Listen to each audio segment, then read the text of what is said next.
Everybody got an opinion. Everybody got a narrative. When the lies get loud, the truth gotta stand firm. This ain't outrage, this ain't clickbait. This is a responsibility. Truth over lies. Yeah. Truth over lies. Yeah. Truth over lies. Yeah, we stand on cold. Yeah. Black roots deep. Yeah, we 10 toes bold. Days of confusion, we restore the soul. Yeah. If it don't build a family, we let it go. Truth over lies. Say it slow, say it clear. No fear in our voice, no puppets here. Yeah. Gavin X Mr. Walker, sincere. We don't chase comfort, we deliver what's real. Yeah. They divide us by agenda, politics and pain. Call it progress while the structure stay the same. Every protest televised, trauma retold, but nobody talk marriage, legacy or goals. They profit off broken homes and rage. Keep black men single, keep women in a cage. We say nation building start in a house. Strong father, strong mother, we call that balance. FBA foundation, history intact. Yeah. We don't remix truth just to make it sound flat. If the truth make you mad, then that's your test. We ain't here to coddle feelings, we here to protect. Yeah. I don't speak hate, I don't speak fear. I speak life in a room that's unclear. Yeah. Truth over lies, yeah, we stand on cold. Black roots deep, yeah, we 10 toes bold. Days of confusion, we restore the soul. If it don't build a family, we let it go. Truth over lies, say it slow, say it clear. Yeah. No fear in our voice, no puppets here. Yeah. Gavin X Mr. Walker, sincere. Yeah. We don't chase comfort, we black or white straight. Yeah. They get rich off our votes, then vanish by spring. Give us slogans, never ownership, land or things. Every cycle, new savior, same result. Same communities paying the cost. We question parties, systems, agendas too. Cause liberation don't come in red or blue. Marriage mock, masculinity shame. Feminism misuse, outcome unchanged. We anti-chaos, anti-collapse. Pro-family, pro-future, yeah, imagine that. Yeah, truth ain't trendy, yeah, truth ain't safe. But without it, every generation pay. If truth feels heavy, it's cause it's meant to live. You can't heal a nation by ignoring what's sick. No savior's coming, we build from within. When lies fall apart, that's when freedom begins. Truth over lies, let it echo now. From the streets to the schools to the sacred vows. Black men lead, black women crown. Strong families, that's how we rebound. Truth over lies, not hate, just fine. Discipline, structure, love align. Gavin X Mr. Walker on time. This ain't soft talk, this blueprint lines, yeah. If the truth offends you, ask yourself why.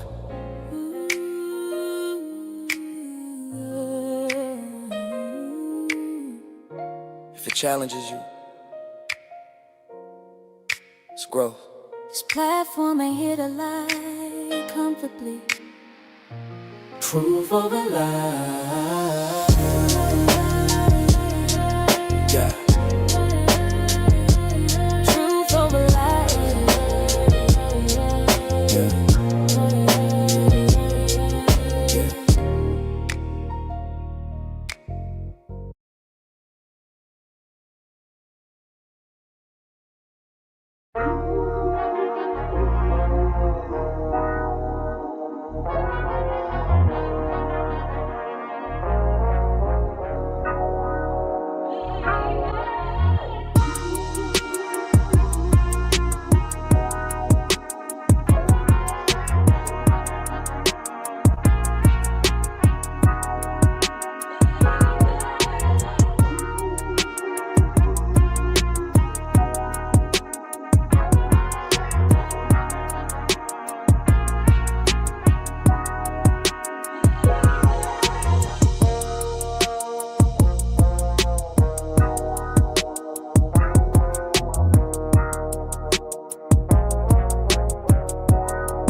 Welcome. Live Tuesday, Truth Over Lies, brought to you by Cart Before the Horse Productions. How you feeling today, Mr. Walker? Yes, sir. I am feeling freaking-tastic per usual. Good evening, ladies and gentlemen, El Nug Nugs and Le Bonquishas. Welcome to Cart Before the Horse, Truth Over Lies, in affiliation with the Bougie Negro Podcast, and also, as all you Negroes know, in association with Ain't No Fun Once the Rabbits Got the Gun Entertainment. What's going on with you this fine Tuesday?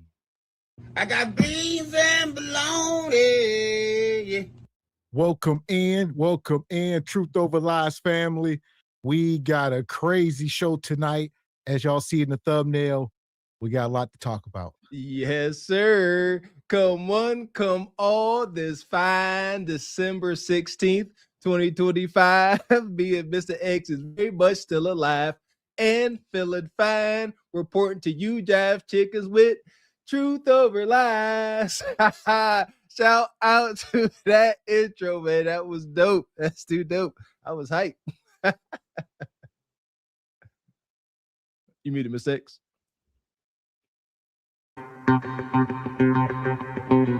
Shout out to Richard come in early, sponsoring the show with the 20 ball. There's Gavin X Mr. Walker. That intro track is fire. Truth Over Lies.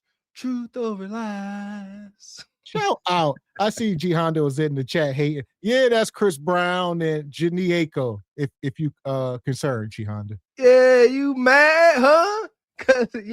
Just cause you don't like his dope beat, everybody else don't, G Honda. Just bob your head, you hater. Truth Over Lies. You see that, Kundra? We got celebrity friends too. Don't be hating, G Honda. You mad, G Honda? And shout out to Brother Ray, been a member 2 months, says Truth Over Lies, fam. Appreciate you, Brother Ray. Salute. And Frederick Howard gifted a membership. Per use, good Brother Frederick. So here we go. Like I said, we got a lot to talk about. This is actually going to be like a two-part. It's going to be a two-part here because it's a discussion that needs to be had. All right. And the thing is, we got to know where we came from in order to know where we're going in this moment. All facts, for sure. And that's a for sure right on. That's why I think we need to stay up on our history and make sure we record in current modern history. If we don't know where we come from, we really don't know where we're going. And if we are not aware of our history, we are prone to repeat it. We don't need later generations repeating this ish that we doing. That part. So, like I said, y'all see the thumbnail, the title, the MAGA hat on fire. It says the truth about MAGA for people of color, Daddy. Make America great again. Come on, man. I mean, listen here. White man, wow. America was once great for him. Huh? Shoot, man. Y'all seen the movie Life? Got a whole lot of free labor out of it. And speaking of free labor, we ain't gonna waste no time.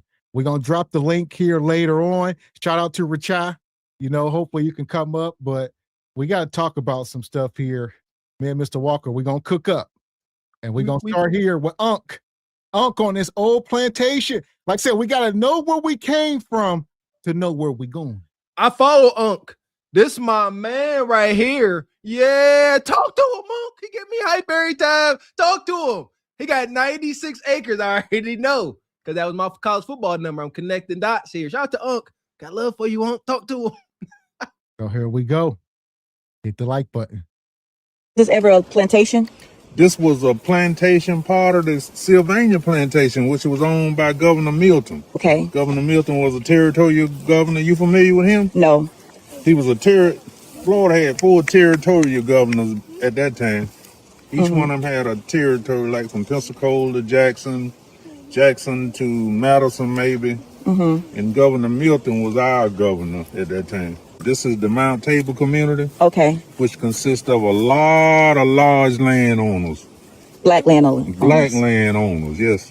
All this land was clear, far as you could see, and they farmed it with mules. How many acres is this? We got 96.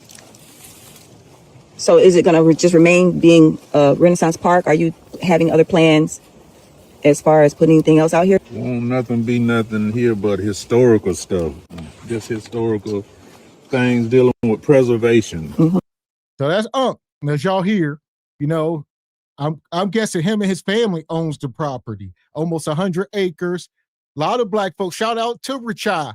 You said we need to go back and buy, you know, take over Mississippi, buy it back. I mean, Unc, people are already doing things we see. It's my life goal. That's why I'm hell bent on it. I don't want no fancy cars. I don't want your Rolex watches. I don't want your cold, dead penthouse in the sky. Give me the dirty soil.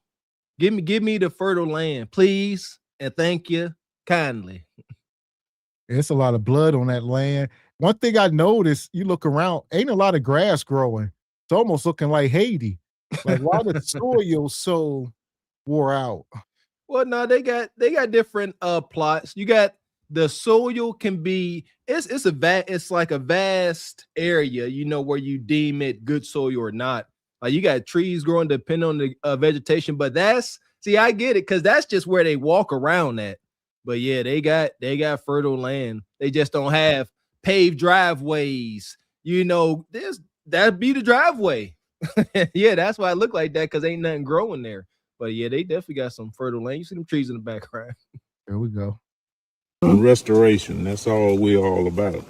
That's what we need. Specifically African American. That's the only thing I know about is what African Americans did. Right. I don't know nothing about what any other nationalities did. You said this was a tenant farmer house? Yeah, it came from the Hayes Longwood plantation. It was in Greenwood and they moved it out here. A whole family would live in a place like that. And it wasn't on 2 or 3 children. Every family had a lot of children. You had to have them for the labor. They cooked inside of there. They used the fireplace for cooking and heating. And they lived in there. I always wonder if they were like a lot of the enslaved people were able to build those big mansions for the enslavers. Why weren't they able to do it for themselves? Why would they just? Because the landowners wouldn't allow them to have enough material to build something like that for themselves. They wanted to keep them at a certain level. Even when they became sharecroppers, they would always have small structures. Right. They didn't own it. And then So Bonquisha say, all right, well, if Master and them lived in the big house and the slaves built the big house, why didn't they build a big house for themselves? Like he said, they didn't give them the supplies to do so. They gave you a couple 2x4s and an axe and told you to make something smack. You went to cut some trees down, you know, did some different things, but you didn't have the lumber they had that was machined. Listen here, our prisoner of war ancestors here, they built structures I've seen a couple videos where they will build structures the foundations out of field rocks. And I think that's what they called the foundation. So when they was tilling the field, any large rock or boulder that was set to the side to mix with some mud and other stuff and make a foundation. Field rocks. And they use whatever they could. Pure innovation. You know, shoot, I feel like I conjured up some of that energy when I built our first chicken coop. You know, you just make it work with what you got. It's still standing, by the way. That part. at any given time, they would have to leave there. So they didn't put a lot of effort into that. But in this community, in Jackson County, them people were buying their own land. Okay. I don't know how they did it, making $3 a day, but they was able to do it. Okay. So this right here is what you Think about that. Before we even get to that, listen to Unc. We spend, 1.7 trillion a year? Unc said people was back then was able to buy land. Black folks, he said they was making $3 a day. He said, I don't know how they was able to do it. Group economics. All right. We all got to come together. Nowadays, see what I'm saying? Same thing true today. We got to come together and make something smack. And the men got to be in charge. Ooh, I'm about to be on 10, not 9 this evening. That's the only way it's done. I worked alongside this construction company and I just watched them. They was all white. And I just watched how they moved. They had big machinery. You know, they helped us dig up water lines. And anytime somebody needed some help out their house, they took the machines, they all went out there and they got it done. And it cost the homeowner that was a part of that crew, that friend circle, some beer and conversation. That's it. And anytime John needs some help, everybody go over here. Charles needs some, everybody go over there. That's the only way you get it done. Nah. I need my own house. I need my own car. I need my own space. I don't want to be around you ninjas. And that's what see that? And that's what the land is for. I get it. I concur. We all need our own space. And here you go. You got 96 acres space. Playoffs. You got all the space you need. And learn how, build up some sturdy, simple structures. I'm Lord willing. I'm gonna show y'all better than I could tell y'all. Keep it up. There we go. And shout out to Lee Turner for gifting a membership. Appreciate you, brother Lee. And Uncle Julius, he come through the fireball, say, hey, Mr. X, Mr. Walker, my mother's family in Florida has over 100 acres that's been in the family since the late 1800s. What y'all doing with it? Huh? What's going on with it? Supposedly my family got acres in Louisiana. It's just a whole lot of mysteries and myths. You know what I'm saying? I dare not dig to dig. You see what I'm saying? I don't even try to dig sometimes. I don't need that on my soul. I did, and I got hurt. That's when I found out about Ayers law, and I found out that old rich white man from Texas was buying up all my folks' land, and wasn't a damn thing I could do about it. So I didn't already shed my tears. Shit. You know what I'm saying? Because I don't be the only person in my family that give a dang. Yeah, I don't man. You see what I'm saying? I'm gonna build my own land. That's why we're here trying to build our own land and pass it down responsibly. I done been down all these roads. I was running around to family members like Paul Revere. Hey, look what's happening. They was like, I was like, oh, y'all don't give a damn. It's just me. All right, never mind it. Here we are. Okay, so this right here is what you just said. Right. People would live in with their children. There would be a bunch of children. Oh yeah, man. I'm gonna walk over here. It wasn't no small family hall. There's been some provisions made on this place, like that light and all. It wasn't no electric lights. It was lamps and stuff, I just want to give them an idea of how it looked, how small it was. Right. Goodness gracious! And how would they get? Did they have stairs? Probably had steps. Yeah. Okay. Mm-hmm. And this is typically the structure you see in the movies. 12 Years a Slave and the Django's, the little wooden shacks. That's all they had. All right. Couple slabs. Just start putting stuff together. Put a roof on it. Make it smack. That's it. Very little to no insulation. Just trying to keep harsh winds and direct rain off you. Sweet Jesus in the morning time. Yeah, but it ain't. When it rains, it's gonna rain inside too, a little bit, a lot of bit. And you ain't got to worry about like insulation and heat, but you're in Mississippi, Alabama. That's true. So it's hot, you know what I mean? But then you got to worry about it being too damn hot. You turn into a hot box. So yeah, I'm going the wrong way with it. Yeah, hot box for sure. Yeah, ain't no way around that. Shoot. So you just sweating. You on the land, picking cotton or whatever all day long. From sun up to sundown, wasn't no schedule. Sun up, sun down. Then you gotta come home to a hot house, no fan, no AC, no internet, no Kool-Aid. I know some of y'all, yeah. Well, about time you wake up to start back your day of laboring. Around 4:30, it start to cool off in there, but then you gotta go back out. As soon as it start to cool off, soon as you start to get comfortable. This is a young get so triggered. This is why we act like we got some daggone sense and honor our ancestors' sacrifice. Have mercy. And this is why we work hard and don't complain. I know a lot of this stuff drives me, man. So anytime try to get down on yourself or anything, You gotta think about stuff like this and push yourself. All right, because we ain't pushing hard enough. If you just listen to what they did, that's inspiration. Often the source of my encouragement. Hex, yeah, Mr. X. The hardest days, yeah, when you tired, especially when we was doing the general contracting. Yes, like what I'm about to say, complain just because we knee deep in doo doo. Folks then had it worse, believe it or not. Then you can smile through it and reap the benefits of smiling through it. Like that light and all, it wasn't no electric lights. It was lamps and stuff, you know. I just want to give them an idea of how it looked, how small it was. Right. Goodness gracious! And how would they get? Did they have stairs? Probably had steps. Yeah. Okay. Now they really was on these type of bricks? No. Okay, no. so they were on ladder stumps or either those piers like that. Okay. Yeah. Like these right here. A ladder stumps. They would cut a ladder stump out of the woods.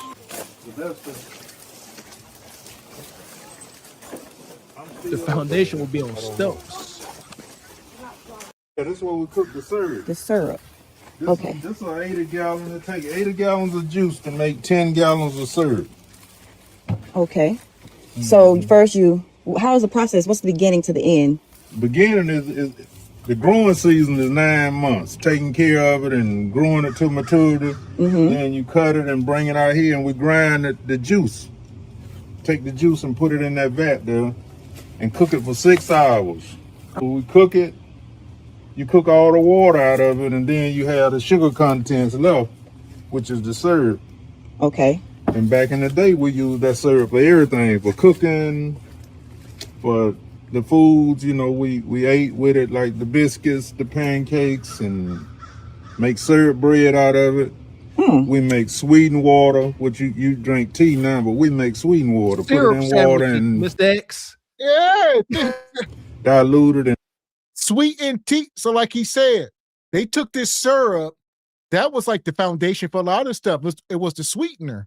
Then they put on the pancakes, biscuits, easy to make biscuits, put the syrup on it. Hey, you want some sweet water? Put that in there. Now y'all got tea and Kool-Aid and all this fancy stuff. Back then, you put a little syrup. He said, stick your finger in it. You got sweet water. Listen here, that right there is pure uncut sugar. I hear you talking about your syrups and all your good wholesome stuff. I hear you, but show me where the show me where he know what's in it. At least he know what's in it. There you go. But show me where the hooch at, Hunk. Oh, yeah, there you make more than just syrup with that good old sugar. Yeah. He said, listen here, Nisi Poo, don't pan that camera over there to them copper steels. That ain't none of nobody business.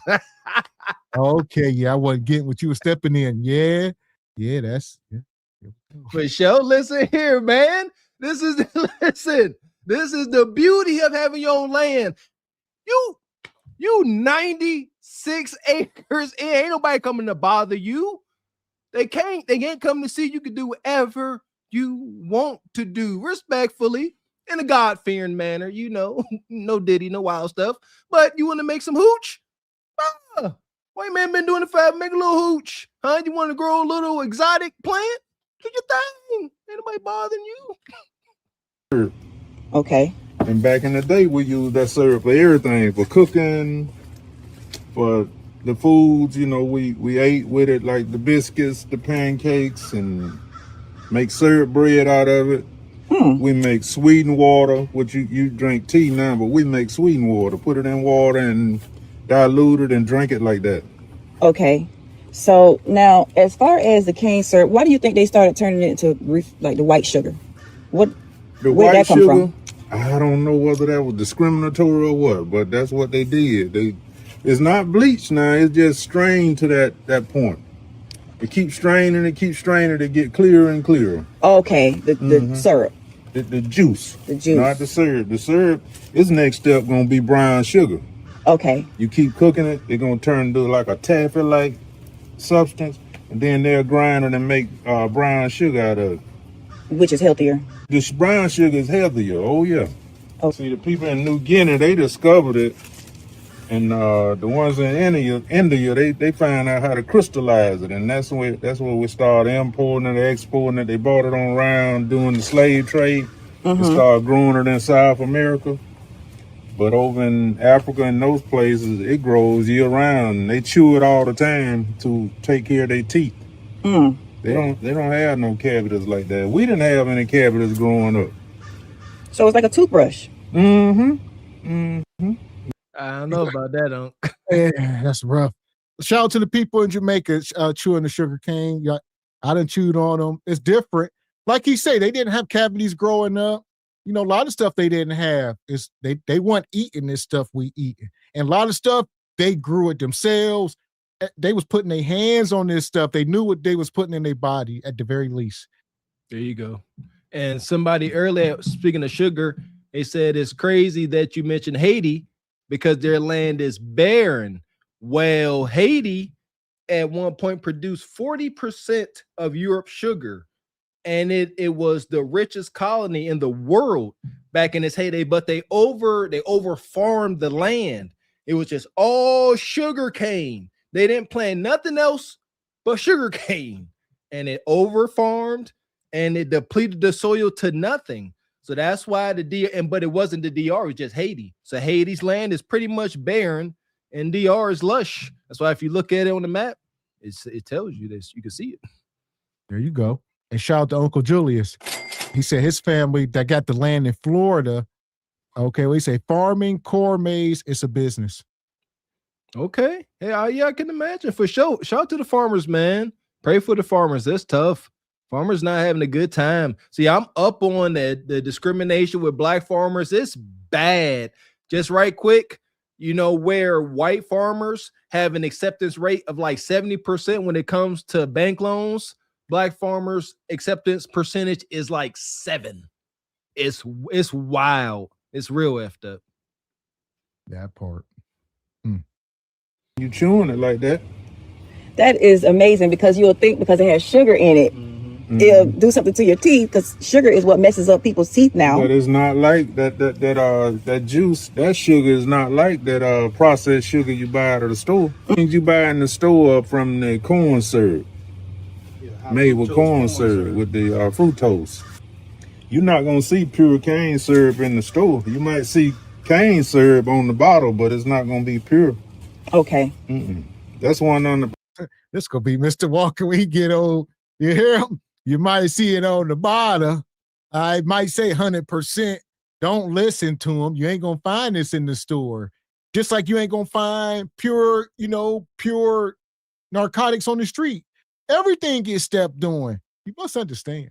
Yes, it is so unfortunate. Understand something. When I already was weary and was educating myself on this war on food we're experiencing, but once I learned that big tobacco owned damn near all of the interior food aisles in the grocery store, these are mega corporations, and they are making your Kraft mac and cheese. They making your syrup.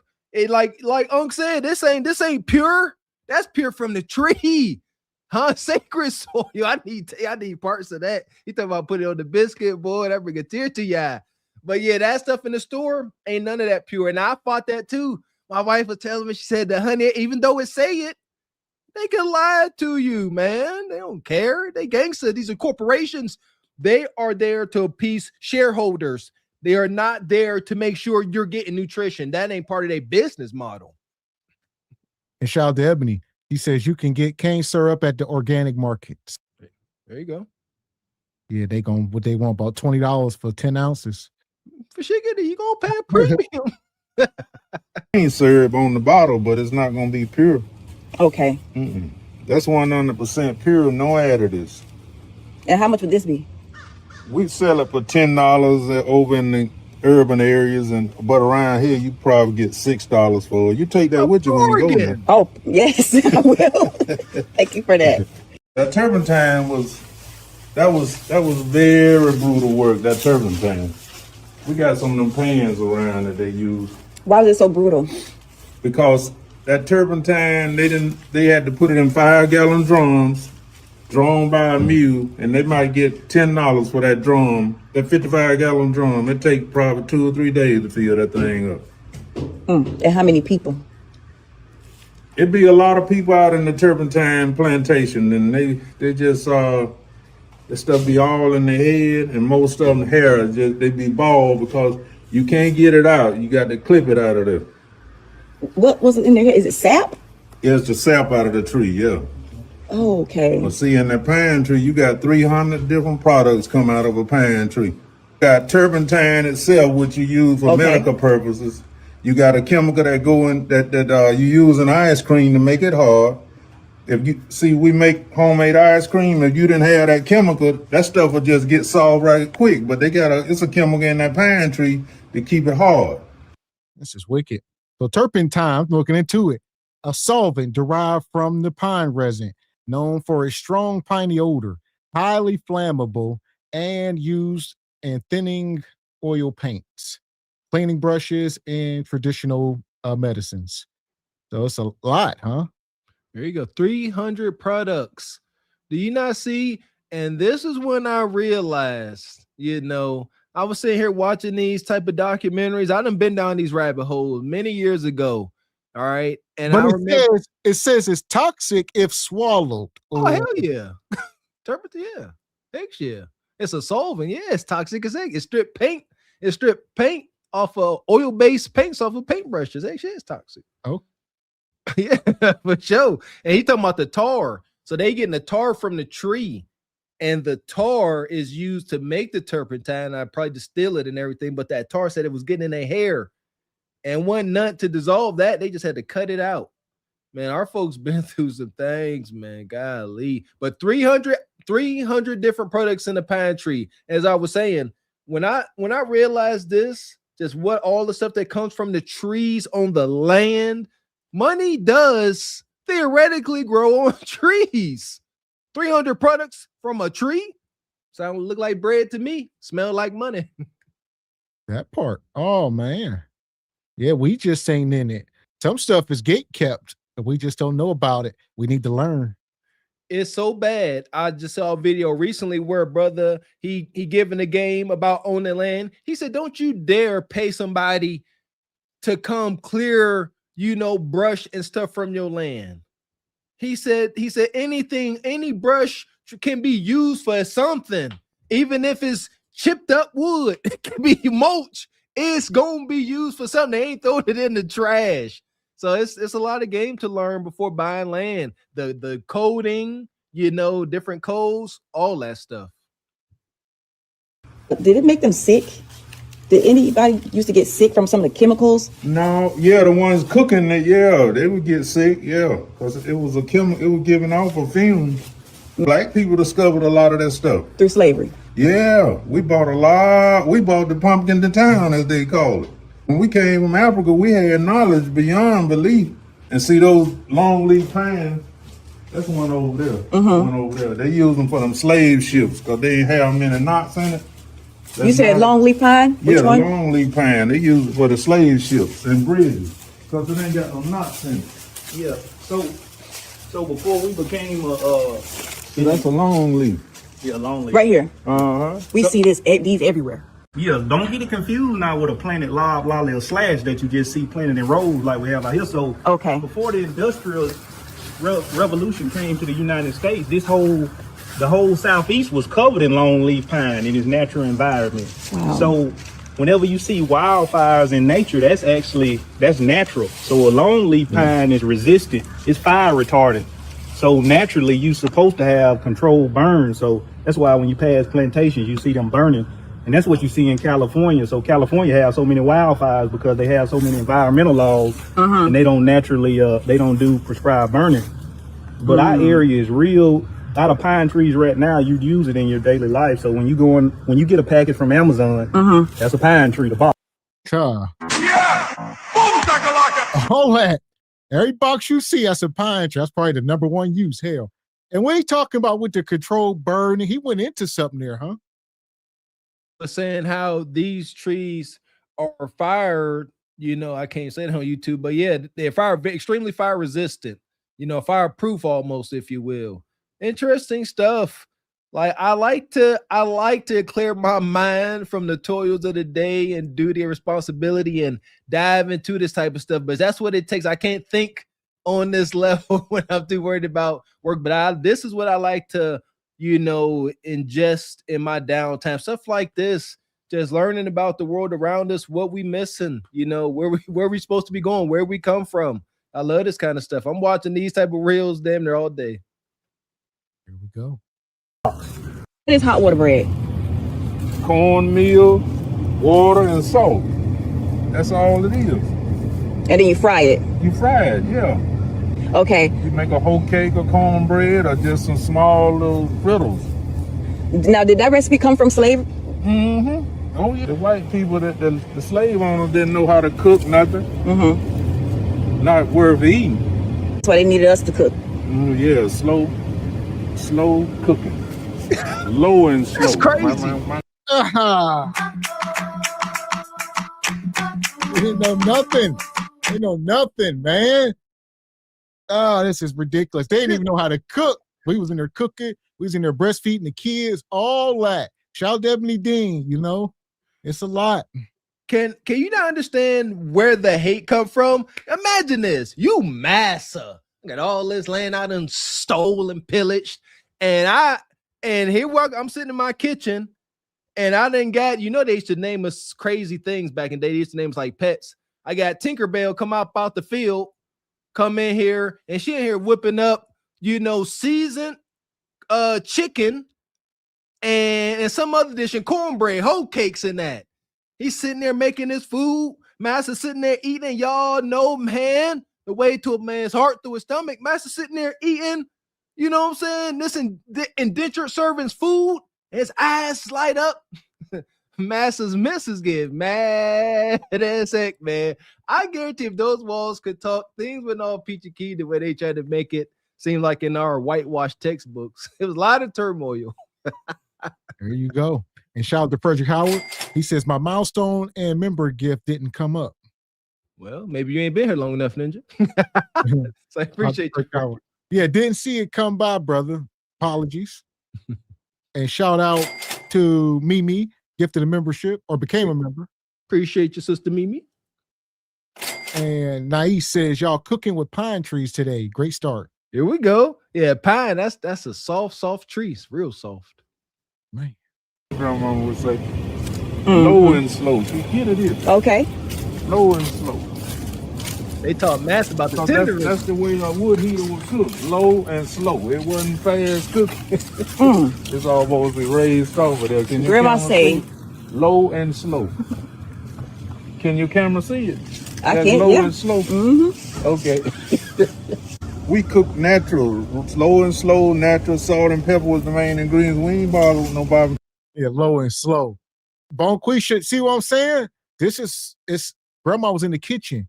She ain't had time to be on TikTok. She ain't have time to be out here twerking in the streets. They ain't have no microwaves. What no damn Tyson's chicken or Hot Pockets. All right, all that, man. Low and slow, damn it. Yeah! Boom, shakalaka! It got to be some love in it. You can taste the love in the food, low and slow. And you can be in there if y'all want to, TikToking while you're in the kitchen, all these gadgets and gadgets, all these different, phone and tablet holders. Y'all got tablets an inch hanging off the ceiling. They got a phone holder for that. Y'all can do whatever y'all want. Y'all just lazy. Y'all can do both. Man, shout out to my wife. She be in there cooking up, making sourdough, watching her shows on her phone. And you can do it. Ain't no excuse. And shout out to Unc, though. I tell you what, I like his setup. I like it. But personally, I like his little outdoor kitchen, the low and slow. But we need like a little cement foundation, Unc. It's just too much. It's a little too wild. I ain't going to hold you. It's a little too wild for me. And I'm willing to do labor. I got to get some cement foundation and stuff. I can't be walking on leaves and stuff. Not all the time. Not all the time. Barbecue sauce that much. Okay. What the sign say? Barbecue sauce is a cover-up. You can cover up burnt food, bad tasting food, and come around here and tell you Uncle Willie, this man here could cook. And see, we built this with the cedar timbers. Those are cedar logs that we harvest out our own field. I say But Willie's that's how Rib they used Shack. to build those buildings back in the day. They used what they had, you know. Okay. Yeah. He said they harvest that wood. Look up there. Yeah, what did it say? And see, yes. We built this with the cedar timbers. Those cedar Uncle logs Wes! that we really weird. Stay out. harvest out. And look at the the wood up there. He said they that's all handcrafted. They got that out the trees. It's raw. It's not milled. They chopped off the loose bark, threw it up there and secured it. There it is. And it's still standing to this day. Yeah, them ain't 2x4s. Them solid, them is logs. All right, that structure ain't going nowhere. Our own field. But that's how they used to build those buildings back in the day. They used what they had, you know. Got the little nubs on it. Sure, and it looks sturdy. My dad always, that was his main saying, keep your stuff out of the weather. We caught a wild hog out here. You never taste meat so good in all your life. He was a small one. So what we eat out of the store, that's nothing compared to what. Cause they just eating acorns. See, when wild hogs just eating acorns off the ground mostly. They not eating anything food, just throw out food. No, that's all they eat. Okay. This time of year, acorns. Tender. So would you say they're actually healthy to eat because of what they eat? They healthy to eat, yeah. Well, especially if you get a small one, there's not much fat on him at all. Yeah. Self-sufficient.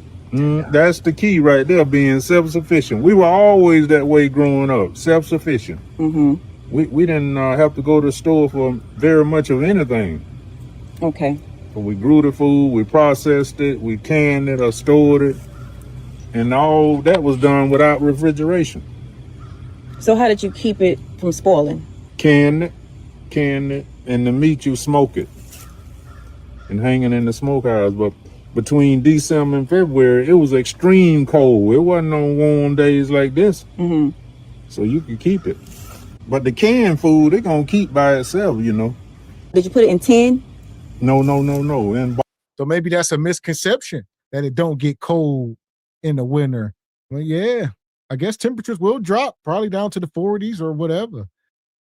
There you go. At least I would say low enough where meat ain't gonna start to spoil like that, like it would in the heat, start to decompose.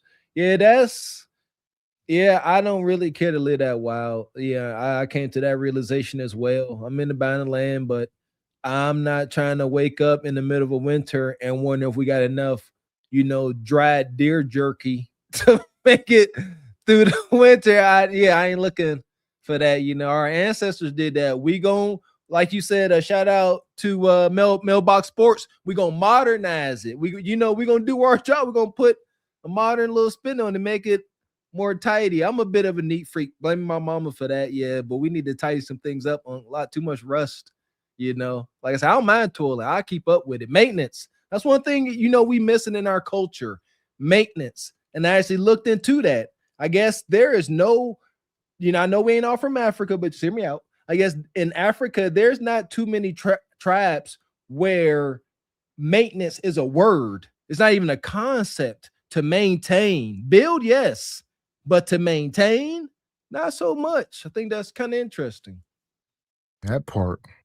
Money. And shout out to Rachel with the 10 ball. Says Black farmers led by National Black Farmers Association has been fighting for decades for reparations, showing systematic discrimination. They want $2.2 billion. Farmer Boyd has been most vocal about it. Shout out to brother Farmer Boyd. Appreciate you, Rachel. So it was a lot of folks fighting. It sucks. It's so much daggone resistance, hence the fighting. Straight like that, straight. And shout out, Deep Thoughts became a member. Appreciate the Deep Thoughts. And he come back, says, appreciate all the dynamic coverage. Yes, sir. You're welcome. And he come back again, appreciate you. He says, we come all this way to become hateful to one another as Black folks. Make it make sense. It's that part, the hatred towards one another that's like 99.9% systematic. Yeah. It ain't not excusing it, but yeah, they definitely did some things to us now. That part. And we came all this way, like you said, for people to confuse, accountability with hate, for people to confuse accountability and shame with hate. I think that's even more egregious, where they can think people like, man, Mr. Walker got hate. But no, we know how far we have fallen from grace, and we want better for our people. There you go. Listen here, some of us got to be broken to be rebuilt back up. I give credit to my coaches because they were the majority of the men in my life, and they got that victim mentality out of me. I had it too, coming from where we're from. I wasn't trying to hear some of that harsh criticism, but listen to the harsh criticism, help me rise to athletic heights, if you will. That part. And Deep Thought says, if we don't improve our GDP, we will become irrelevant as a people. It's already kind of, already set in place. What is it? Like, it's supposed to be zero by like 2037 or something. Something like that. Oh, here we go. In jars, in glass jars, not no tin, no. You know how they put everything in tin now? No, we ain't have no equipment to do that. We put it in glass jars, and you blanch it, and then you put it in them jars and set them jars down in a boil of boiling water to boil all of the air out of them, and then you cap them with that cap. Yeah, she talking about tin and can. He said, no, that's white man factories. Yeah, we had mason jars. We ain't have the equipment to be sealing up cans. And where we getting the foil and where we getting the material, the metal and all that from? Yeah, straight glass. Shout out to my wife. She does that jarring and stuff. That's what you do. You get the preserved food in there and you put it in that pot. It calls blanching. And I guess the boiling water sucks the air out. I'm not sure, but that's how you get the air out. And then the part that secures it on ain't even needed anymore because it just sucks it. It sucks the insert part down. I think he tries to explain that to her. But I learned about canning and jarring when I was in my second foster home with a white family. Rest in peace to Mary Lloyd. She would sit there and make apple butter and apricot butter and that shit was fire. This white woman made the meanest pecan pie this side of the Mason-Dixon. But I learned about this stuff on the farm. So I lived a little bit of farm life and I fell in love with it. Something that was, traumatic turned out to be a bit of a hidden gem. I can appreciate it. Cause that cap had a lock on it, that 2-piece cap. Mm-hmm. You seen those before? No. It's got an insert. It's got an inside and an outside. I don't have one available, and when you turn it and tighten it up, it'll suck itself down. Mm-hmm. That's how you could tell if it's been open. If that thing got a spring in motion on the top, it's been open. When y'all leave and the animals, you get quiet, they'll come back out and be walking around just like in the Garden of Eden. Wow. Shout out to Unc. Like I said, he got his land. One thing, we got to know where we came from. And like Rashad was saying last time he was up here, he kept stressing, go back to Mississippi and buy the land. And like he said, everybody don't have to come. I know that was part of the discussion. Like, oh, how we going to get everybody? You ain't going to get everybody. Don't need everybody. You only need the people that want to be there. And that's just the natural way of things. There's going to be a lot less folks that's really down than, the majority. That's biblical. The majority is always wicked. It just is what it is. But I don't care wherever. Y'all better find some, I know we've been thinking about the Carolinas. I don't know about Mississippi. Shout out to Louisiana. That's dope. But that's a rich man's game because Louisiana runs the risk of being underwater like Miami and that. So if you can't, navigate that, shout out to 50 Cent and Bill Gates. They buying up all the land and stuff in Louisiana. That's crazy. That part. So here we go. If you're just coming in, make sure you hit the like button. Shout out to Frederick. Says the black man has all the experience to live in the world. He says, without our contributions, the Caucasian mankind would have been deleted. Shout out to the Moors. So shout out to Frederick. Here we go. Y'all see what we talking about? We talk about MAGA. The truth about MAGA for people of color. I'm gonna pull this video up. All right, we're gonna try to mine through it. Fair use. We in Mississippi. Whoa, whoa, y'all say go back down? Richard, go back down? Doing that? What we talking about, Richard? So cotton's still a big thing here. Yes, it's bigger now than what it used to be. Plantation home right there. My mom first little schoolhouse. Here in the deep South, first impressions feels almost like traveling to another country. Today, we're meeting up with a man named Booker T. Booker T's a local in the area. We pick cotton. It's some of our cotton scales. Okay. You put the pea on there. When the cotton sack is on here, and this here is hanging up on a hook too. We got a well over there. I used to we draw our water from the well. And after the well broke down, this is what the thing was where the rope go in the well. You grew up with well water. Well water. I didn't have a bathroom till I was 15 years old. So today we're going to get into where you grew up, yes, your family stories, what it was like, what it's like now, because you have an interesting perspective. You grew up in it, but then left it and then came back. So you. All right. So Big Unc, he rolling. He got him a Cadillac now. All right. He came back, got his land, claimed his land. Y'all see he had the scales, and he said that was a scale for, weighing the cotton. You see, man.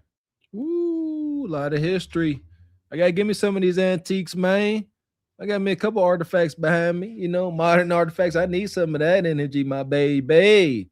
Have mercy. If these inanimate objects could talk, the things they done seen. Schools uptown, but you grew up in it, but then left it and then came back. So you see it maybe in a different way. I do. Which is cool. Right in this corner here is my mom's first little schoolhouse. Oh, this wooden one? Yeah, they really didn't have the schools uptown, but my mom and them were just out here in the country. They didn't have no buses or nothing then. Just a few kids in there.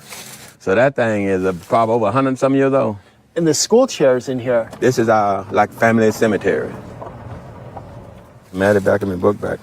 My dad, he lived to get 100 years old. How many generations back does your family go here? About 3 generations. And we talked about this before. Family burial grounds, if you will. Not sure.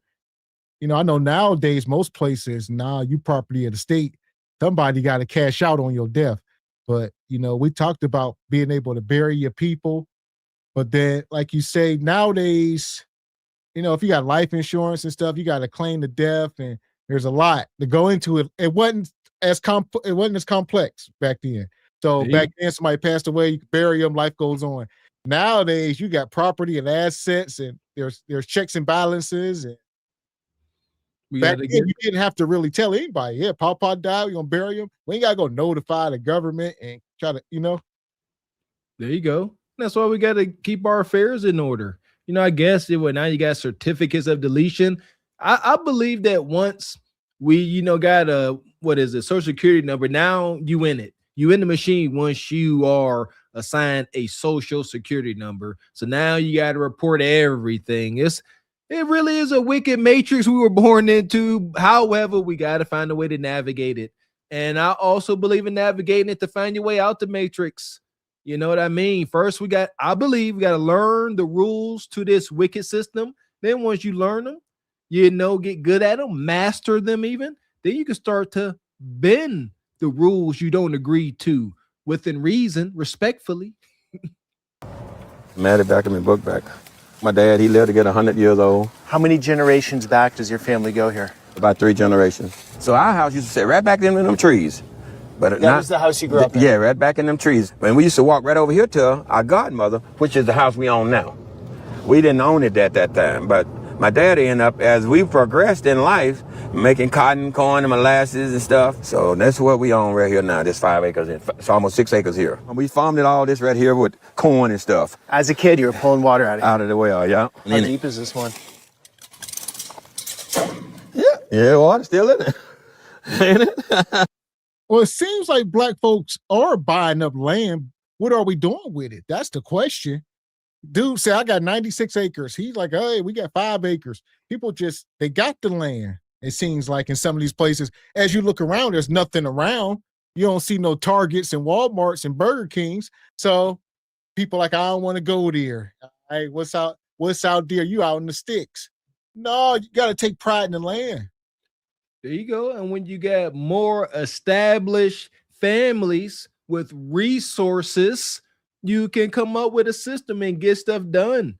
You know what I mean? Where me and my family talked about it. It'd be nice to live enough off the beaten path to where, you know, we only got to make quarterly trips to a Costco or something that's 2 hours away. You know what I mean? Take the trailer, go load the suck up, bring it back home. That's our quarterly trip dealing with the local yokels type of ish, man. Whatever y'all want to do, you can. I'm gonna sound like a elementary school, nursery rhyme. All you gotta do is put your mind to it. It's gonna halfway drive you crazy. That's ambition. That's what it feels like. It's very uncomfortable. But if you put your mind to it, you can accomplish it. Got to get tunnel vision, my baby. That part. And shout out to Deep Thoughts. Where we at here? He come back through. He says, blacks knocking down on a door that will never accept them. He says, this is classic WC Field syndrome. He says, I don't want to be in the club that accepts me as a member. Okay. Not sure. Deep Thoughts. The classic we see Field syndrome. But nonetheless, fill us in. We learning. There we go. Yeah. Couldn't make that out. Oh, wow. What do the people do for work out here? Like some of those nice houses we passed. So we got the paper mill here. Them is some of the factories and stuff that pretty well. Now they just built a new Milwaukee plant here. So that's going to help out a lot of people too. Milwaukee tools? Uh-huh. Still got a lot of farming, people still raise a lot of cotton and stuff like that. That's about it, So cotton's still a big thing here? Yes, it's bigger now than what it used to be. Does the cotton go to... Hell, cotton's still a thing, and so is these little shanty houses. We ain't gonna act like we don't see this woman in the back, and we don't see this. This is still damn near crop. I feel like they took them old structures and put siding on them. Wait a minute, because... And now they put siding and they cut some windows out, put an entry door. I'm for this is now torment because I was gonna say I would move in one of them, but I don't like the way that it looked wild when that sister walking up in there. What's happening here, brother? What's happening? What's going on? But here we go. Somebody got there, man. I ain't gonna say that yet. we all got to tend to the land, but we can't be living in subpar conditions. That's the thing. Like, I don't see no electricity running to it or the gas meter. What's going on, man? Yeah, you gotta have modern amenities. See, because it's a woman. If it was a guy, probably we got propane tanks.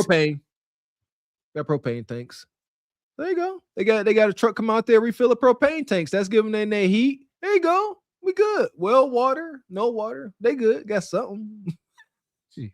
Yes, it's bigger now than what it used to be. Does the cotton go to China or to manufacture our clothes, or how does it work? Yeah, I don't know where all they shipped it to, but yeah. This was like a cotton plantation. Rich guy bought it out now, and he just got cows and all on it. When did it end? I mean, after the Civil War? The Civil War is pretty well when that ended. The cotton plantations ended? All that. You were harvesting your own land, 180 acres. Yes, just for us. And you'd bring the cotton down and sell it. Yep. And we would get maybe like $300-400 a bale then, if that. Wow. So all that was cotton. It's just been picked, right? Yeah. Yeah, you can see some cotton out there. On the ground, yeah. So there's good money in cotton still. Yeah. Hey, there's more cotton being raised now than I ever seen, Oh, really? Yeah. So they used to just come out. Yeah. Cotton ball by cotton ball? Is that how you do it? Just picking it by hand. That's it. So you can take them back with you. So how would you pick it? Would you break the whole stem? No, you just come here. And you just fill up a bag. Yep, see how I'm picking it? Well, you take that cotton with both hands and you put it in the sack and just keep picking. I tell you what. Yeah. Man, I don't like how he doing this with a smile on his face. I don't like it. I don't like it. And I don't like this white dude filming this. Act like he don't know nothing. He acting real. This is cotton. Oh yeah. Do they still sell? Do they still? Yeah, that T-shirt you got on is Cotton Ninja. Talking about. So I'm like, listen here. that cotton. Come here. He had a nice little motion going. What they call that muscle memory, ancestral muscle memory. I said, listen here, Mr. Interviewer guy, we gotta get the full experience. I'd have told him some kind of story. I said, listen here, I'd have had me a nice, fresh, big old whatever the most effective whip they make out here. I'd have had one. I said, you gotta get the full experience. I said, go ahead and reach for that there cotton right there. Go ahead and reach for it. I'm like, I'm gonna show you how it was done. You ain't getting the full experience out here. He and ha-ha. Reach for that cotton, and I'm gonna reach for your John Brown hind parts with this here leather. A is fill up a bag. Yep. See how I'm picking it? Well, you take that cotton with both hands and you put it in the sack and just keep picking. So that's what's like the big Madam house there, you know, the big plantation home right there. So the business model was get a bunch of land, get a bunch of slaves, make a bunch of money. That's right. That's what it was, right? Yep. And then business. Get a bunch of land, right? Get a bunch of slaves, make a bunch of money. All right. And they start telling people, hey, and white folks was coming to America so they can start their own land, their own religions, their own practices, making up their own rules. All they needed was people to cook for them and tend the land. And we already knew what to do. That's the part that kind of irritates me. Because it's not like these prisoner of war owning white folks had all this knowledge and they was like, hey, this is how you cook, this is how you till the land. We was doing it dang near naturally. They was all but standing back and observing and making sure we didn't get too tired. That, you know, before they put whip to us, that's it. They weren't showing us how to sow seeds. We already knew what to do. So that's pretty much it. They was auctioning us off. And they be like, hey, John, I got this one there. He can lead them all. So it was wicked. They didn't have to do nothing but stand back and just watch the money come in. Yeah. It was like you said. Wasn't nothing else like it. You know, it was like farming almost, like people farm animals. Same kind of thing. They were breeding people and, you know, hey, the more chickens I get or the more whatever, the more money. It's what it was. And unfortunately, we was on the other end of it. We must know where we came from, and not act ignorant today. We must understand what we've been through. And I mean, come on now. All of these examples is reasons why, regardless of what I may have been through, I refuse not to put my best foot forward. Who am I to feel sorry for myself whenever monstrosities I can't even really imagine were taking place, you know, with our ancestors? No, I shan't not complain.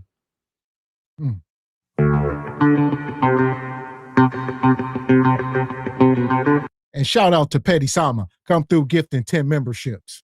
Shout out to Petty Sama. He came through on the premiere as well. Happy belated birthday, man. You always coming through. Big energy. Thank you. Straight like that, straight like that, straight like that, straight. Make sure y'all thank that brother. We appreciate you. For sure. And shout out to Sell Your Light Podcast. Come through. He says the Democratic liberal, what's that, victimality that has been sold to black people is coming to an end, finally. Working on it. Trying. Doing our best. Sell you light. That part. So there we go.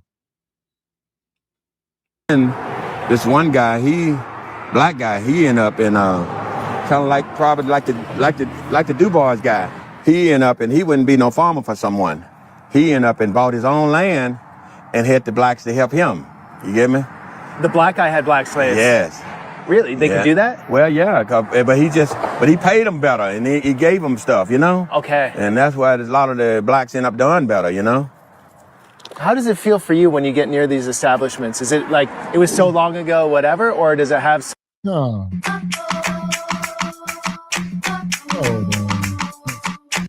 Like the DuBois guy, he ended up and he wouldn't be no farmer for someone. He ended up and bought his own land and had the blacks to help him. You get me? The black guy had black slaves. Yes. No. I don't know why he got this grin on his face. Quit doing that, Unc. And this white dude talking you in. But here we are. He said the black guy had black slaves, and he said, Really? They could do that? Well, yeah, but he paid them better, and he gave them stuff, you know? You a lie, and the truth ain't in you. He gave them stuff, treat them better. All right. Here we are. This is history we must know. All right. Yeah. You know, God dang it. This is a lot. I gotta believe that, you know, if I have freed myself and I see my brother that's done freed himself to we's free now, and I done got up on my feet, and you know, I done bought me a big house. I'm doing good. I'm not about to enslave my brother. Like, it ain't even gonna look nothing like that at all. Like you said, I'm paying you whatever. Ain't no, you would not ever look like you are less than a human. That's what's involved in slavery. You got to be treated as, looked at, considered less than human, subhuman. That I'm pretty sure that wasn't the case whenever a brother made it out and got the big house. He ain't no way, unless he was just broken, unless he was like the dude off of Django. You know, I forget his name. I would say it's the order of the day. I think it was a standard.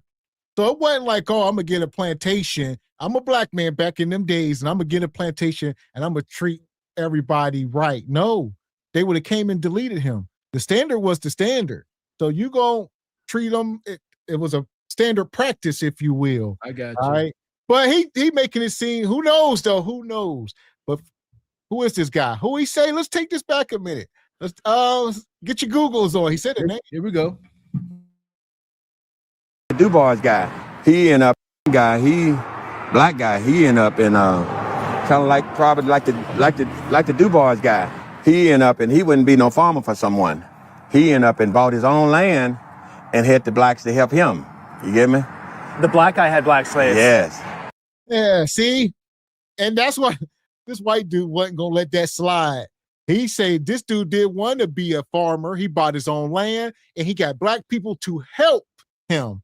And the white dude said, help? You mean he had slaves? And no. Said, yeah. I'm always gonna say no, because I refuse to believe they ain't no way. They're just and if you know what, and if they did, man, we don't them just ain't with us. We acknowledge, like you said, Mr. X, everybody want wholesome, everybody want righteous. I can understand succumbing to just, you know, selfishness, and but you know what? They did it to me. Nah, I'm gonna do it to you, ninja. You know, no diddler.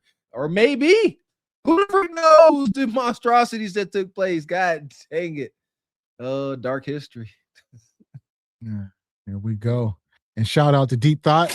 He says, we keep acting like being accepted by the white club, similar to MAGA, is a flex. We need to create our own clubs. I got you now. Yeah. Yeah, ain't no MAGA over here. Yeah, just on the thumbnail. I agree, 100%. Yeah! Boom shakalaka! Here we go.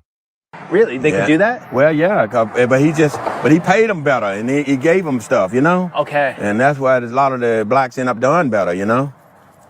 How does it feel for you when you get near these establishments? Is it like it was so long ago, whatever, or does it have some feeling to it? It's just kind of like I knew my mom, them, and her fathers and forefathers, like my granddaddy, dad, and them. You know, I know they was into this slavery, you know, probably.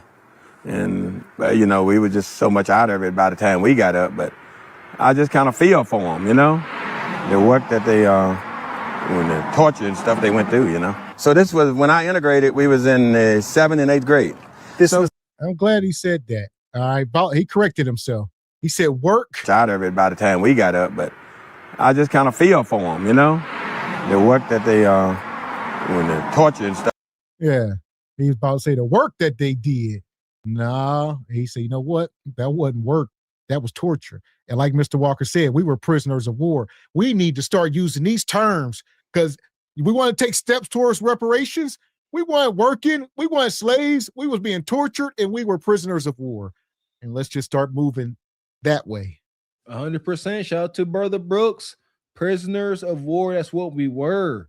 We weren't nobody's docile, demure, subhuman, indentured servant. That we weren't never on that kind of time. They bred that madness into us. But man, we was fighting tooth and nail. Shout out and glory to Haiti, man. The first place to liberate themselves from slavery. The only. And you see how they keep their foot on their neck. Shout out to Haiti, man. When the torture and stuff they went through, So this was when I integrated. We was in 7th and 8th grade. This was an all-white school before. Yes. This is all. Okay, so do you remember those? Do you have any memories? Like what was it like walking up here and, up until that time it was only black and then you come in and it's white. What was that like? It was different, but we knew white kids and stuff, but we're not to be learning and sitting with them every day, Okay, so were they? Well, were kids, and they. We were just kind of, the black kind of stay to themselves. The white was still just stay to themselves like they were done, Okay. Until you start, and when we start, getting more into learning each other, and in the class is when things. This is remarkable. Like you said, this stuff was not that long ago. That's why we got to give grace when needed. But we got to cut out the ignorance. Shame and accountability is always in the room. But like this dude said, he ain't that old. He say, I was the first people integrated. In 7th and 8th grade, we were being integrated into the school for the first time with white folks. I mean, come on now. This dude ain't, 300 years old. My goodness. There's different theories on integration now. Integration, it was a curse. So it appears, it appears it definitely was, and I think even MLK said that, right? I believe if I may quote him loosely, he said that he fears he has led his people to a burning building. And I think he was referring to integration. It just wasn't what we thought it was going to be. Equal rights, nothing equal. Now you really going to see how unequal things are. Yeah, we're going to put it right in your face. But I think we need to celebrate one another's differences, not try to all be the same, because that we are not. That part. And we got another super chat here.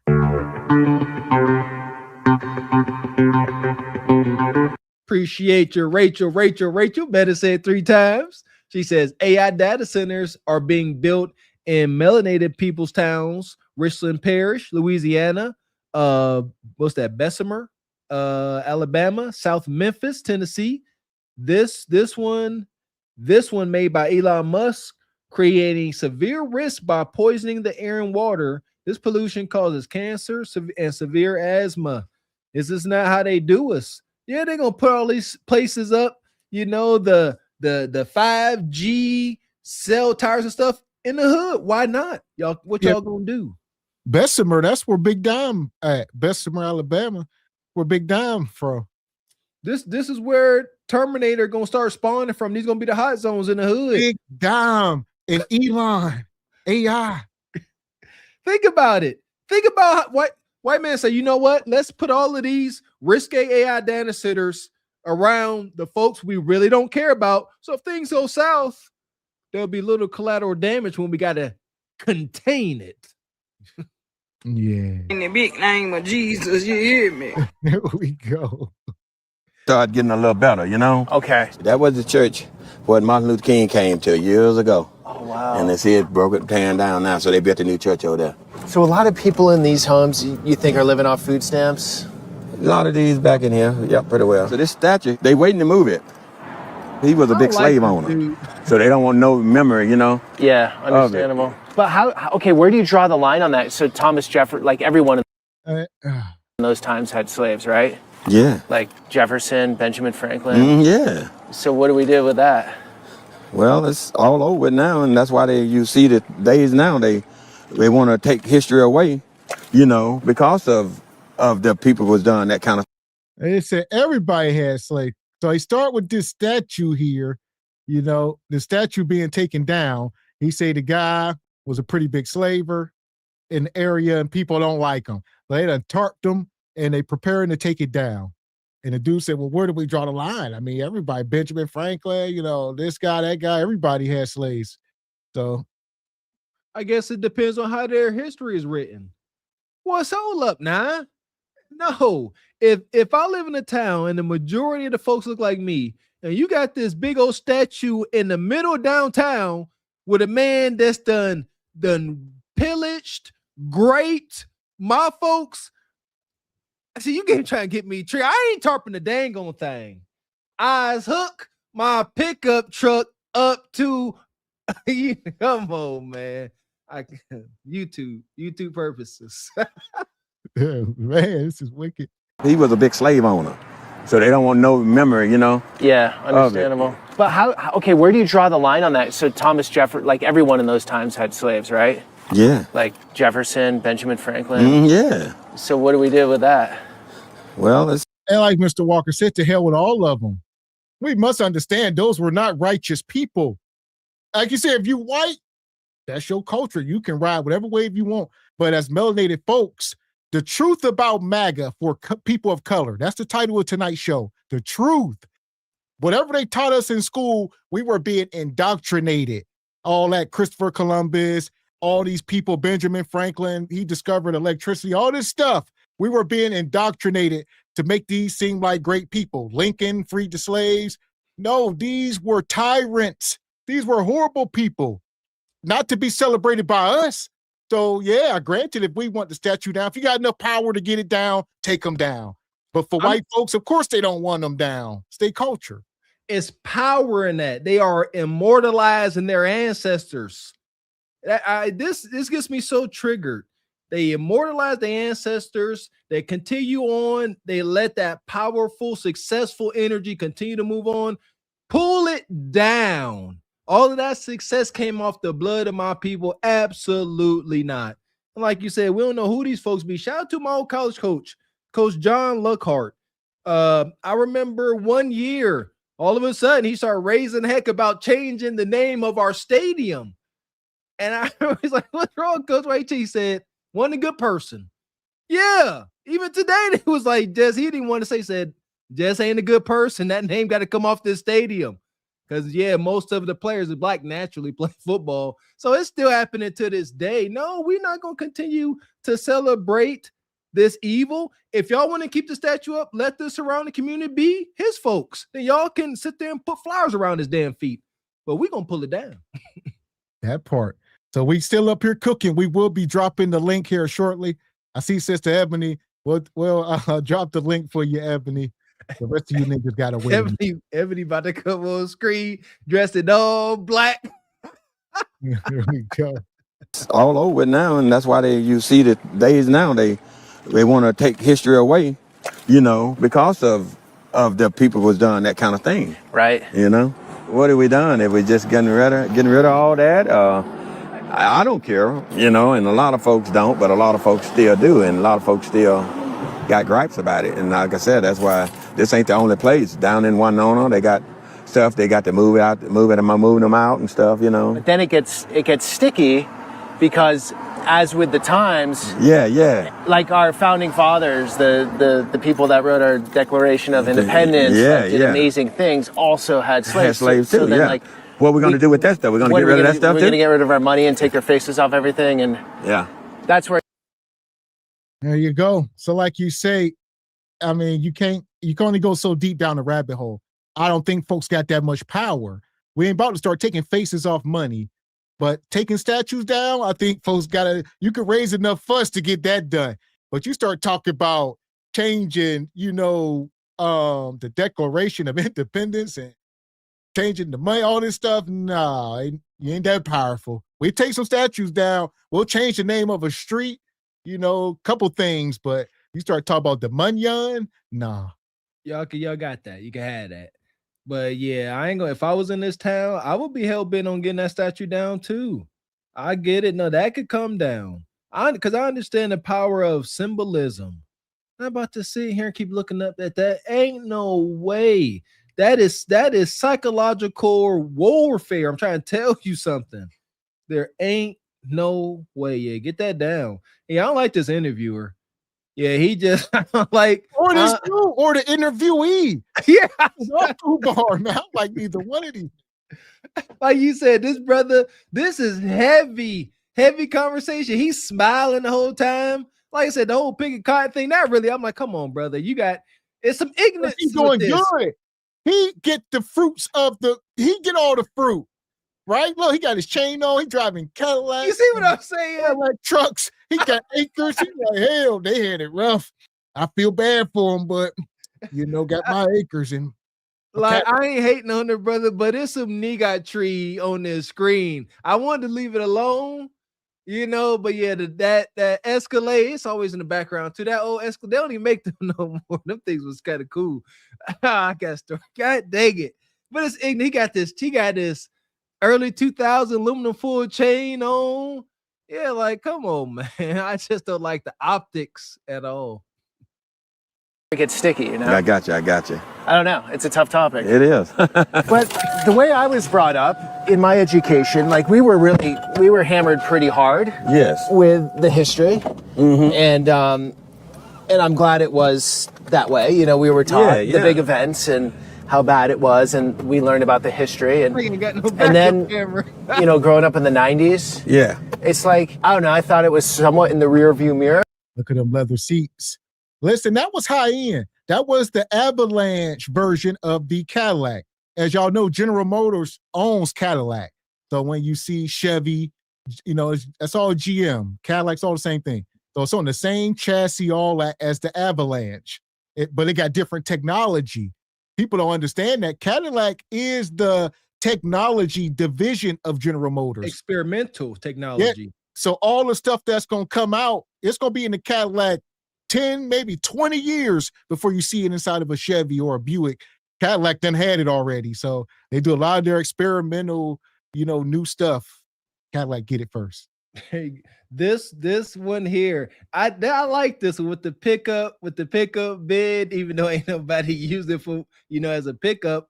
But I never forget, as a kid in the hood, and some old sugar daddy about looked like him was in this hole in the wall bar in town, and he had bought one of these white pearl, Escalade trucks. And I never forget, this was whenever remote start first came out, and he would sit in the bar.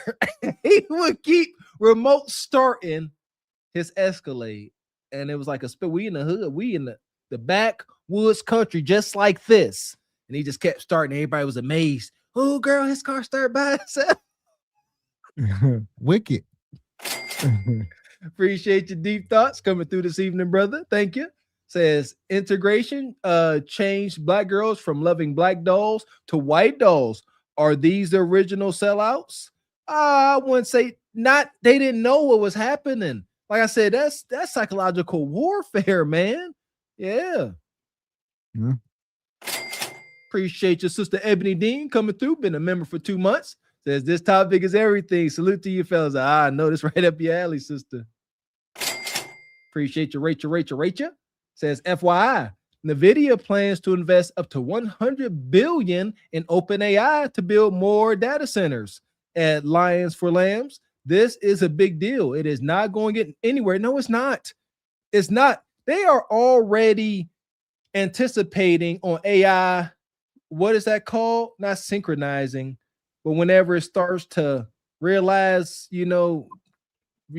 become aware of itself. I forget what that's called. They're already anticipating that. Terminator type stuff. Yeah. They say some people are saying it's already more intelligent than the people controlling it. It's able, like you said, it's able to start regenerating itself and creating prompts on its own. It don't need human assistance. It's getting legs, if you will. It's doing what we feared, but it's inevitable. But supposedly there's things put in place. Yeah, synthesis. They said that's already taking place. And supposedly AI's IQ right now is 120. Like that's in every topic known to man at 120. I think the average IQ is 100. It's at 120 already. Or yesterday it was. Shout out to Frederick Albert. Says Social Security started by FDR into law on August 14th, 1935.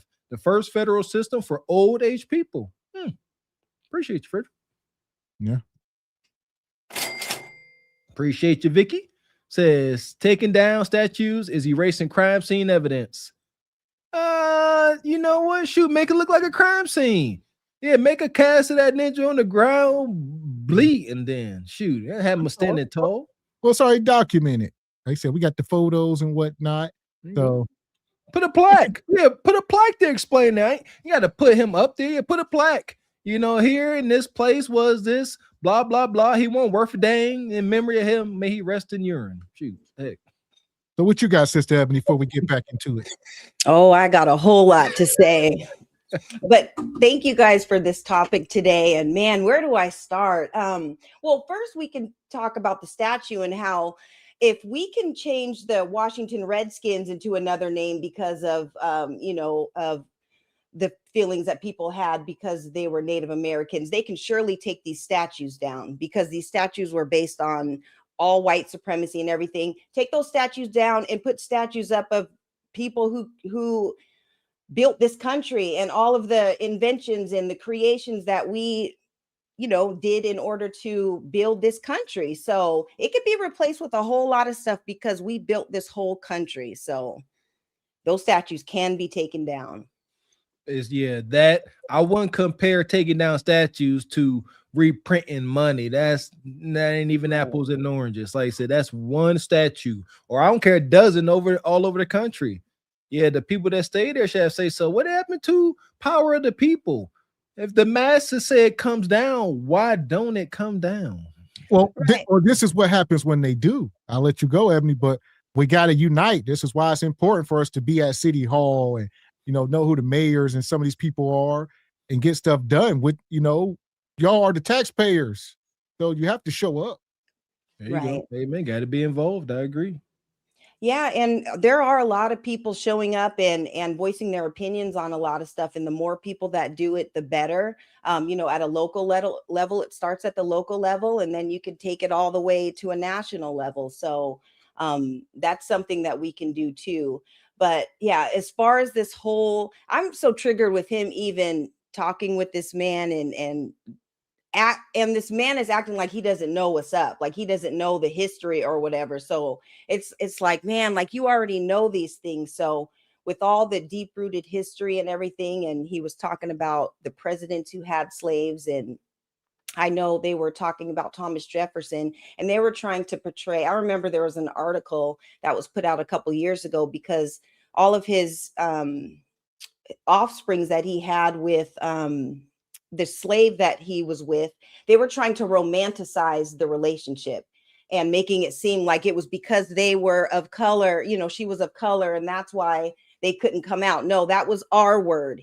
He R-worded her. And when he bought her, she was like 14 years old and had all these babies with him.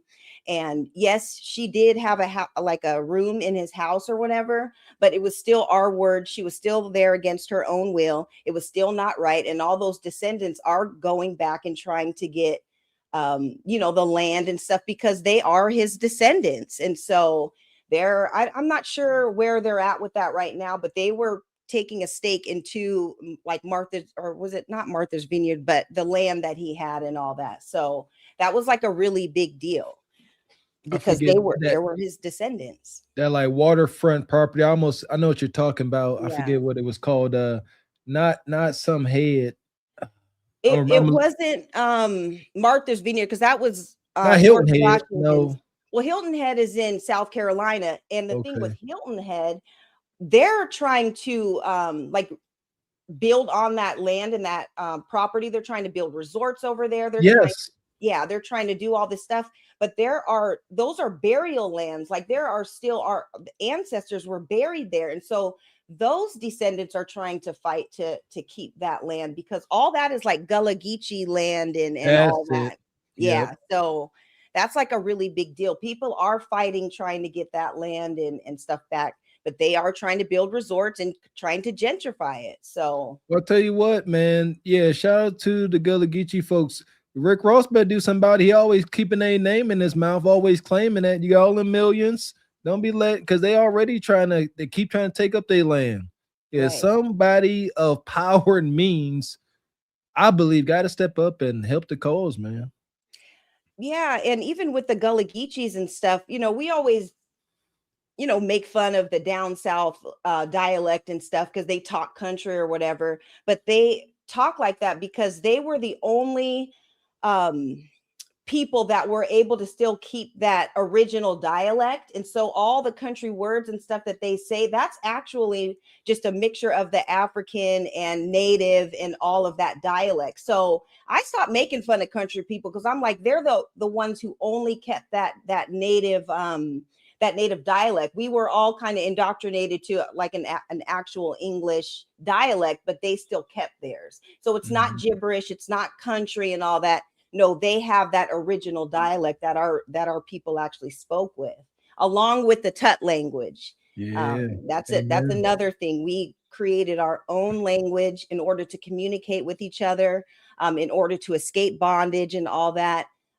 It's very easy to learn if you're able to get a hold of the manual and stuff. It's actually so dope how our ancestors came up with that in order to communicate. And the white people just thought it was gibberish. Oh, they're not smart. They're not thinking right. No, we figured out a way to communicate without you guys knowing what we're saying.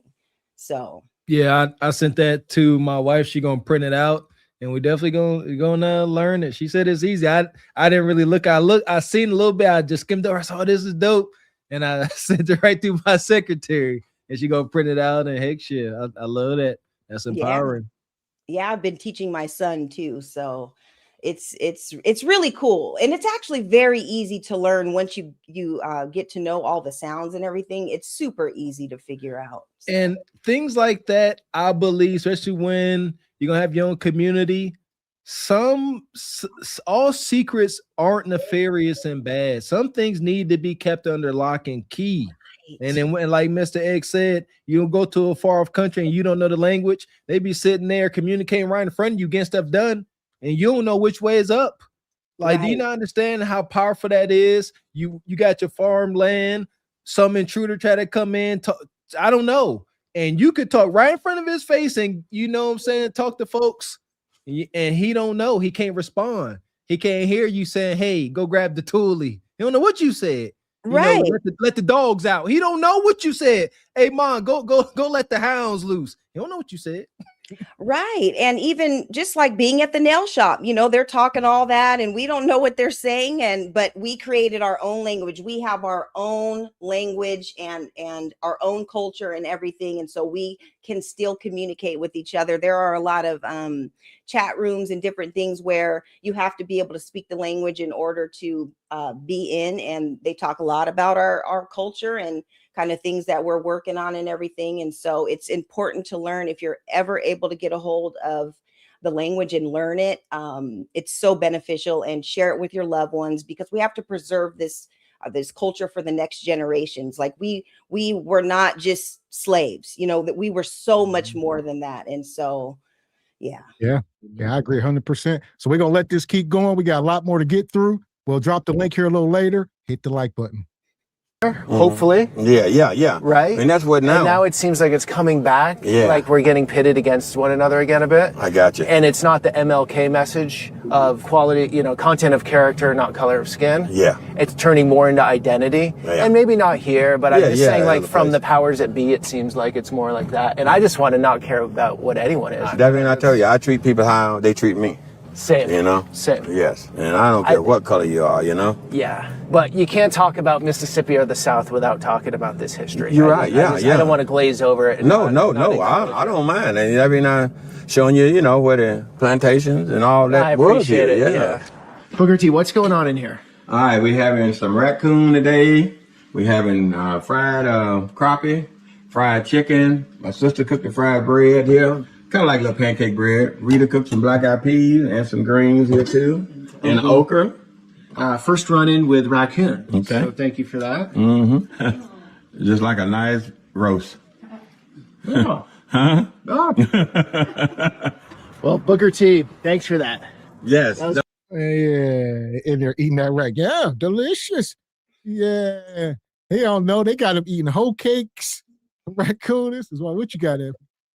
Yeah, well, the raccoons and stuff. The thing, I've never eaten raccoon. I don't go that far into it. I don't eat any meat, but definitely not raccoon or whatever. But the thing about it is, we knew how to grow the spices and everything. We knew which spices went with different foods and everything. That's why to this day we're able to season our food so well and everything. So we made everything taste good.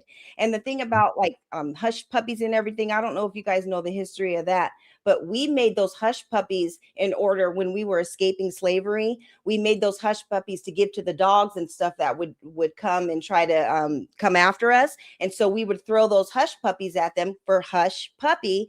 So they would be eating those while we would escape the land. So there's a lot of culture and deep history within even the foods that we created. So I tell you, that made my heart smile. Made that man eat that coon because I ain't eating no coon.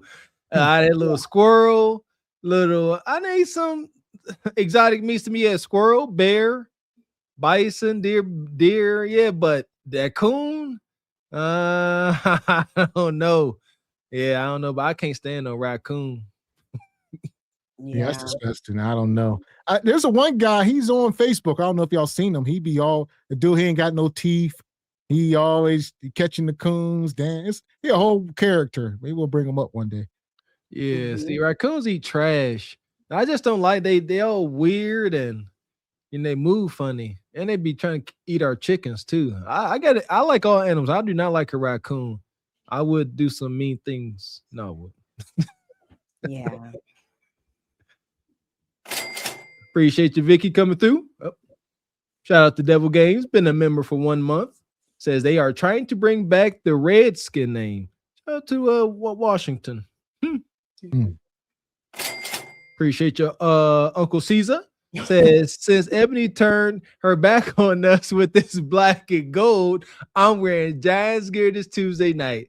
After I get stomped out, I'm blaming Ebony. Hey, we won last night, so I'm feeling my dad's spirit because he was a big Steeler fan. So I had to rock my gear today, and we're talking about our history, so it all goes back to Washington, PA. So I had to represent. And shout out to Devil's Game. Yeah, talking about the Redskin. I guess that got to do with T Money. I'm sure he behind that. So yeah, that's part of MAGA, right? The truth behind MAGA for people of color. That's part of it. T Money said, y'all gonna let them bully y'all into changing that name? Let's switch it back. I mean, did they consider that derogatory? Yes. Oh, absolutely. Yeah, the Native community, they went in. It's definitely, Redskin. As far as they concerned, some of them say yes, some of them say no. When they were doing through it, I remember at the time they were interviewing people. I don't know if they were paying them, but they were saying, no, I don't take offense to it. But a lot of them were saying, don't listen to them people. They being paid. It's derogatory. They changed it. We talk about $1 billion corporation changed the name for a reason. They did. Like, yeah, I seen that one. Like, what is it? Commanders? What's that? But yeah, that's intense. They did. This was when they was changing everything. The Aunt Jemima syrup. Like, I missed that bottle. I never bought it. But I used to say, hey, Aunt Jemima, like, I don't know. Give us some bread. Like, don't take her face off. Make some of the proceeds go towards something that benefits us. Right. I don't think it was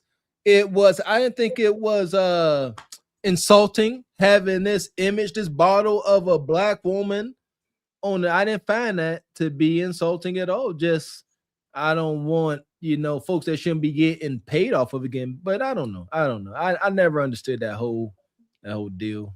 Well, the reason why they put the Uncle Ben's and Aunt Jemima and all that on the bottles is because people wanted real products back in the day. So it was like the real McCoy. So they would buy the products because they knew that the black people were representing it, and we were the ones who were cooking and doing all this stuff. And so that was used as promotion because people weren't buying it if our name, if our faces weren't on it, because we were the real McCoy. So that's why it was put on there. And even looking at that Pearl Milling Company now, it doesn't have that same pop. Like, I just look right past that bottle and grab something else because I'm used to seeing, I get the mammy thing, but it was used to market because we were the real deal with all these food products.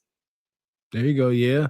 And that's what I understand their hate. As much as they couldn't stand us and thought we were subpar, they needed us, and we showed them every day, if it was our food, our ingenuity, just our brilliance. Yeah, I understand the hate.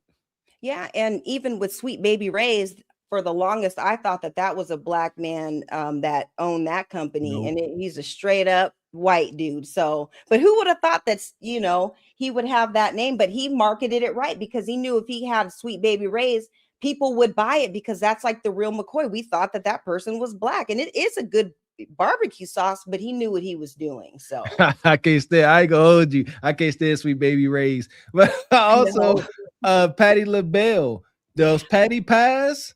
The Patty LaBelle ain't got nothing to do with them pies at Wally World. Right. Those are owned by Walmart. Yep. She just let them put her face on there. She ain't make them. She did nothing to those pies. She said, you can put my face on there. Mm-hmm. Appreciate you, Rachel. Says, Gav, when you were in New York City, did you go to the African Burial Ground and Museum in Lower Manhattan? It's very interesting. Holy cow. No, but I went to the Rise. And they actually had a little montage in there about it. It says the African Burial Ground. Where we at? As New York City grew as a major trading port and financial capital, the economy was very reliant on the slave trade. The practice of slavery was introduced by the Dutch West Indian Company in 1626, and it ended in 1827. However, visitors were able to continue to bring enslaved people to the New York City, this site here, until 1840. So it says during the 17th century, the African Burial Ground emerged as a site for exclusive use by residents of African descent, banned from cities, graveyards. Purchased from the Dutch in 1630, the burial ground site shown on this map here in Lower Manhattan above, it was used until 1795. All right. While the designation on the map above is no longer appropriate language, it shows where the site, now properly known as the African Burial Ground National Museum. So it's a museum now. That was a mouthful. Holy cow. Yeah, I didn't even know. What was it, like a sanctuary city, if you will? I don't know. New York, up north? I can see that, yeah. So it's right here near Central Park and all that. So y'all know the history with Central Park. Exactly. So all that stuff is right there in Manhattan. Right. And Manhattan, one of the richest places on earth now. That's where all the buildings and everything is. That's where Times Square is. All that's right there by the African Burial Grounds. Yeah, I was right in it. I didn't go see it, but it's all on that little stretch there. Holy cow. New York was like a huge hub for slavery and stuff. Everyone thinks it was down south and stuff, but a lot of that stuff started in New York as well. So the slaves were there too. That's why some of the like the richest millionaires they bought themselves out of slavery and stuff, and they were able to set up the neighborhoods and stuff and the communities and stuff up there, and really started making it like with the black towns and all that. So we have deep rooted slavery history in New York as well. So holy cow. Yeah. A lot. But yeah, still there. Next time I'm gonna check it out though, Rachel. Appreciate you, brother Frederick Howard. Says Ebony Dean, this is truth over lies. If they truth, the lies won't stand, my glistening sister.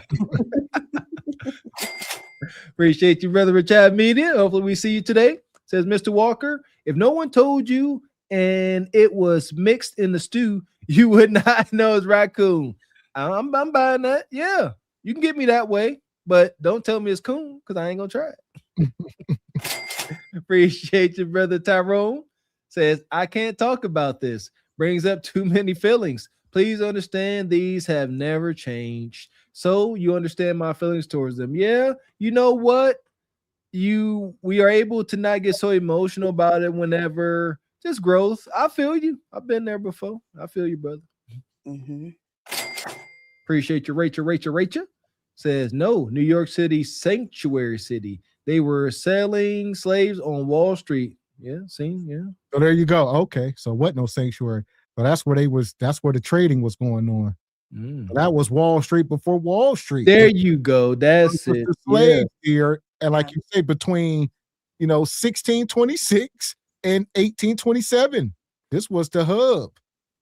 Yeah, we were the original stock. The stock market, we were the original stock. We were in this country during those times. So that's insane. Yeah. That's 100% accurate. Can't nobody dispute that. We were the number one stock. Like we literally built everything. Somebody was in the chat, I blocked them. They said, what did y'all build? Like literally everything. Us and the Irish. I think the question y'all need to ask, what did we receive in return for everything? Yeah, exactly. I think they be asking the wrong questions because we can sit here and talk about our accomplishments with not a lot to show for it as far as finances and resources. And white folks will be like, there's no way y'all did this work and y'all ain't get paid for it. That's the part that is egregious. So, yeah, we did the work. They like, why don't y'all own it?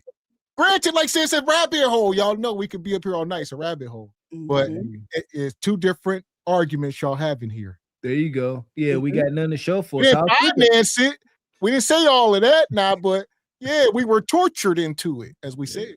Well, and the thing about it is we knew that we had the skills in order to do it. So whenever, the white settlers and stuff came over here, they didn't know how to grow crops and do all this stuff. We knew the land, we knew the terrain. We were so connected with the animals and the land and the nature. That's why whenever we were fighting in the wars and stuff, and when we escaped and we hid out in those swamps and stuff, we were able to live in those swamps for hundreds of years going undetected because we knew the animals, the land, and the terrain. We knew how to survive because we were already here. We knew this land. And that's why they can never come get us out of those swamps, because they didn't know the land. They were scared of the alligators and the bears and everything. We knew the land. And so that's why we were able to maintain in those swamp communities.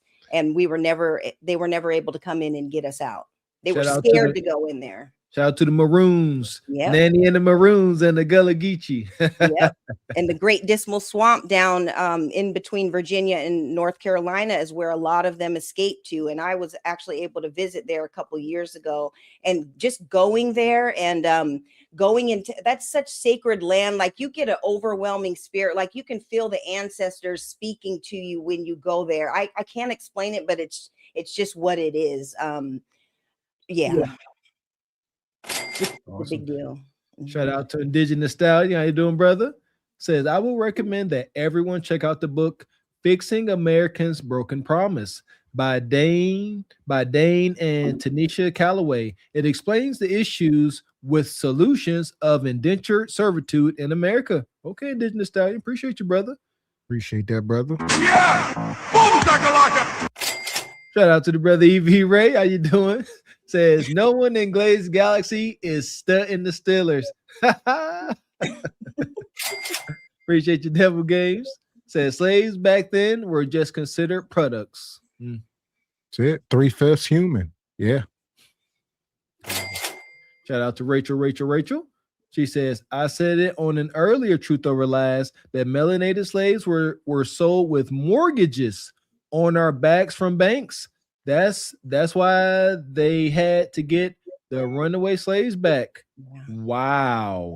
Okay. Yeah, there were insurances on them and everything. And so when they would go up, like on the Black Fridays and when they would on the Sundays, when they would sell the slaves, they would put them on platforms, and they would literally, you would just be just have something covering your private areas, and they were looking at your muscles, and everything was determined on your stock, how many kids that they think that the men and the women can produce. They would sit there and pick at you, and your fee was based on what they think that you could produce for them. So that was like a big deal. Sounds a lot like the NFL Combine. Right. It's very similar to that. You're right. Yeah. Goodness gracious. Shout out to Brother EV. Says Ebony, we don't play at Great Dismal Swamp here. Oh, what do you mean, Evie Ray? We ain't going down that rabbit hole. Okay. If you're just coming in, make sure you hit the like button. We are talking about MAGA, the truth about MAGA for people of color. Here we go. Every man, woman, and child in Mississippi can rationalize how they have always been friends to the colored man. All of a sudden they wake up here one morning and are told that what the way they've operated for the last 100 years is wrong. This is a hard thing to just tell a man that he spent his life doing something wrong. He doesn't have to believe it. And then all of a sudden, we're some kind of demon. If you live in Mississippi and run a cotton plantation, you're supposed to be some kind of demon. This is the national image of a cotton plantation operator in the Mississippi Delta. Humphreys McGee owns a 2,500-acre plantation in the Mississippi Delta. His mother's family has been in the state for 7 generations. And on his father's side, the McGees moved out parallel. Charleston was the elegant capital of Southern culture.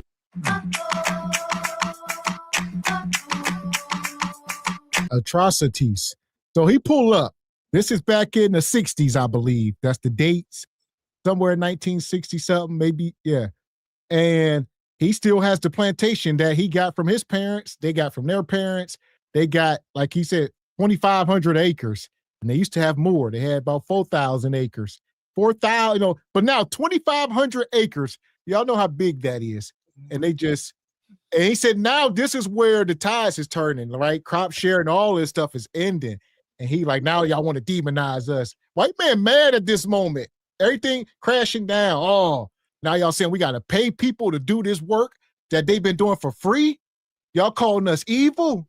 They like doing this work. No, they don't. No, they don't. That we didn't have the internet. All right. They thought this was it. And then folks was going north and coming back and like, this ain't it. They had no contrast in life. They had nothing to compare their reality to. Otherwise, come on, stop it. This is wild. Look at that land. He can't even see the end of his property. Talking and got the nerve to be up here. God dang, I don't know. I guess they get used to 50-foot yachts and vacation houses in the Swiss Alps. And a vaults full of gold like Scrooge McDuck. I guess they don't want to lose these things. That's what I picture them having. I just picture them just partying, smoking cigars, Wolf of Wall Street type ish, just hunching on P2s.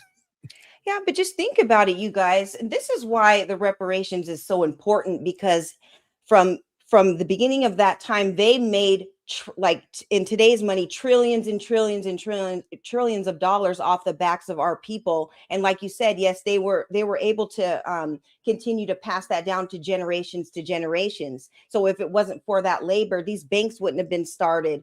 All these things would never have happened because we were the original products of this country. And so that's all the more reason why reparations is important, because without us, they would have nothing. And they need to pay on that. They made a promise that they were going to do it, with the 40 acres and a mule. They didn't do that. Now we put our taxes on it, and now it's up to $250,000 per person, and you have your paperwork in order, and we want our reparations, and we deserve it because we built this country. You know what they trying to say now? They trying to say this time in history was a necessary evil. That is one of the most wicked statements I ever heard in my life. It was necessary, but we here now. In the Mississippi Delta. His mother's family has been in the state for 7 generations. And on his father's side, the McGees moved out parallel. Charleston was the elegant capital of Southern culture in the 19th century. Mississippi was the frontier.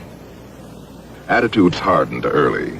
The old way of life has endured in Mississippi longer than anywhere else.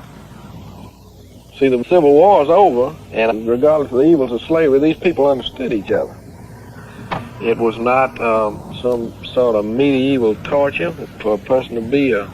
It was. And that's another thing. He like, the Civil War is over. Exactly. And y'all lost. That's why the statues got to come down. All this is why we don't wave a Confederate flag any longer. Y'all lost. Hold the L. That's part of the problem. If y'all want to take it back, y'all know how to, the same way you lost it. But same thing with us. We talked about it with reparations, but I understand it. I understand what the whole history of all of this. Ain't nothing just going to be handed over or put into a mailbox. All right. And like you said, the Civil War is over. So people say, why the statues come down? For that reason exactly.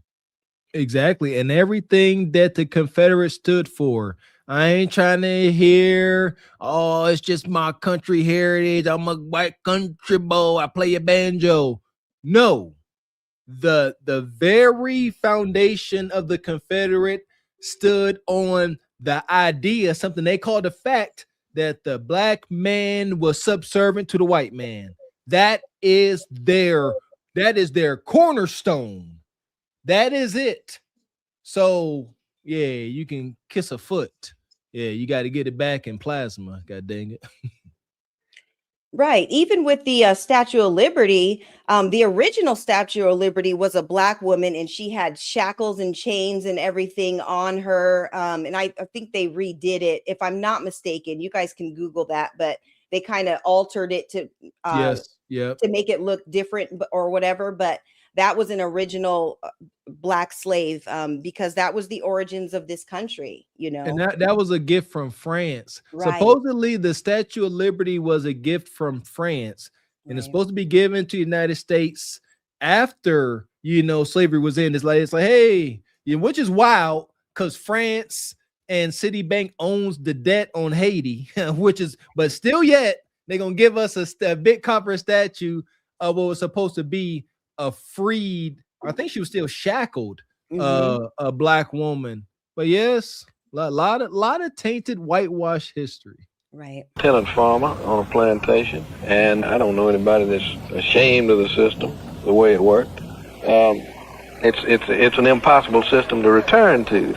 With that mechanical cotton picker, one man could do what 150 men had been doing. This was the crowning blow to this system. Everything's geared to machinery. Where I used to have 83 families on the plantation, I have 15 boys working machine operators. But I will say that. Think about that. So everything's been industrialized. And who doing the work? Black man. We always knew how to do all the work. So he said, once upon a time, it took 83 families to tend my 3,000 acres. I used to have 83 families. And the guy told us earlier, a family would consist of, 15 children and, mom, dad, uncles, cousins, a lot of people. And he had 83 families living throughout this 3,000 acre, plantation. But he said, now all I need is 15 young men to keep my machines running. 15 of these ninjas. That's it. Just all I need them to keep these machines. And one cotton picking machine can do what 150 people can do. Are they getting paid accordingly or no? Ain't no way. Look at our brothers. I know this video is old, but it ain't that dang old, as Mr. X said. Like they getting taken advantage of something crazy. They sharecropping. He most likely giving a lot of them, if not all of them, room and board. I used to work for a guy that did like this. He would have Jamaicans come over from Jamaica for the summer when I was in college, and we worked for a moving company, and he would put them up in a little shack right next to our headquarters, and that's where they stayed. So part of their payment was room and board, and that was this up north. I know it's 10 times worse down there. And I was gonna say, yeah, this was one of the first industrial revolutions. So, like you said, once upon a time, it was man. We needed slaves. We needed numbers. All right. We got to breed them, keep them coming, keep picking cotton and doing all this stuff. Now we need the machines. Now we just need a few men to fix the machines.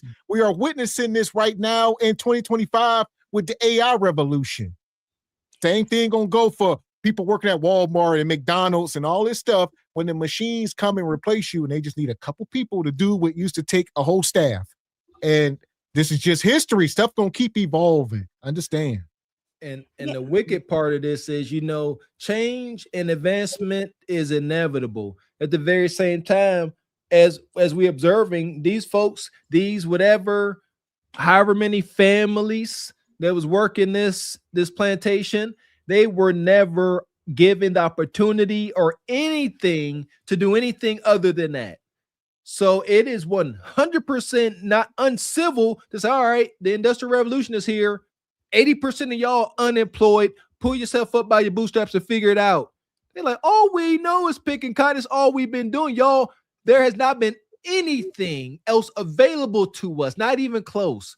And now you got folks out here just down and out. So we're going to acknowledge the extremely, I ain't going to say unfair, uncivil parts of this madness. Yeah, and even with the machines and stuff that he has, we created all of those machines, and a lot of times we created inventions on the plantation that helped make our jobs easier and whatever. We couldn't get patents for it. The slave owners got the patents for it, but when we came up out of slavery, there were over 50,000 patents that we originated after slavery. So just imagine how many if we could have patented the things that we created during slavery. So all those machines and everything, we created that because we wanted to make our job easier. We just couldn't get the patents for it because we were, they owned us. And so a lot of those inventions and stuff that they talk about that the white slave owners and stuff had, no, we originated that. Like we even built the White House and all that. The first person, the lady who's sewn together the American flag, that was a Black lady. All the things that this country, their landmarks and everything, we did that. We created it. So we are the culture of this country. Amen. 15 boys working machine operators. But I will say that the system we had was a system that on the surface developed a very outgoing, happy group of people. They're old people now, but these are the people that I grew up thinking I knew. In the frontier days, slaves begged not to be sent to Mississippi, where their work was almost as harsh as the overseers.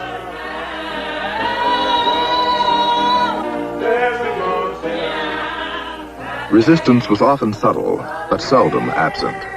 A runaway slave said that each so-called happy song was a testimony against slavery and a prayer for deliverance. Huh.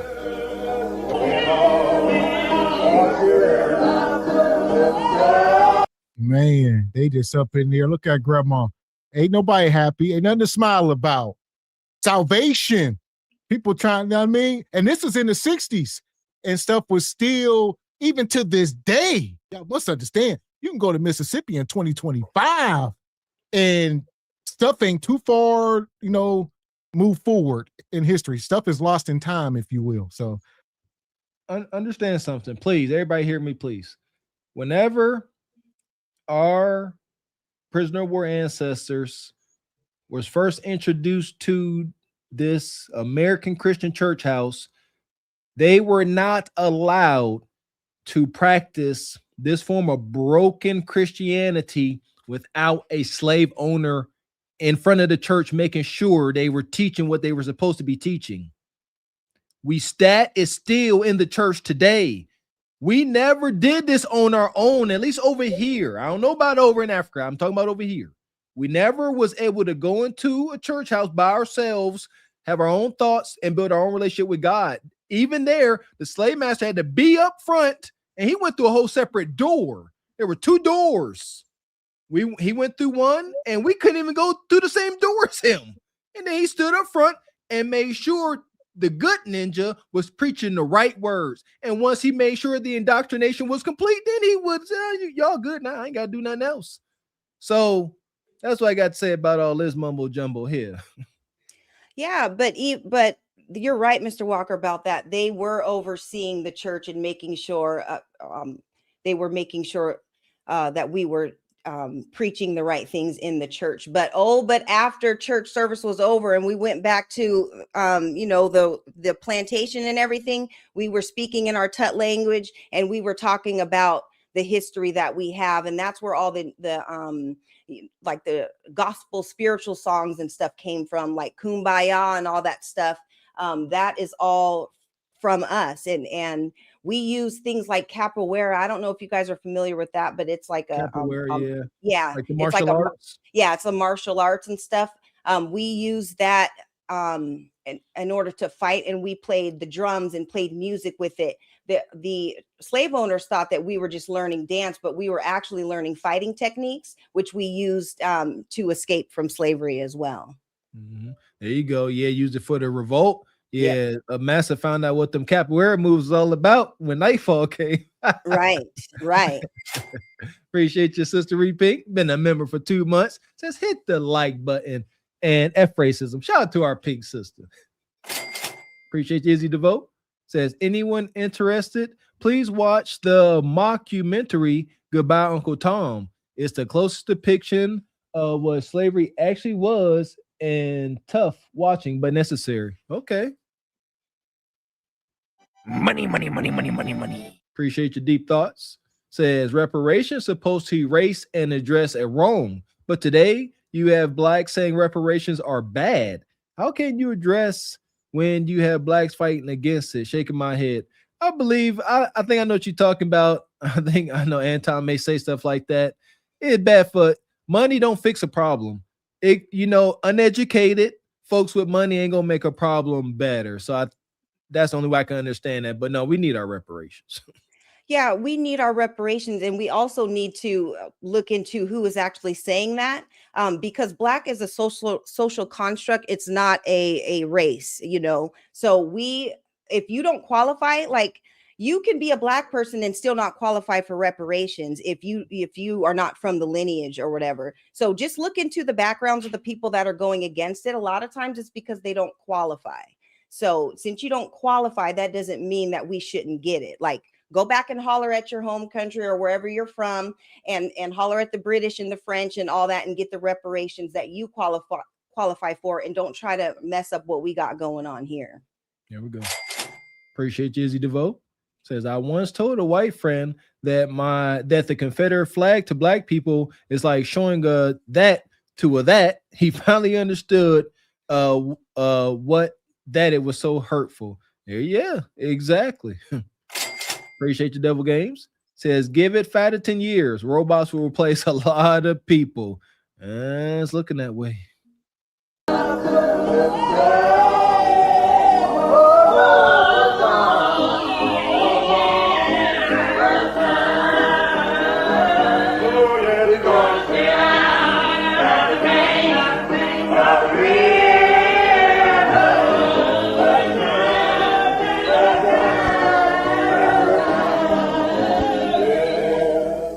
This system, in its best sense, was based on noblesse oblige by the landowner. But I don't have 83 families anymore that I feel like I'm the daddy of. I do not expect to ever have this relationship with the younger generation, the children of these men. They are oriented entirely differently. They grew up in the 50s. They're conscious of the change in the status quo. All that. So it was all coming to an end. He like, look, we've been doing this for hundreds of years. But he said, this next generation, he said, I'm not going to have any connection with them. All right. They ain't like their mamas, daddies, and grandmas and the people. Nah, he said, we in the 50s. He said, these kids born now, they got TVs and stuff. Yeah, they look at me different. But he said, this dude on the screen, I still got control over him. But his kids, yeah, so I had to start building machines because they start making TVs and his kids know stuff, and they ain't so easy. I hate the energy in this picture, man. Look at that man. Forced into a position to feel and approach this man like he's subservient. This guy sitting down in the car. Just so much disrespect in this thing. I'm surprised he didn't make him take his damn hat off. But like I said, the kids ain't with that. He talking about connection, not connection, control. Indoctrination is gone. Yeah, shout out to, our kids. Shout out to us. We ain't, no. You ain't better than me just because you got pasty skin. That's the energy here. I am subservient to you. There you go, Thanos. Yes, Mr. Cartwright. Yes, sir, Mr. Cartwright. My foot. Yeah, and that's why it's so important for these next generations coming up that we teach them the history and everything, because each generation gets better and better. There are a lot of young people, even on YouTube right now, talking about our culture and fighting for reparations and teaching the other young people about it. So we are making a difference, whether people know it or not, and the word is getting out, and it's up to us to teach the next generations. And so if it doesn't happen in our lifetime, at least the next generation are going to know that this is what we fought for, and they can continue on just like we've done with our ancestors. So the fight continues. I think a big part of our journey is to teach our kids, to number one, knowledge of self, but also have a chip on your shoulder without the hate. I know a lot of us are working on overcoming hate from what our ancestors been through, what we've been through, but that's something that is my dream for our kids, where they can still have that fire, but not the hate, because hate is misplaced energy. No hate. Yeah. I was just going to say, sorry, I was just going to say real quick, I don't think that we have hate in our heart. I think that we want justice. We want justice. We have no feeling about going back and getting revenge or anything. No, we just want our money, and we want to be left alone so that we can do our thing. So there is no hate. We don't really have hate in our heart like that. Like, we're the most forgiving culture and everything. We've always invited everybody in. We've always shared our knowledge and everything that we've ever learned. And so that's really not in our nature. But we want our money, and we're going to fight for it. And that's all we want. And y'all can leave us alone. We'll leave y'all alone. Y'all just need to cut this check and let us do us. They're conscious of the change in the status quo. They are fairly confused about what their position is. They don't want to be subservient. From when I saw my mother and father and my brothers do while I was growing up, I feel that I don't want any of my kids to go in a world like this, because I know some days I saw my mother slaving from 6 in the morning in hot sun, 100-degree weather, from pulling a hoe in a field from 6 until night, with about an hour's break between us all this time. And my father doing labor that machines wouldn't even be made to do hardly. Doing labor that bad. And I feel that if we've been working this long and can't even own the shirts on our back, I feel that we have to take some drastic steps to make something happen, to make a change come about, because Mississippi is going to either have to change or there can't be no more Mississippi. And we have to do this in any means that's possible. Through our parents, we've earned Mississippi. There's no question about it, brother. I mean, if my mother got there and sweated from morning until night, and you tell me I don't own anything she sweated on, I mean, how can that be? How can it be? The white man does not want to give over his institutions, and that's what people fear that would happen. You just don't want to turn over the reins of everything and give up control. Who wants to give up control? Way out. Okay, guys, get in the car. Let's go. So white supremacy is undoubtedly a feeling that white people have all over the world. Of course, how the black man and the white man would live together has been the paramount concern of people ever since the Mississippi Valley was settled, especially when the greatest number were the black people. Yeah, so y'all see them. This is what it looked like. Integration. 50s, black kids. He trying to make it seem like he an upstanding guy now. I'm just taking the boys out. Now this dude here, his whole lineage, pure evil. All right. And we don't want to know what's going on behind the scenes. Trust me, this ain't what you think.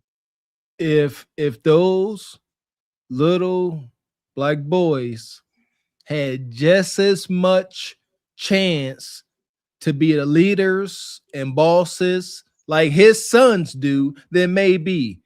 But understand something. This may look equal, but understand the pure indoctrination that's taking place. And you can play with our toolies, but you're gonna be our number one employee. Remember that meme? You are my new elite employee. That's what's happening here. Yeah, y'all, we the same.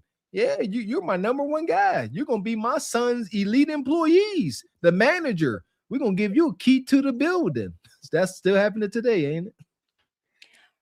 Yeah, and right, and that's the difference with our country and our culture and our history with the white people from America, is that we have a very unique history with them. And so we always kind of look at everything with the side eye because we kind of know how they operate. Like, yes, there are some great white people and everything, but we kind of know how they operate.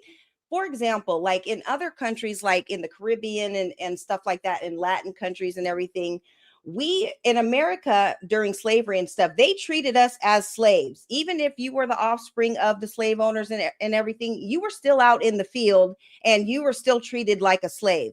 But in those Latin countries and everything, you know, they treated them, they were still slaves, but you got a little extra, like you were considered Latin and you were considered Spanish, and they treated you like family, but you were still slaves. So we didn't have that. We had a distinction because we knew exactly what time it was with them. They didn't try to sugarcoat anything with us. We knew that we were slaves, and they didn't treat us like family. In the Latin countries, they kind of did, but they were still slaves. So we always had that distinction between the two. And so we, even to this day, we know what we're up against with them, and so we kind of look at everything with the side eye because we know the history, and so that's what makes us different from everything else. Shout out to the brother EV Ray with his wild self. Says we not getting it because tethers can benefit. Yeah, but Evie Ray, we don't need the tethers to help us fight for our reparations. We didn't need tethers or anybody else to fight for all of the other freedoms that we have. So we're not really asking for anybody's permission. Either you could fight with us or not, but we don't really need any of them to fight for what's ours. Like, Amen. they can go and deal with it in their own countries and figure it out. Appreciate you, EV. Says, and tethers are the biggest FBA haters. You heard Ebony, we don't need them. Appreciate your deep thoughts coming through this evening, brother. He says, I see universal income for all due to the layoffs, but I see them fighting reparations prospects for us. You know, they've been fighting. Yeah. Appreciate you, EV. Says, our problem ain't all white folks. Tethers work against us as well. Yeah, it's true. Appreciate you, Vicky. Says, read the ISIS paper. Rest in peace to Dr. Westling. Yeah, I think Nick Cave used to talk about that. Very good book, by the way. Very good book. Yeah, I think we need to get on board with each other. All right, I don't think it got nothing to do with tethers, white folks, any of that. Black Americans cannot get on the same page with one another. Not even 20% of us. Not even. So yeah, we got to worry about that. I think we always so worry about other things. Oh, this, that. No, let's focus on each other. Hold our family members, our children, everybody. Let's get back to get the marriage rates up. All this stuff. We can't keep sitting around pointing fingers. Let's clean up our stuff, and all the rest, everything else gonna fall in place. That's it. It's not just sayings and nursery rhymes. Change comes from within. We can acknowledge and understand that we have been affected by a lot of outside sources. However, the positive change comes from within. We can't look to those that had negative effects on our lives to have positive effects. You did this? Yeah, they did. Like, yeah, we did. What you gonna do about it? Look at the man in the mirror and change his ways. Shout out to Michael Jackson. There you go.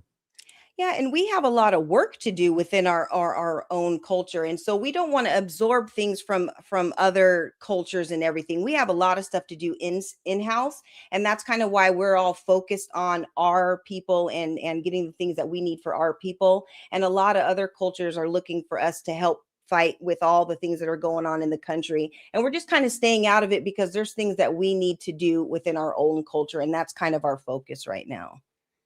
That part. And like you said, I think our biggest issue is being able to separate these times in the 50s and 60s to where we at today. I understand the plight of our people and all the history, but it's 2025. It's about to be 2026. We got to get something going. Got to come together. Got to stop trying to fit in. You know, yeah, it ain't about fancy trinkets. Let's get some land. You know, get some tiny homes and figure it out. Got to get a home base, man. Got to get the machine off your back. We can't think progressively, creatively when you constantly thinking about paying your $1,100, you know, Kia bill. That part. So we dropping the link here. You got to be cammed up. We'll be up here for a little bit longer, not too long. We ain't doing all the rabbit holes. We'll be up here and y'all can come up and state your opinion. Make sure you keep it YouTube friendly. Don't come up here and talk about nothing crazy or you will get dropped. And there's the link. You see how I be stumbling over my words when I start to get passionate? That's because I respect the gun line that is YouTube, G Honda. I mean, want to say some wild stuff. Shout out to the Patreon. Y'all want to catch Mr. Walker using more colorful language? Check out the Patreon. Yeah, because I tell you exactly what I want to do to that going statue, boy. Talking about put a tarp over it. Man, please. I done told y'all I like a little controlled ignorance. Appreciate your Devil Games. Says need to fix the culture so bad. We trying. So there we go. The link is in the chat. Y'all are more than welcome to come up. You got to be on camera and you got to have something to talk about. Don't come up here because you want to be up here now. Baba T, where you at? Richard, where you at? That was an awesome surprise last show. Yeah, the OGs dropping their knowledge, dropping their gems, they war stories, growing up in the high-rise Chicago projects. Actually, give us some more of that good stuff. Shout out to Unc you put on display, Gav. That's my guy. I like him. I'll be watching him talk about just his family, heritage, and just learning more about acquiring land, what it's all about, what it's going to take, being realistic. When my wife and I got to fix that. When my wife and I first started getting into like the whole, homesteading type movement, I was like, yeah, we're going to go get some land, raw land, and, have a stream, have our water come from a stream. Nah, I need some modern amenities. No outhouses, please. Right. Yeah, you don't want to go too deep into it. You want to still have those. I feel you on that. I want access to it. I don't mind, having candles and stuff, that's cool, but I want to be able to hit a light switch not to get too dependent on what's going on. Yeah, if company folks come over, yeah, that's the thing. I don't want land just for me. I got this. I talked about in the Patreon. I would like to have, some nice land, have loved ones and trusted friends and folks come over and experience, what our family have, fellowship. That's what it's about. There is a sister or family on YouTube. I think it's called Green Heifer Farms. And is that it? Have you seen? I think she got that set up. It's like what they call like a boutique type farm, small, but she will invite people come and it's like a what's it called? Bed and breakfast, some type deal, or Airbnb. Come stay, experience their daily life. They cook, foods for you. They got different herbs and teas. It's awesome. I like that idea. Yeah. I haven't seen it, but I'll check it out. Yeah, Green Heifer Farms. It's a whole bunch of. All I saw was sisters. It looked dope. Yeah. I like it. Yeah. Nice. Project Leroy, where are you at? Come up. Project Leroy graced us with his presence yet, but he graced us in the chat. Every time we ask him to come up, he tend to send a big super chat. Yeah. We love Project Leroy. Here we go. Who is that? The tyrant himself. What you got, G Honda? Let's see this.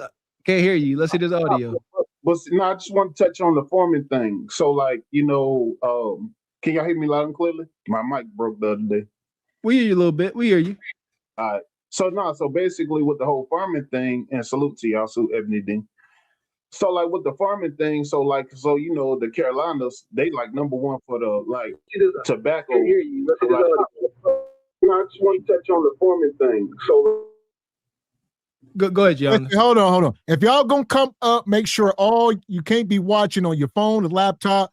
Be camera ready. Don't be watching the stream on another device. Make sure your audio ready. Try to have a microphone if you can. All right, go ahead, Gianna. No, so I'm gonna be brief. So like basically the Carolinas is like number one in tobacco. I think it's Carolinas, Virginia, then Kentucky. So like as far as like me not to go down, but with the black farmers, like a lot of them are being bamboozled and being heavily taxed because a lot of them are not contributing with like the tobacco and like doing their own thing with like fruits, veggies, like emus, chickens, and animals and such. But being that it's crazy and like tobacco killing like over 15, 20 million people per year. But like a lot of black farmers here, they not doing like the tobacco or contributing to like the tobacco. So like that's why they're being heavily taxed like crazy. So it's that's just a mess in itself. Yeah, that's I was I was I was exposed to those, wild taxings, and like I said, the banks not granting loans this year to black farmers. I don't even want to take on that task. Like they talking about the highest self deletion rate is amongst farmers today. So I think is that still true? The highest self deletion rate, like because it's just they just in over their head, like they millions of dollars in debt, and you got to be in debt to try to keep up with certain demands. You got contracts. It's just so bad. Yeah, and not to mention some of the chemicals that they're kind of forcing the farmers to use on the crops and everything, and that's kind of destroying it and altering the chemistry of the plants and everything. That's another thing because they're making certain pesticides and things mandatory and everything. So that's something I think that is a big problem. Also, we're not able to freely grow like we used to be able to because of the laws and the stipulations that they have. So Like it's down to the grain. right. I see videos where black farmers, they are given bad grain. They going spending all this money to get the grain to plant their corn crops or whatever, and it's just bad. Right. And it's like, so what you gonna do? I couldn't imagine, like, who do you call? Nobody. Who do you turn to? Nobody. You got to figure it out, whatever that entails. And for a lot of folks, it entails getting another loan, going bankrupt, and that just can't continue to be a trend. Yeah, that's because they want to have a monopoly on it all their own and be able to make all these super crops and all that. That is really not, especially with the organic farmers and people that try to do things the all natural way. There's a monopoly on it, and they are trying to take over so that they can control all crops. So it's unfortunate for sure. Leon King, welcome in. What you got? Oh, Dark Lord. On the subject, we talk about MAGA, people of color. What you got on the topic tonight, Leon? Hi, Leon. Hey, Leon.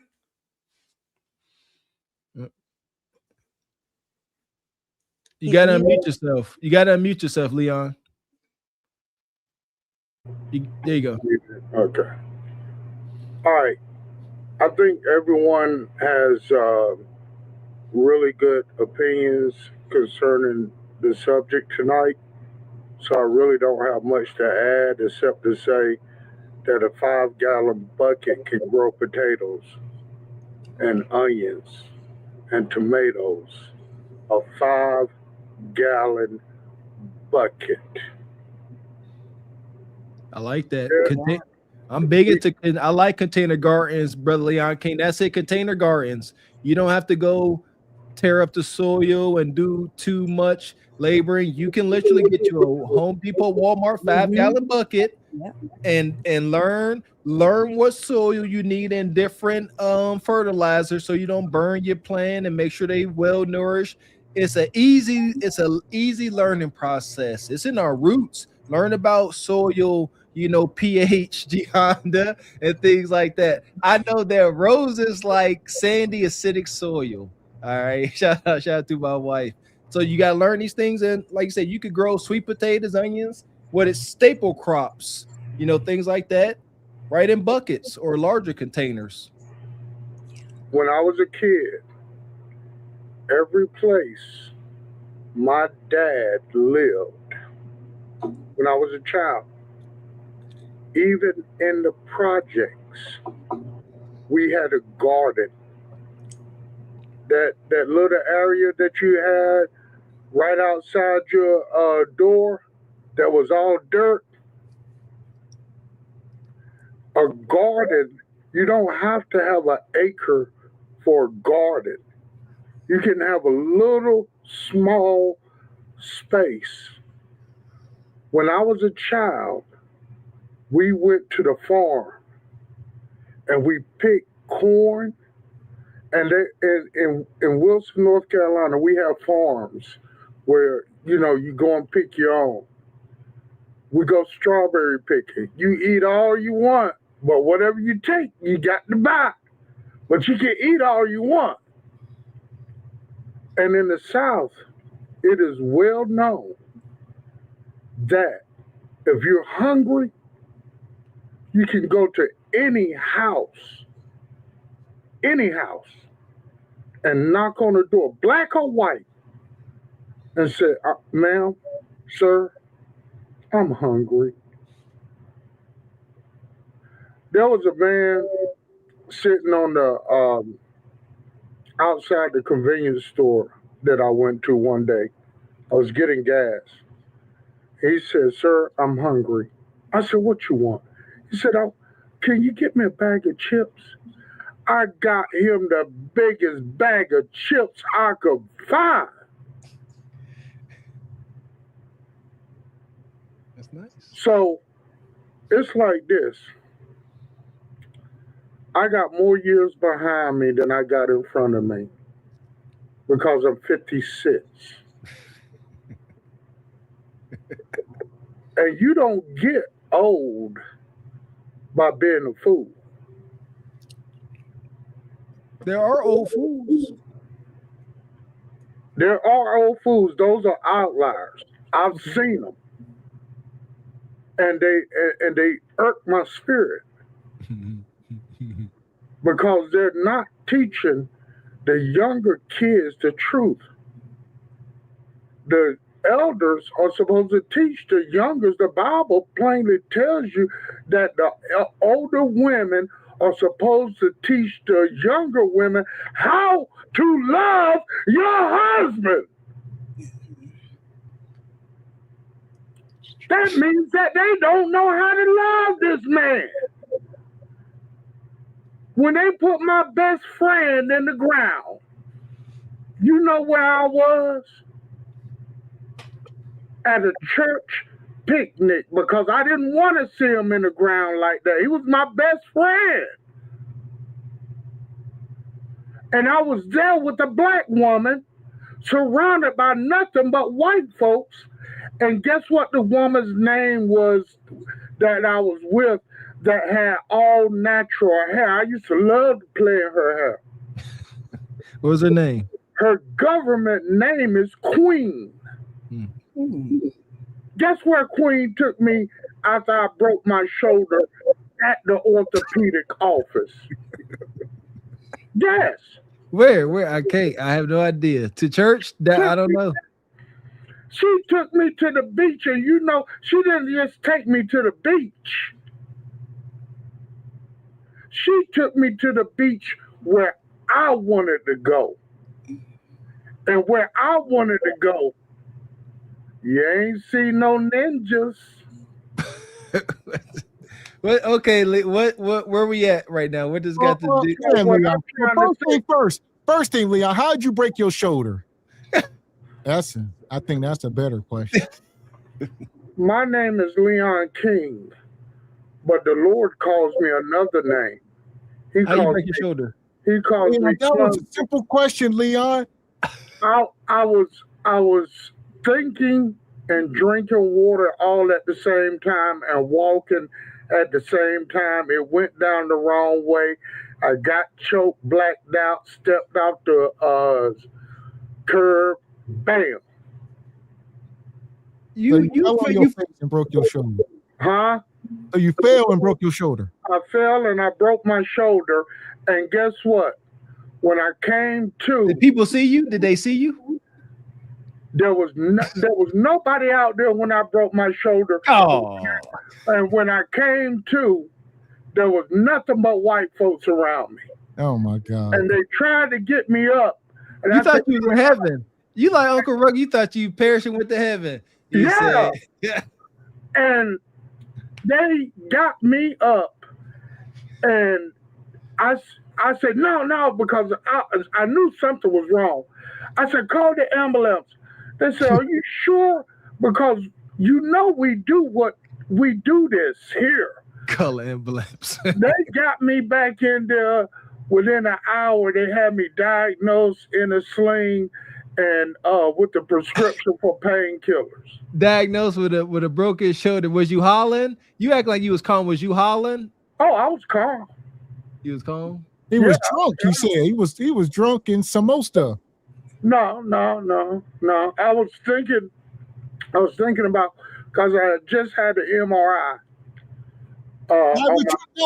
Wait. You said you was drinking before you fell. I was drinking water. Mixed with what? Just water. This is water right here. No, I'm saying the day you fell, you said you was drinking. The day I fell. So you just fell for no good reason. I was walking, drinking, and thinking about what I was going to do when I got home.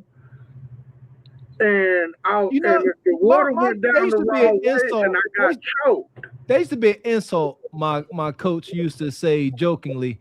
He'd say, Walker, you can't think, drink, and walk at the same time. That's a joke.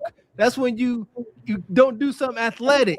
That's an insult. But you were literally walking, drinking, and thinking, and you lost your balance in the process. No, the water went down the wrong way. I got choked and blacked out just for a second and stepped off the curb and went down. Sound good, Leon. Listen, all right. Leon, we're going to get back into it. We're going to get back into the subject now. Okay. All right. You want to know the truth about MAGA? Yeah. The truth about MAGA is, and this is what I told the white woman during the, before the election. I told her, I said, look, no matter how much money that woman raises, she will not win the election. And she said to me, why, Leon? I said, see, you are not hearing the silent ones. See, the white man is not so much going to tell you what he's going to do. He's going to do it. Well, here's my thing, Leon. Silent.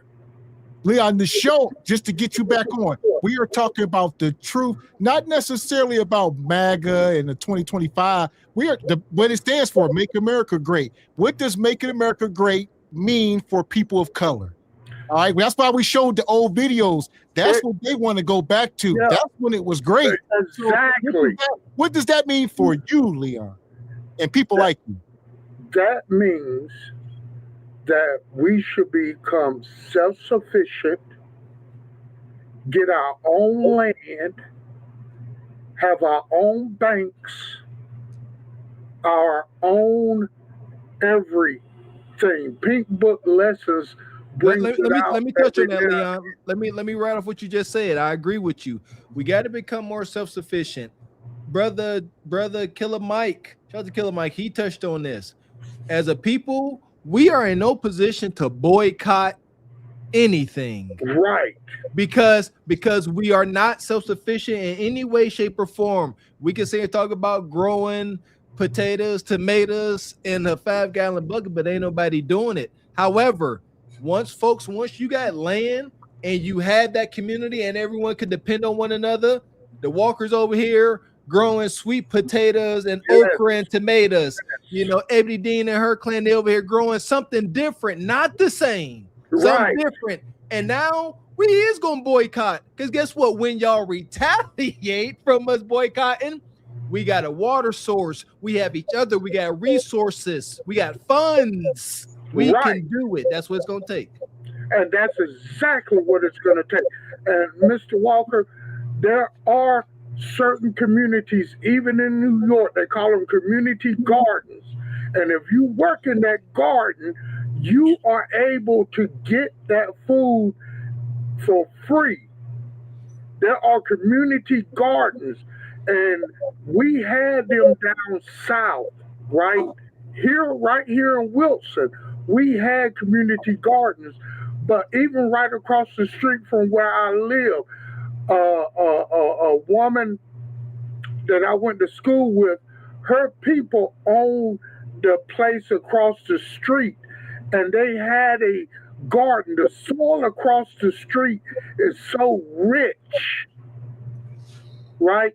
And the thing is, out at our landfill, they got decades of mulch, just as black as night, and anybody can go out there and get it for free. It costs $80 a truckload. Well, it did back then. A dump, you were hired the dump truck to go out there and pick up this mulch for free. So what the deal is, there are communities out here that are doing it. But as far as we're making it to look, the grocery store makes it too easy. We're working 8 to 12 hours a day in these slave traps. Oh, I'm working for the government. I'm working for corporate America. Man, you're only going to get what they give you. The Constitution was written for rich white landowners. Ebony touched on that the woman that sold the American flag was that woman's slave. The anthem was written.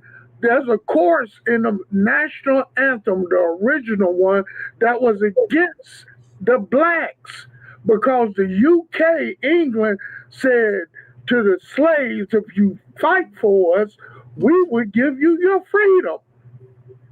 And Francis Scott Key wrote a nasty ass chorus about blacks leaving to fight for. See, the UK realized that with the conscience now, the UK is one of the racist nations out here. It is. Leon, you got to land real quick. I'm gonna get Ebony. Okay, I'm a parachute out of here, but we need to become self-sufficient because in all actuality, 13% of the population has no power, yet we have the largest caucus in Congress. So you tell me why we don't have reparations. I agree. And also, Brother Cole, I see you backstage. Give me a thumbs up, brother. Okay. Also, I see it's more people backstage. Y'all got a cam up if you want to come up. I see a couple of y'all been coming in and out. I could tell you why we ain't got reparations. What you got, brother? Because the people that we got that's in office, and when I say that, I'm talking about state representatives, senators, and stuff like that. They just going along to get along, man. They get in the back rooms when they talk about how they gonna vote, and they all say we gonna vote like this. And whether they really agree or not, they vote that way. You know what I'm saying? And that's just how I go. I got firsthand experience with that. That's why we not gonna get reparations. Because ain't nobody gonna fight for nothing. Ain't nobody making no moves. Whatever they higher up say they gonna vote for, and what they say they not gonna vote for, that's what they doing. Even if they know it's good for the community, they gonna vote no on it just because it's the Republicans' bill, and their excuse is gonna be, well, it's more of them than it is of us, so it's gonna pass anyway. All right. So what's your take on that, Ebony? I'll get you in. I think with the Black Caucus and everything, it's been infiltrated with a lot of blacks who are not from the country, so they don't have any stake in the issue. There are a lot of like Black Caribbeans in the Black Caucus and people from other cultures and everything. So they don't care either way because they're not attached to the lineage. And so I think we need to put more people who are from the lineage and who can fight for us, because it's not for all Black people. It's for people that have a direct lineage to this country. And I think that is why it hasn't been pushed from the Black Caucus, because it's been infiltrated with blacks from other parts of the world.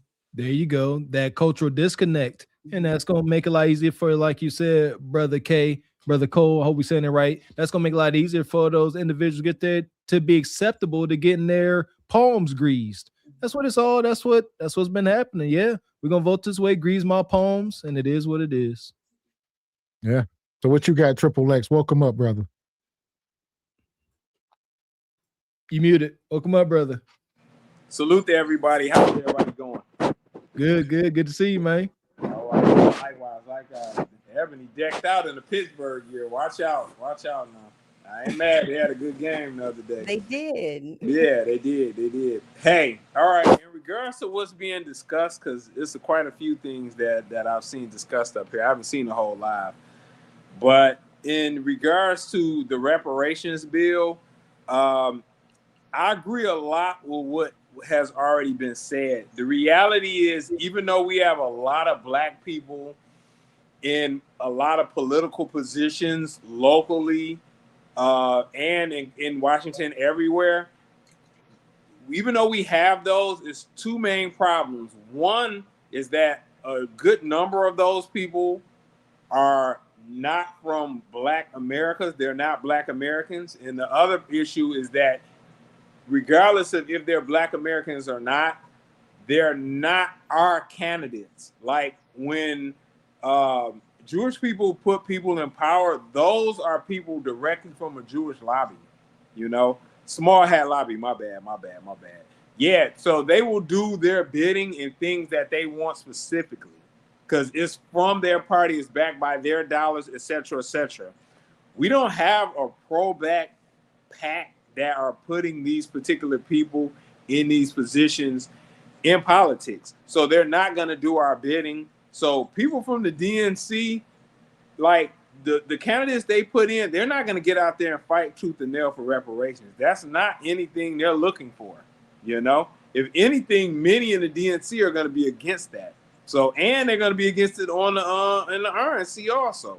So either way it goes, we don't really, even though we have color in there, it's not our real representation that's in politics right now. We don't have anybody in politics that is our real representation at this moment. Yeah, because we haven't put them there. And if one gets there, he has to go through the DNC or the RNC bidding in money to get there. So when he get there, he's going to do their bidding, and that's how that's going to work. Otherwise, they're going to get rid of you. That's how that's going to work, and your political career will be over.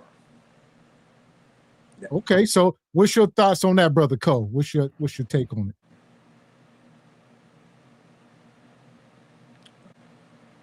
I mean, for the most part, I agree with him.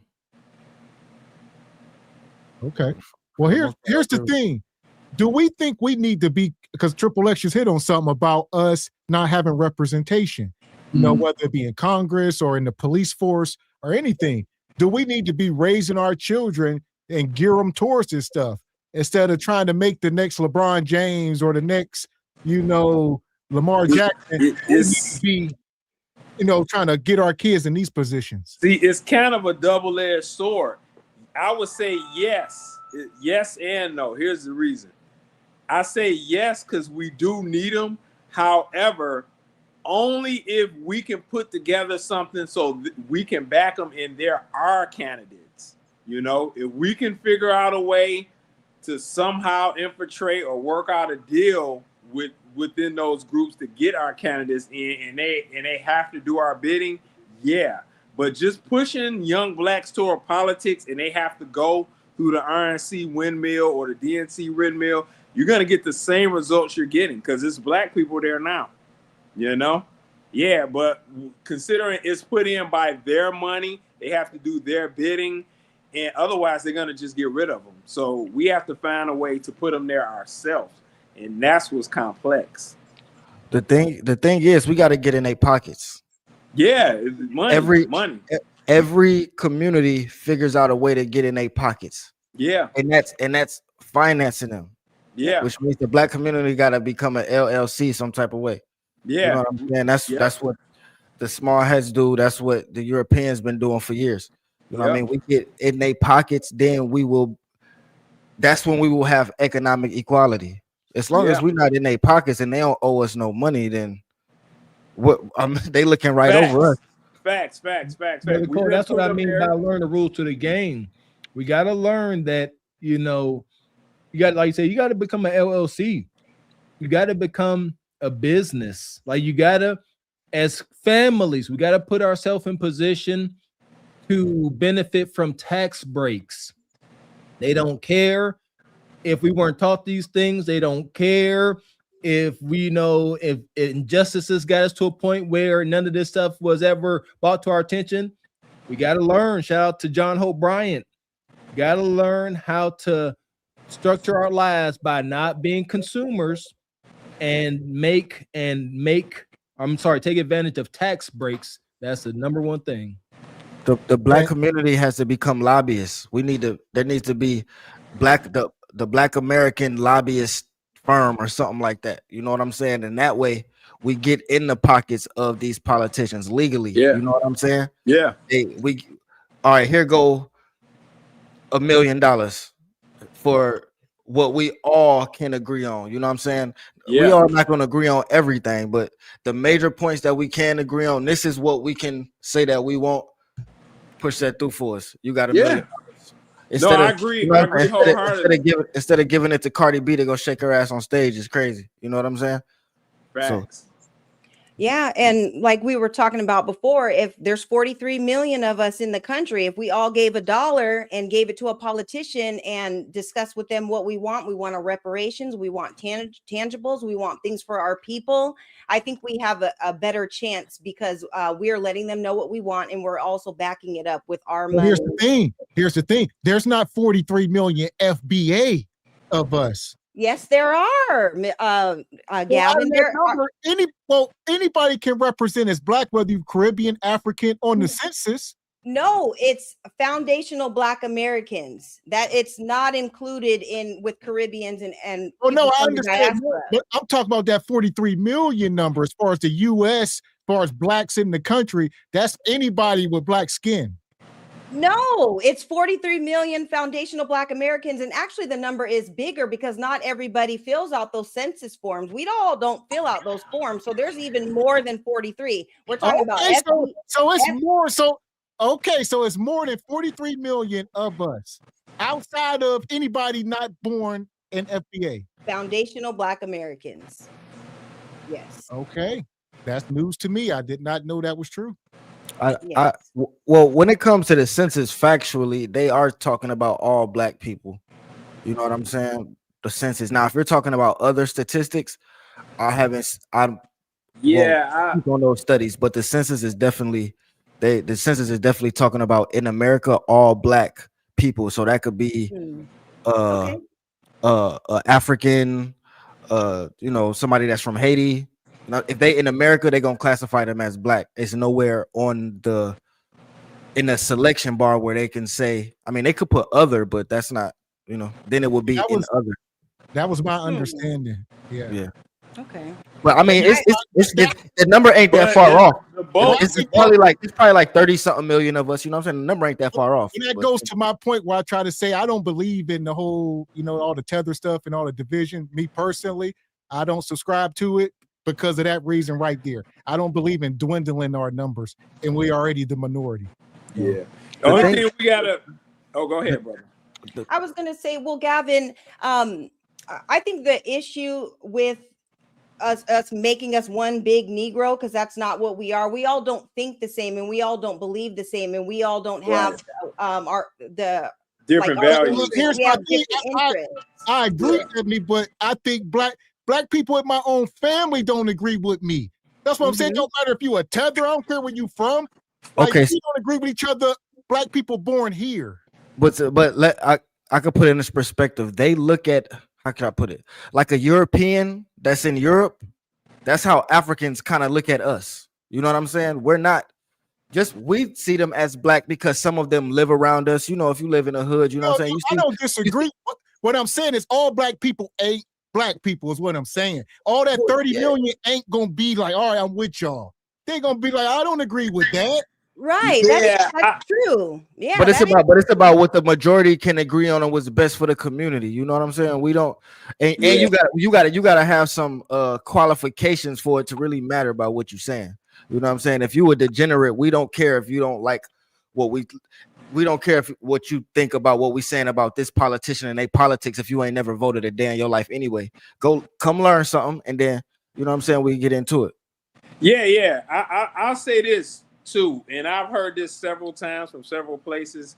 Only about 10% of blacks are going to be immigrant blacks in this country. The bulk are going to be foundational black Americans by far. The issue is, though, is that in a lot of politics, there's a high number of immigrant blacks that have infiltrated politics, and to a degree, they're becoming a voice for us, and they don't have our values in line. Like the one guy from New York, I forget his name offhand. He was on the Breakfast Club. He was speaking directly against reparations. So that's exactly what we don't need. So that's why I asked you about getting our kids involved, and do we need to be? We need to be more represented here. Yeah, not saying we need to stop playing sports or whatever. We need to change the representation in some of these places. Yeah, we're not supposed to quit. I agree. We do, but to do that, and I agree with what the brother said earlier, is that what's his name? Coel. Yeah, I agree with what he said. We have to have that particular PAC and or infrastructure to fund that candidate, so he can do our bidding, and nobody could be like, well, we're gonna vote him out. Nah, but we need more than one person. I think it got to be hundreds. That's part of the problem. Yeah, when you get one person, they end up putting you in the ground very easily. Yeah, we need lots of them where they say, look, even if he gone, there's 100 more waiting. There's 1,000 more waiting. We can't keep trying to lift one person up. No, I agree. We need that infrastructure that's together to fund multiple candidates at once. Well, it wouldn't be like one person. It's like we could lobby a whole party. You know what I'm saying? Yeah. Facts. No, I agree. Yeah, definitely not one person. Presidential candidate. Hey, here go 20 million from the black community. Yeah. Well, it needs to be no different than how they're funding Jewish candidates, Right. Yeah. Right. And other cultures, like they're getting crime bills and everything for their communities and stuff, their cultures, with the Asian hate crime bill and all that stuff. We need to have stuff like that in place for our people, and tangibles and things for us, and crime bills for our people, so that we are represented in that way as well. Yeah, agreed. Hey, shout out to the brother. Was it how you say, brother? Coel? Yeah, Coel. Yeah, Coel. You said $20 million. I looked it up. How much it costs to run for presidency? It costs about $2 billion to run for president. To run for presidency? $2 billion? $2 billion. Crazy.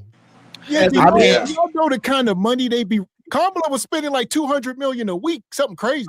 I mean, but as a black community, if we lobby right, I mean, we could here go 500 million. And there's no guarantee. Here go 250 million either. You see what I'm saying? You're gonna spend 200 million, and there's no guarantee you go win.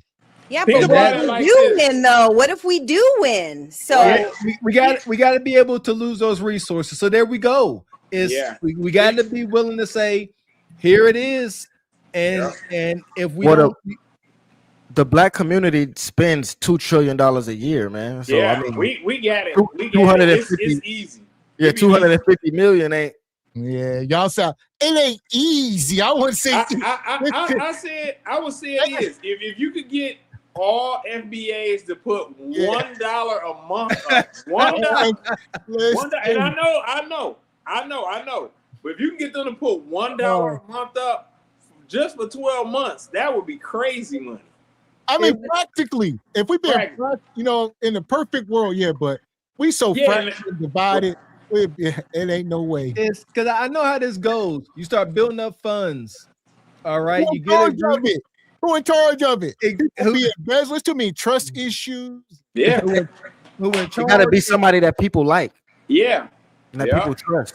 Yeah, there are trustworthy people in our culture, and I think enough of us are on code that will put up the money, and the ones who are not on code, they can fall back. There's enough of us to get this done. We don't need everybody to be on board, because we didn't need everybody to be on board in the past, and we don't need it now. There's enough of us that are on code. So I would say Dr. Claude Anderson, he'd be a great person to put in charge of that. He got one foot in the grave, respectfully. We need. Yeah, he'd be a good person to start out with. What if he passed away? Then what? We could be like, oh, it's over. Dr. No, hold on, Gavin. Hold on, Gavin. No, he'd be a good person to start out, and then he can start mentoring certain people that he thinks is worthy of that, and we could go from there. You know, I get why you doubtful of it. Gavin, look, man, I'm from the same background you and Mr. Walker is from, man. I already know, man. I'll say this: it's just observable. I see how divided I'm the biggest cynic ever, man. Like, you got to remember who you're talking to here, man. And with the background and family I come from, man, I'm the biggest cynic ever. If you look up cynic in the dictionary, it's a picture of me with a big gold chain on, standing next to my Grand National, man, with a shotgun.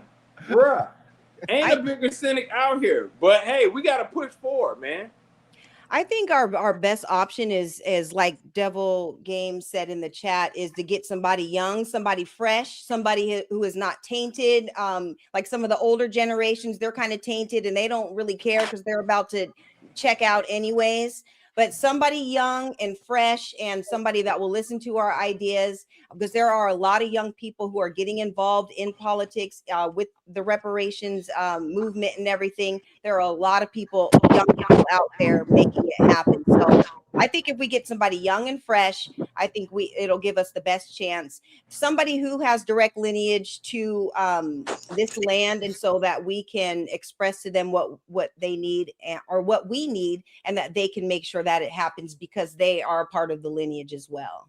I don't think it can be done from someone who's from somewhere else. It has to be somebody that is from here because they have a stake in it as well.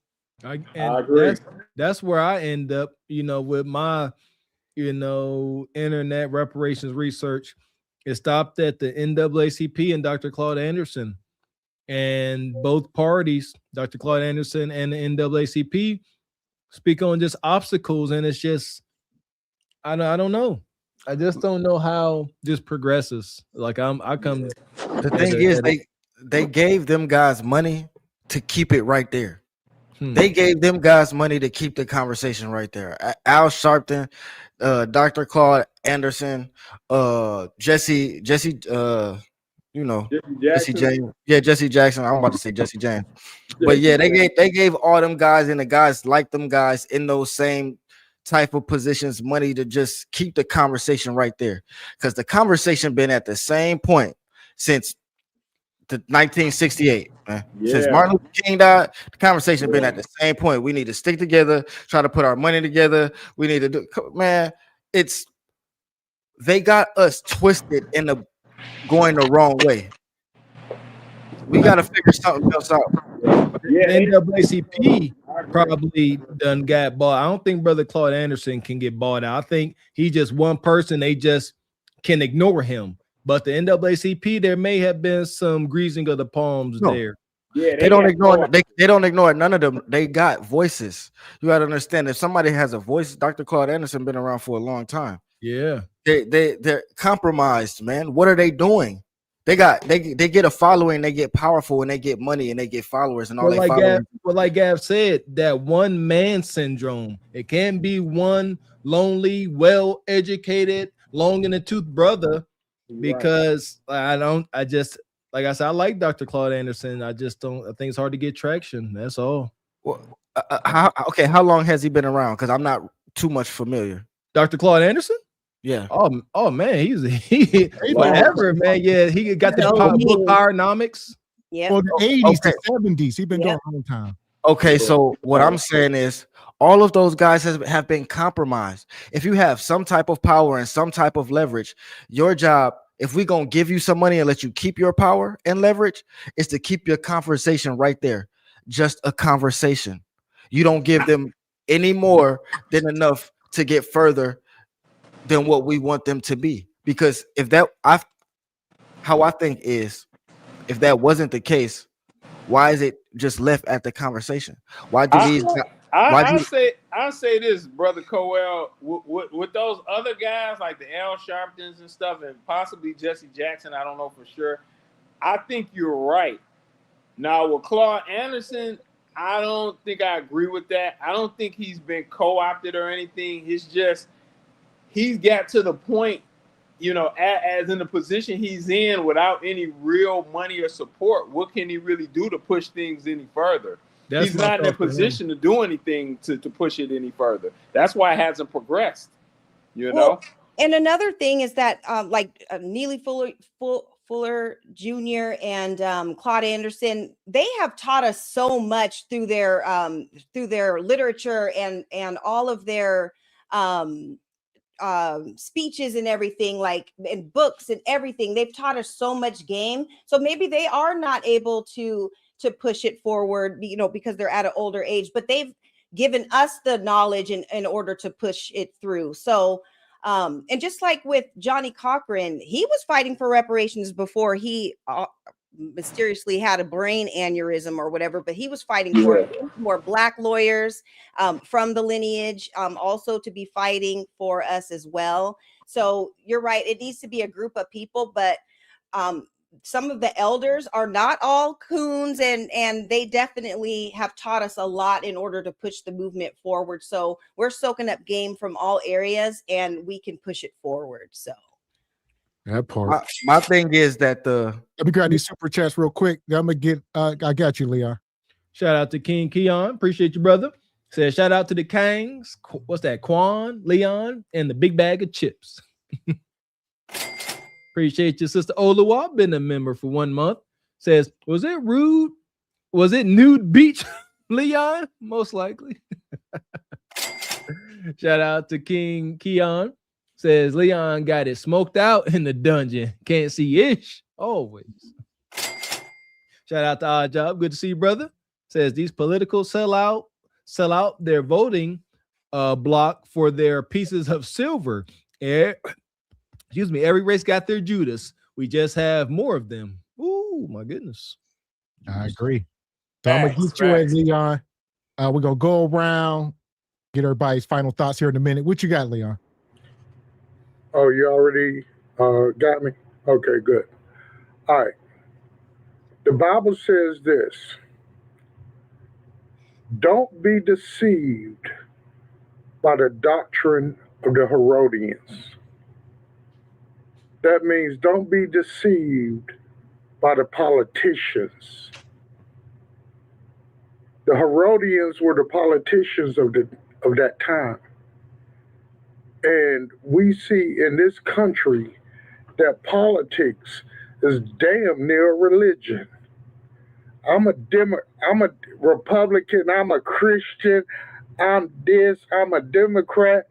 See, y'all don't remember that the Black Panther Party was started in Mississippi in answer to the fact that they would not allow blacks to be seated on the Democratic Party in Mississippi. So that's where the Black Panther Party started. So they started their own political party.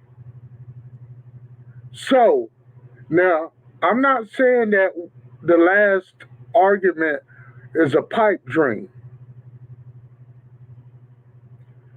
What I'm saying is this: Rage Against the Machine, their first album. You want to know the truth? Listen to that. Mr. Walker quotes it sometimes. Fuck you. I ain't gonna do what you want me to.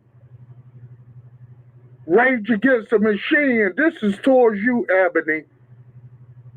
They said, come up, what does the billboard say? Come and play, come and play. Forget about the movement. See, they want us all to be, you look at that movie, They're Alive, where they're trying to indoctrinate us to consume, sleep, watch TV. That's what's going on right now. Sports. Sports is a religion.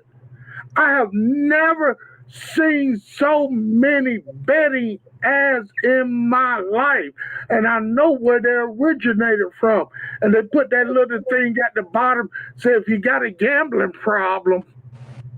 See, in North Carolina recently, we just got the lottery. They say it's for the schools. Why can't you just give the money to the schools? Got to gamble We don't first. see the rich folks going buying lottery tickets. For poor folks. You don't see that. You don't see people, rich folks fighting over a sports team. You don't see that. But you see, the minimum wage is still $7.50, $7.25, I think. That's what the minimum wage is. Now they might give you $20 an hour, but baby, you can go back down to $7.50. The only reason they did what they did as far as minimum wage and everything, when they started minimum wage, that's when they brought in the machines to harvest the crops. When they started having to pay the people $1.25 an hour, that's when they brought in the machines to harvest the crops. And before that, you better watch the movie The Grapes of Wrath and find out who was out there in the fields, the white folks. But guess what white folks did? In order for the politicians to pacify the white folks, you better listen to what Dylan said. Dylan said that the white politicians said to the white, poor whites, what you being so mad about? You got more than the blacks. That's what Bob Dylan said in the song. He told the truth. And Bob Dylan was at the march in '63. Bob Dylan, you need to find out what's going on. He said that they tried to turn the hurricane from a man into a mouse. And if you try, we keep talking about, I'm a black man. God damn it, I'm a man. That's what Fleetwood Mac said. That's what Muddy Water said. I'm a man. I ain't no black man. I'm a man. And I will not strive to be the best black doctor or the best black plumber. I will strive to be the best lawyer, the best plumber, the best doctor. My best friend Daryl told me one day, he said, Leon, I had 3 jobs in my life, and you gave me 2 of them. And if you really want to know the truth, we will not get ahead until we join with the white man. We will not get ahead until I ain't say crackers. I said white man. All right, let me ask you this, Leon. All right, we'll get it back on track before I pass the mic. I mean, do you think we're gonna get reparations? I think that we would get reparations if we make the government afraid.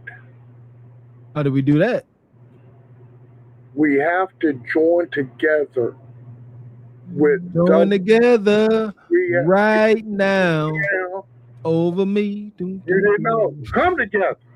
We got to come together. And I'm trying to come together. All right, that's your answer? Come on, Leon. No more rabbit holes. Oh, okay. What you got? I think that we will get reparations if we make the government afraid of us. Okay. Right now, see, this is history. I'm about to tell you something. When the white man, the poor whites, back during the Revolutionary War, right after that, join together with the blacks, that's when the politicians and the rich whites said to the poor whites, oh, y'all white too, and y'all can vote. As long as they keep us separated, as long as we keep ourselves separated, they cannot do anything if we stand together. All right, Leon, that was enough. You are a false prophet, and security, take him out of here.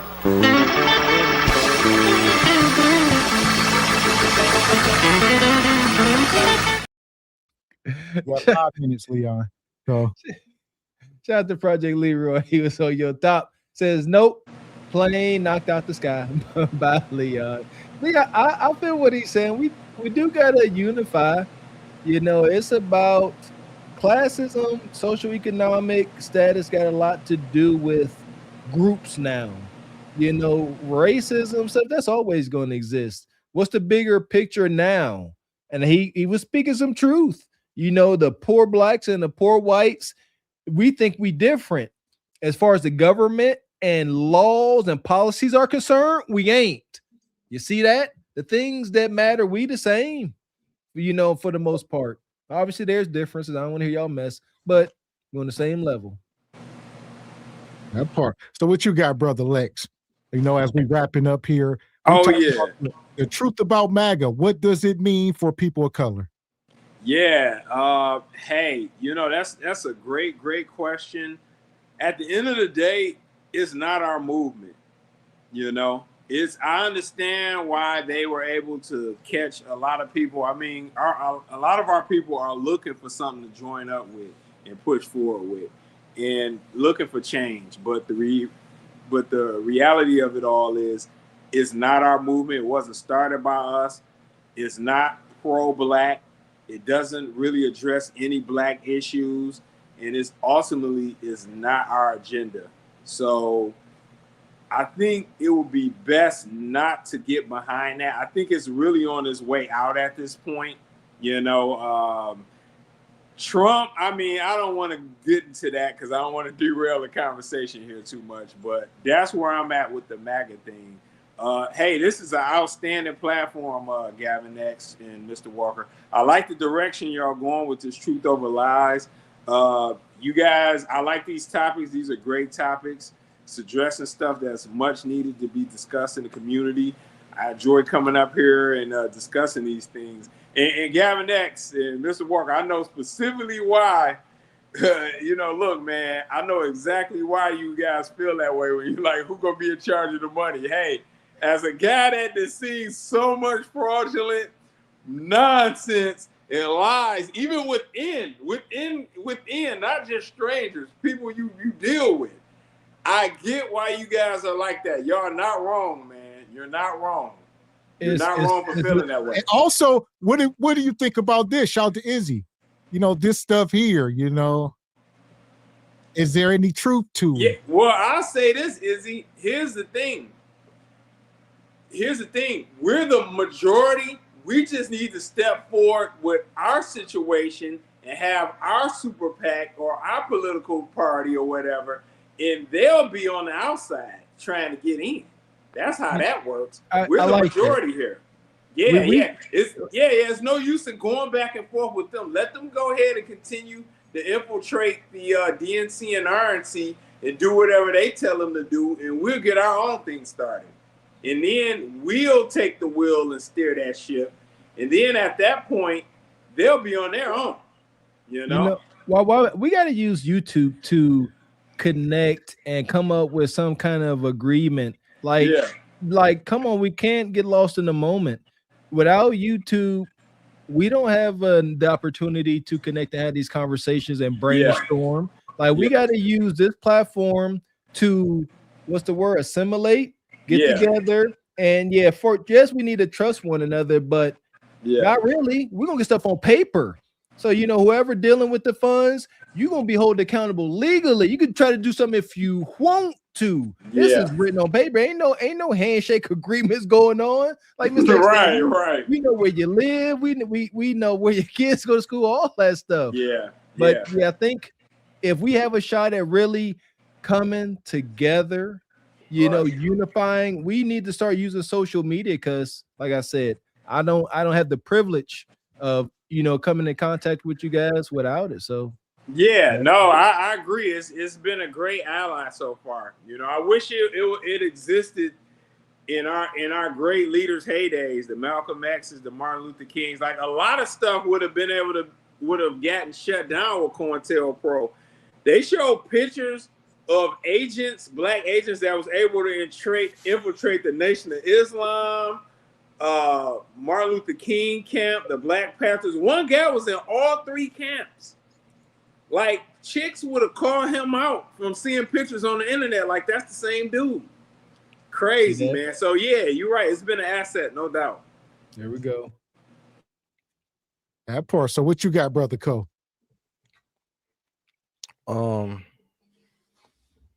As far as the truth about MAGA for people of color, I honestly just think black people in America just need to align with the winners.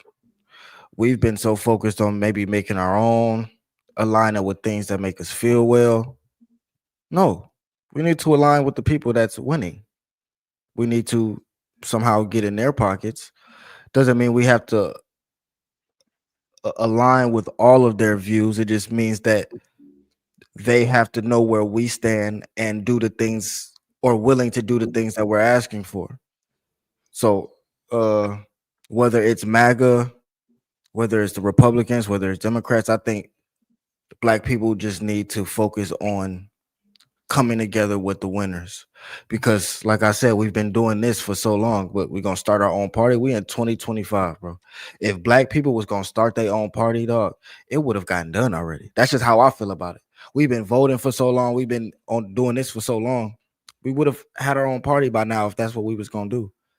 We need to stop trying to start from the bottom and align with the people that's already at the top. That's it.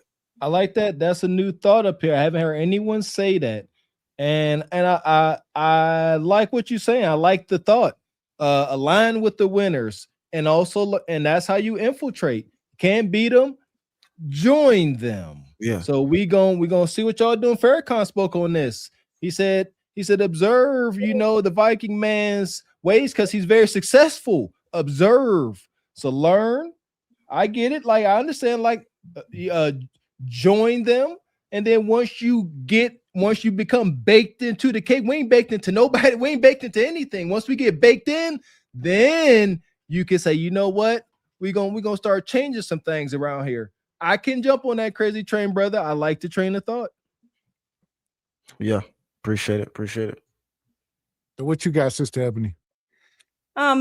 Back to, I would start off with back to what Izzy was saying. I don't think it's necessarily us versus them thing or anything. There's no verses. We are just have chosen to define our lineage and our culture. And just because we want to focus on our issues and the things that we need to do to improve our lineage doesn't mean we're against you. We just don't want you guys like speaking on our behalf. That's the only thing. If you don't have our best interests at heart, don't speak on us. We actually are in our own lane doing our own thing, and we don't really speak on other people unless they come in and say stuff to us. So we're just focused on our lineage, and just because we're focused on that doesn't mean we're against you. We're just focused on our own stuff. Like we fought for civil rights, we fought for people to be here, we fought for all that, and now we're just kind of focused on us, and that's okay. Just like you guys can be focused on your issues, and that's okay too. We're just kind of doing us right now, and there's no verses. It's not that. It's just we're just kind of doing us at this time. And as far as the government and stuff goes, I do think that the government is afraid of us, and they've been afraid of us from day one because they know how smart we are, how capable we are, and how we can, when we work together, we can get anything done. That is why there's been systems in place, white supremacy systems in place to kind of keep us at odds with one another. and having different things infiltrate our culture. So the fact that the government is scared of us, I know that is a thing because they have so much to keep us at odds. So with the whole MAGA thing and everything, I don't think that is our focus right now. I think the MAGA issue is dealing with other things. We have our own stuff that we need to work on. We have our children that we need to educate. I think this topic is great because it is reminding us of our past, no matter how hard it is to take in. But it is good to know where we came from so that we know where we're going. It's good to tap into the history so that we can tap into that ancestral energy, and that can help us move forward with the things that we want to work on, because the Majora spirit, it lives in us. It lives through our ancestors. It lives in us. This land is ours. Our ancestors speak through us through this land, and so I think that that's important, and that's something that we can teach our kids. Learn the Tut language and all those things. There's so much that we talked about that I'm so passionate about, and I think that's kind of the direction that I want to go for my channel, is just talking about these important topics, because it is something that I am extremely passionate about. I know we will get our reparations because enough of us are on code. There are things that we need to do in order to get that in place, but this country will never be great. We can never make America great until they right the wrongs of the past, and that just is what it is. That's why we continue to have all these issues, because you guys have not righted the wrongs from the past. So I thank you guys always for having me up. I love Truth Over Lies, and keep going, fellas, because we all support you. Hey, shit, sister. You know, your rebellious energy, you know, is a lot of the energy behind this channel. Hey, shit. I remember I don't know where we was talking. I think it was in the Patreon, and that freedom riot spirit came out. Yeah, definitely love it. But when we talking about joining the winners or aligning with the winners, we got to understand this is chess. This isn't, I got you. This is like chess, not checkers. It's not move for move. Oh, you're aligning. No, we are working on something down the line. We already know the dangers of becoming whatever, a coon and selling out. We identify, we acknowledge those obstacles. However, we got to find a way to get baked into this social economic cake better than we are. We already are, but we just don't use that power. We got the spending power, but we spend it on dumb stuff. But I'm sorry, go ahead, brother Cole. See, the thing is about it being cooning. See, cooning is not what I'm speaking about when I say align. That would, when somebody brought up Obama in the chat, no, that's exactly the opposite. That's somebody joining and then becoming what they want you to be so you can fit in and just so you can get the position. So I'm gonna just be this person, or they pick that person just because who he is. But he's not even FBA. Like, he got a white mom and his dad is like from Africa or something. Like, so I mean, that's a whole other point.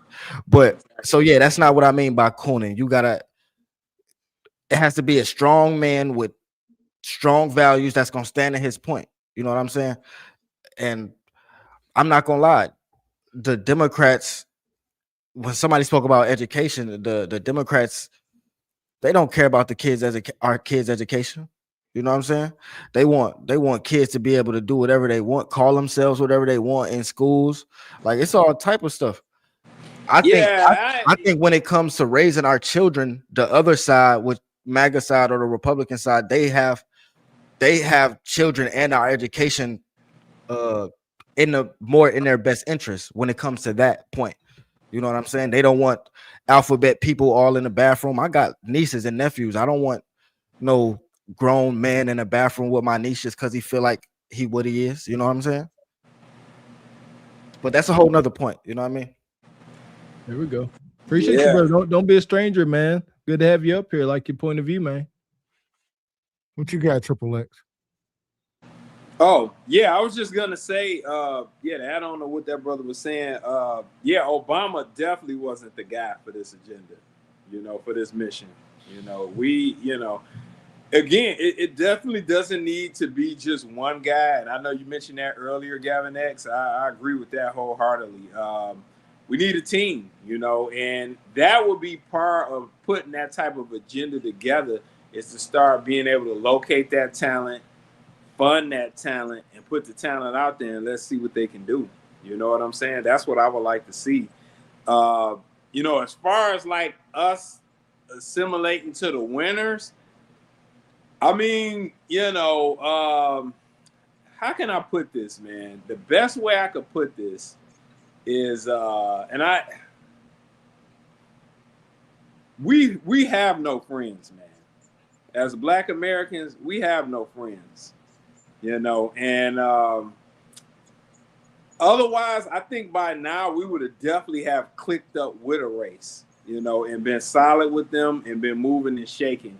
We don't really have any friends. And as for people who are really in power, and we know who in power, it could only be one or two groups on how you look at it, or they're one and the same. They aren't really friends of us. Do they really want to have us come in and really be serious and passionate about us doing better? I mean, they could do those things without us being over there. I'm just curious, man. What's your thoughts on this? The thing is, when you say, well, forget that. It's about doing something that we've never done before.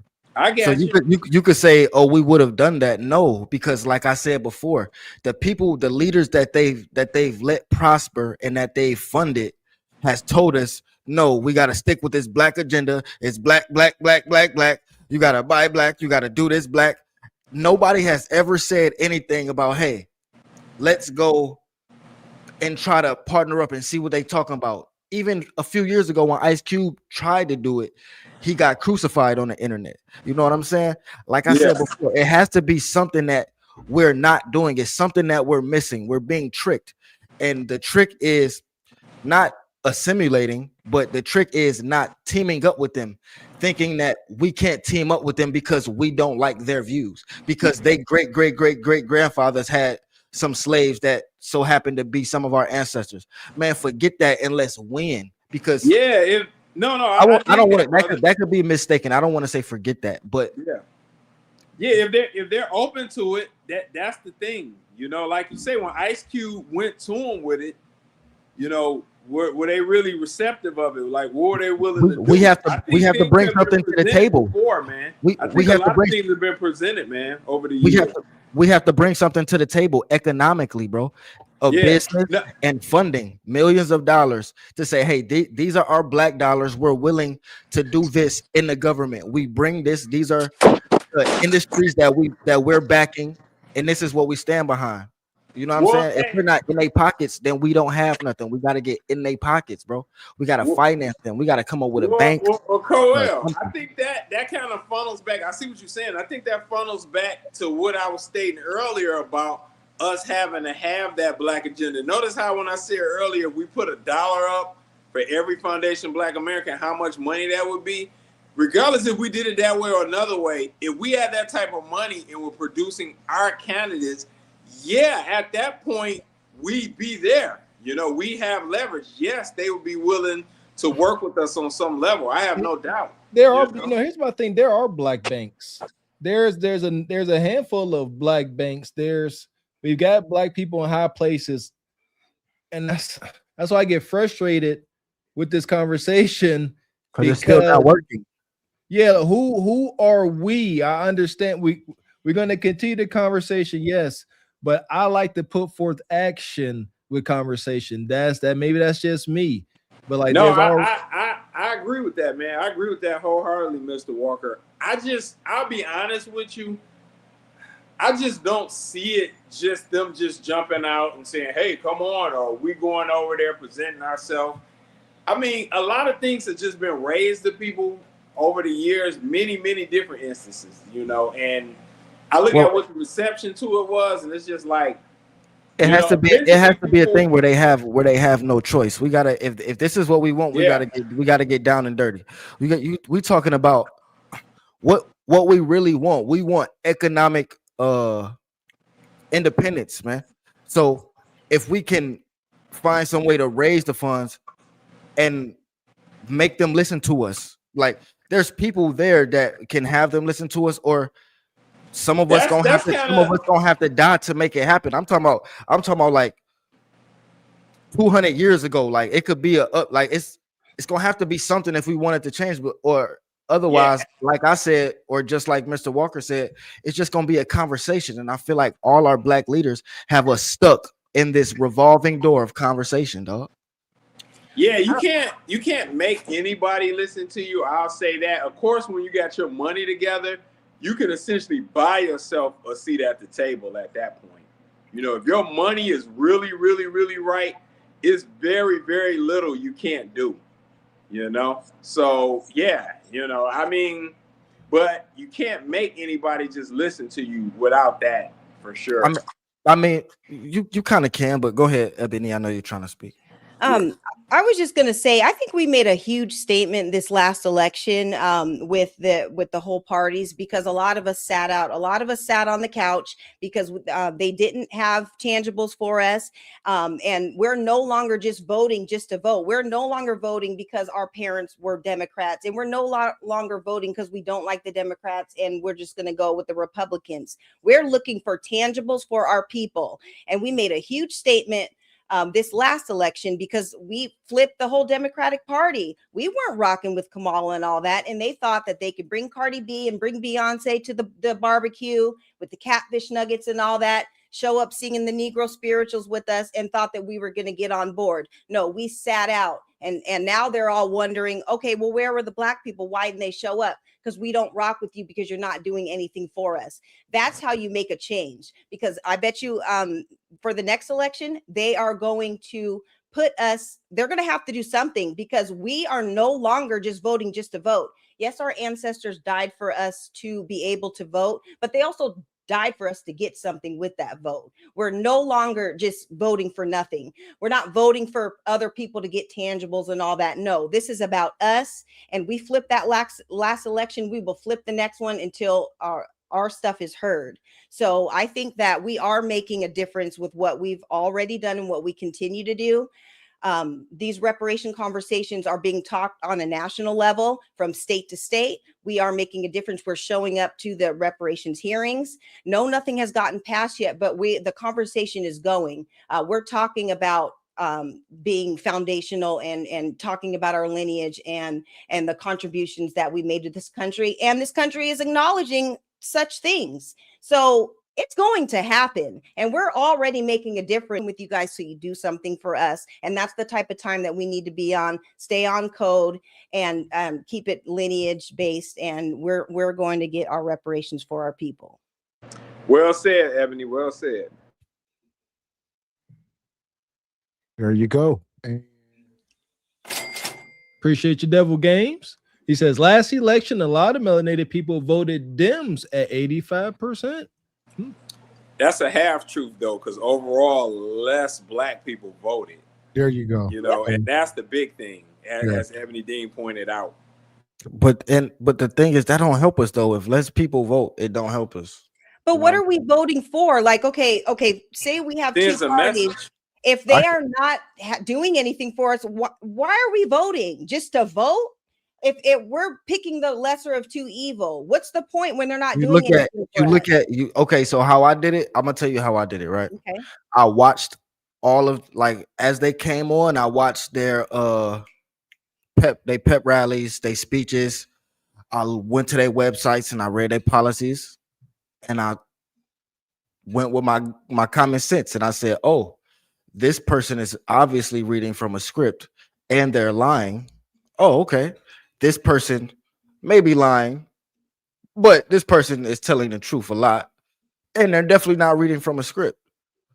I mean, and then if you look, I'm not gonna even lie, man. If you look at Trump's policies, he has some stuff in there that was kind of good, man. When you talk about black men and businesses, the cuts that it could do, it's some good stuff in there. I'm not gonna lie, you know what I'm saying? And when you looked at the opposite, it just really wasn't, you know. And that's just how I went about it. I'm not gonna lie. That's just how I went. Hey, Coel, I'm curious. What's your political affiliation? Do you have one? No, I just go what makes sense to me. I just Okay. If I was just curious. If I like your views, if I rock with the views and I can agree with that for the most part, then I'm rocking with it. And if I don't feel like you can, because I don't gotta agree with everything you're saying, but if I feel like you're just not being honest at all, I can't rock with you. I just can't rock with you. You feel me? Like, yeah, I think I'll just say this. I think if somebody really wants to do something and they're really serious about and have interest and compassion for the black race, and they're not black and they're in a position of power, they can do it. You know, I'll say that. You know, now, I mean, I'm not saying that absolves us from wanting to do anything or getting out there and doing anything, but I still stand on that if someone was really interested in doing something, they can do it. You know, like if I hit for 2 million tomorrow and I want to send $1,000 to Truth Over Lies, that's my business. Nothing's stopping me from doing that.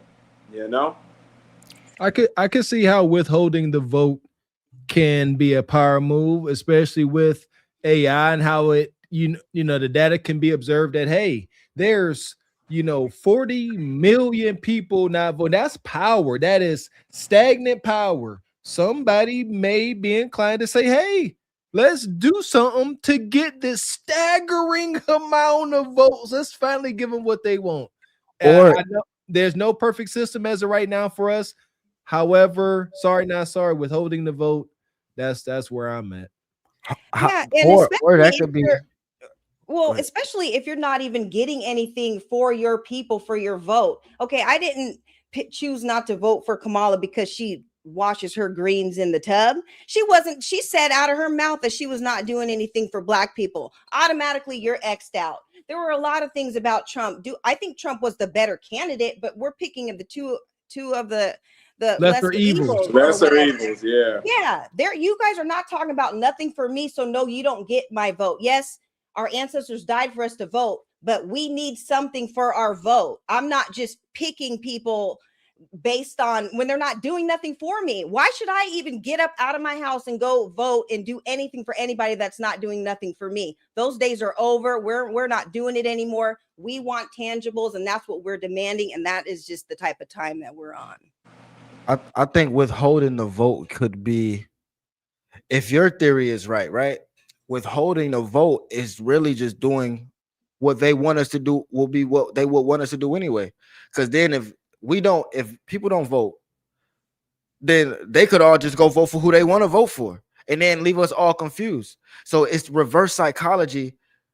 Again, that's what I'm saying. Now we just in a circle. We in a rabbit hole. Don't vote. I mean, we could have turned that election though. If blacks would have voted for Kamala like they voted for Obama the first time, she would have won. You know that, right? I believe that if we do it enough, I'm telling you, they keep observing 40 million people not voting. They're going some political party. But it's like it's a point system, though, bro. That just means if you got to think most black people are Democrats, so it's like you playing a game. So if most of these people and their fans not coming to the game or buying tickets or not voting, that just means the other team is gonna win by default, bro. No, it's gonna make we are no one's team. We are no one's team. We are free agent. We are, but I know we got voting colleges, all that, but 40 million people is significant. That can sway things. Well, here we go. One second, Democrats or Republicans, they're gonna see this stagnant power and they're going to reach for it. How do you reach for it? Give them what they want. Well, here's the thing. I see what you're saying, Brother Cole, but here's the flip side to it is, are you saying that we do need to vote for the other side? That's where your stance is. I'm saying vote for the better candidate. Okay. And so we're saying in this option, the better candidate is the other side. We need to vote for them. And we said we need to sit out voting. So if we sit out, like say, I get what you're saying, because what incentivizes the Republicans to do anything? You know what I mean? So I get that side of it. So we'll be in the war. We'll be on our own. Because the stuff that you do want them to do. Like it was the immigration stuff was crazy for me. It was a couple other things that I didn't like. So yeah, I mean, it may not have been anything that I could say was specifically done for black people, but there was other issues that I wanted to get done that I thought would get done. Now, when you say, damn, it was something else you said. Go ahead, bro. Say, maybe we need to have this written out to the Dems. We ain't voting for y'all until y'all put reparations on the front lines. And that's the only way y'all get back in the White House. If y'all don't, we just gonna be, I guess, MAGA. Hell. Didn't Ice Cube do this? I thought this was what Ice Cube essentially did. Yeah. We've already done this. And the thing about it is, with the whole Democrat and Republican thing, like with our votes, if it didn't matter, they wouldn't come pandering to us every election, showing up at the churches and doing all those things. If our vote didn't matter, they would not come down and try to have all the hip hop artists come on and do all that. Our vote matters. They need us. And it's time that we start acting like it. There are no more free votes. Let them earn it. Let them earn it. It swings. You know, white folks might be, you know, the 70% of the country, but they are not 70% on board with each other. Right. That's where our power comes in. If they 70% and they like 40% of us is on this side and the other 30 on this side, that 30%, like, I need them ninjas. I need that 13% to add to my 30. That's how I get more, you know, and I need the Mexicans too. And I need everybody because it's a minority of whites that ain't on board with the rest of them. And that pull all of us in. They say, we need all y'all to go up against them. The thing is, I'm just saying that if we vote for the better candidate, so whoever loses knows, how can I put this? If we all voted for example, for Republicans, I think the Democrats will have more of a reason to say, oh no, we effing up. Because if we just stand at home, they know the plan is working. We stand at home. Them niggas, they gonna stay at home. They just if we, I think we should just let them win our vote, man. You know, honestly, Trump dismissed the platinum plan. Shout out. That's what we've been doing, bro. That's what I'm saying. It's a revolving door. We're not doing nothing different. Every election. Coel, we haven't been doing that. We just did this last election, man. This is the first time the vote has set out like that. Right. We ain't been doing this like 4 or 5 elections, man. No. I'm talking about the talking point. I'm talking about the talking point. Every election is black people we gotta want something for our vote. And my thing it's the revolving door of the same conversation. We put action behind it last time by voting for the couch. Right. That's what she's saying, man. How we didn't put no action because the dude still won. That was the action. We lost. We lost though. What were we winning? What were we winning?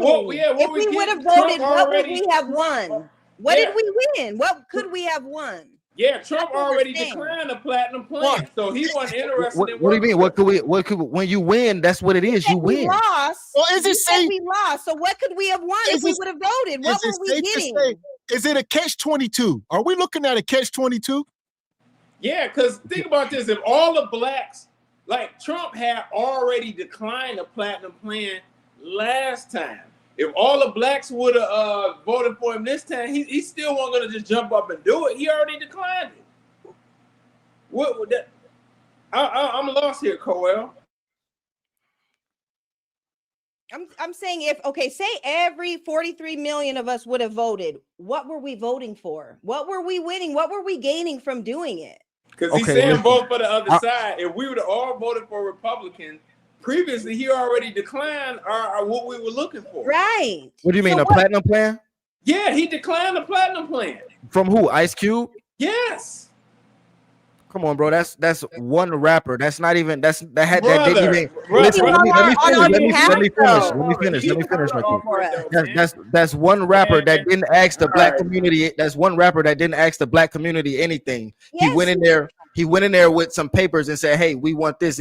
I get what you're saying, but that's not no real platinum. Bro, it was a little bit more than that. A real platinum plan is putting some stuff together and putting something that we can put through to get a bill passed. Ain't no one man going into the president and say, "Oh, this is what I think the black community wants," and then No. Nobody else in the black community. Here's the problem, though. Trump didn't respond and say, "Hey, Black America, I see your issues. Ice Cube has come to us with this. I don't know if this is something we can do word for word, but we're open and serious about doing something for you guys." He did not counter that. It was shut down, and that was that. Okay. I haven't read more into that, so I can't. I'm not going. He didn't counter because, like, if I'm going to buy a car or something, he want 8,500. I'm like 82. I'm like 8,000. A lot of guys gonna be like, well, hey, how about that 83? You know, they'll go back and forth, man. If you're serious about wanting to do something, brother, like what I'm saying is you gotta. What I'm saying is you gotta give and take. You can't have everything. So if somebody say, hey, if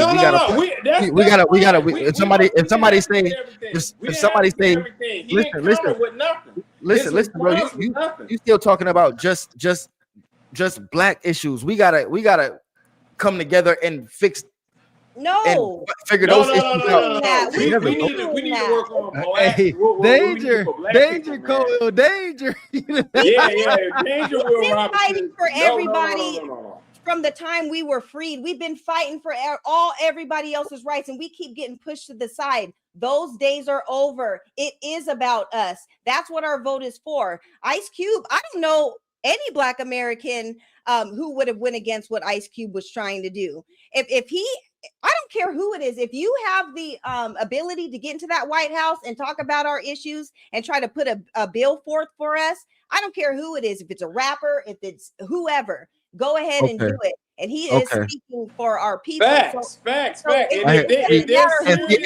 see, this is the same thing. This is the same thing that always happens. Look, when a motherfucker say we maybe we should have went over there, black people no, y'all won't even let me get a word in. And that's what I'm saying. We need to win over different. There. They got us. Who win? Not in my lifetime. He went over there with the plan, man. Why did this administration? You're talking about one time 5-6 years ago, bro. Come on, bro. Stop it. You're talking about one time 5-6 years ago, acting like he hasn't gotten other things. Acting like he hasn't gotten other. Bro. Are you? Can you not hear me while I'm talking? Because I try to do my best not to talk over you. So I'm just trying to understand. Can you not hear me while I'm? Go ahead, brother. Go ahead. You're acting like throughout his time being president, and I'm not gonna cape for him. That's not what I'm doing. I'm just trying to make a point. Throughout his time being president, he hasn't done other things, bro. The guy is getting an immigration problem in order, and a whole bunch of other stuff. You know what I'm saying? I'm not. How can I put it? I can't have everything that I want. The other person was telling me that there wasn't an immigration problem at all. You understand what I'm saying? So we got to go with our common sense and what makes sense, not stay at home and be a whole bunch of because when we stay home, you know what that makes us look like? Mindless, brainless dummies. They're just staying at home and mute. They're zombies. Now psychologically, they shut us down. Oh, this black person ain't what we want. We don't like this white person, but he got some okay policies. Let's just go over there. Because if they know that how could I put this? If they know that we voting for common sense, then they gonna give us something that's common sense worth. If they know we voting off emotions, they gonna keep trying to tend to our emotions. Let me ask y'all this now. I hear what all y'all. I think what y'all saying, it would make more sense. I'm gonna get you an EV for us to have an independent candidate that we pick and we all vote for him. And we know he gonna lose. Granted, but they both sides can now see. Okay. We gonna have to do something for that percentage. You see what I'm saying? Make them fight for it if they want to win that next election. If they think they need us, they gonna go hard in the paint. They like, or they gonna keep voting for their independent low party. Or do we want that 13%? Show us how bad you want it. And our silence spoke volumes. I'm sorry, it just did. It flipped a whole election, and unless they come with tangibles, it's going to continue to happen. And so we made a huge difference this election. I do agree with that, Ebony, but I think that can start, breeding, bad habits. We still need to be able to go to the poll and vote just for the person we want to. We don't necessarily need to stay home, and we don't need to vote red or blue, but we do need to show them that we're willing to do it but the person that we vote for got our interests. Yes, like that. that's it. Yeah, it's all about That's the getting only something person for we should us. vote for. Yeah. Like you That's said, the only- but also hear what he said. We ain't expecting a win. We are showing that we will put our vote. We will vote, just not for y'all. I like that. We ain't stagnant. We ain't developing bad habits of just not voting. But we ain't voting red nor blue. We're going to show you our stagnant vote because it ain't going to win. But we're going to show you that we are unified. So there you go. Not voting does not show unity. But voting, even for a losing candidate, does show unity. That's a middle ground. There you go. What SB Truth Over Lies, you just observed the middle ground being found. Some folks said don't vote. Folks said we need to vote. Now we say, you know what? We're gonna do both. We ain't gonna vote for either big party. We're gonna vote for the independent and show unity. I like it.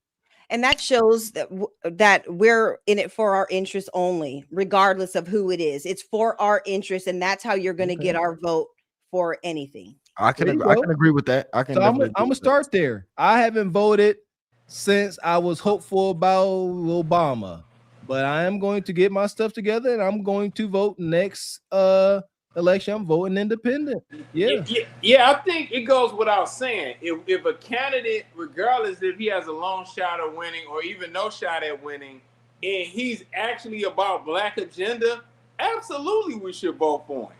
That goes without saying. Like if that candidate came out now, and especially if he was backed by a Black party, absolutely. No one is saying we should never vote. Nobody's saying that. It's just considering what we were facing. Hell no.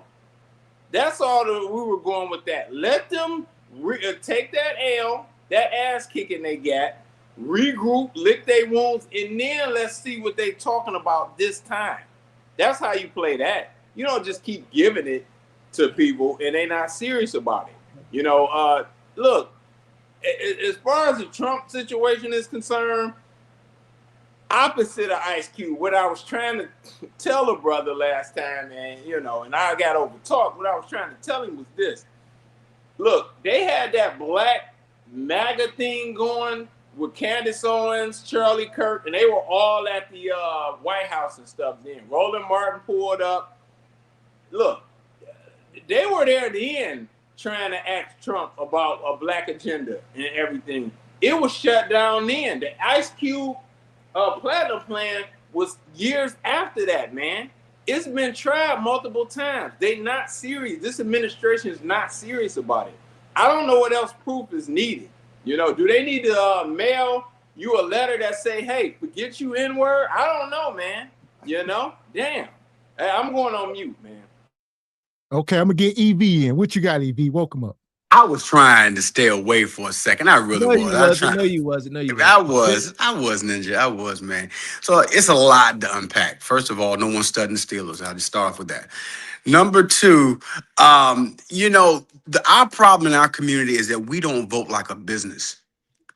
We vote with emotions. Now I'm watching this whole panel. Everybody's making some great observations, making some, great points. But at the end of the day, it's still the same thing. Emotions over business. The one thing I learned years ago was that I cannot stand Newt Gingrich. Could not stand Newt Gingrich, but Newt Gingrich got a lot of stuff done. It taught me a lesson. I don't have to like the person I'm voting for. I don't have to sleep with them. I don't have to live with them. I don't have to go to the store with them. All I got to do is if I need them to do two things for me, a piece of good legislation, sign it. I'm talking about the president now.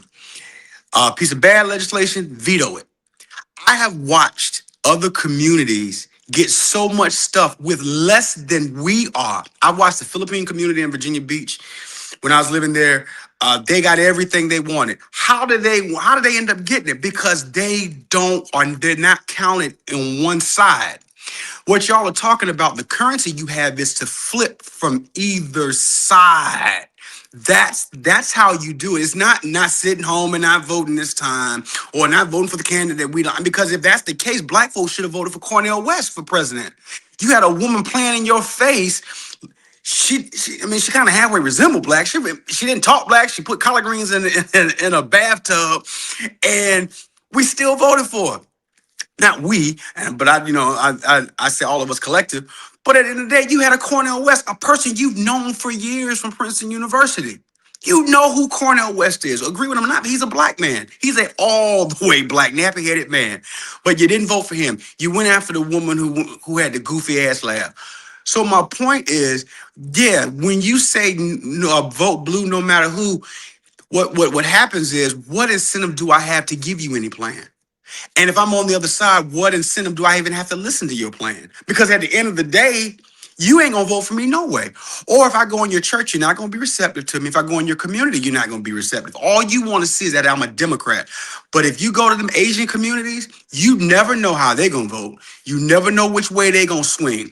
They are on code. They're the most on-coded people. I'm telling you, they get everything. They got an Asian hate bill. They got a whole crime bill. How many black folks have been killed by police?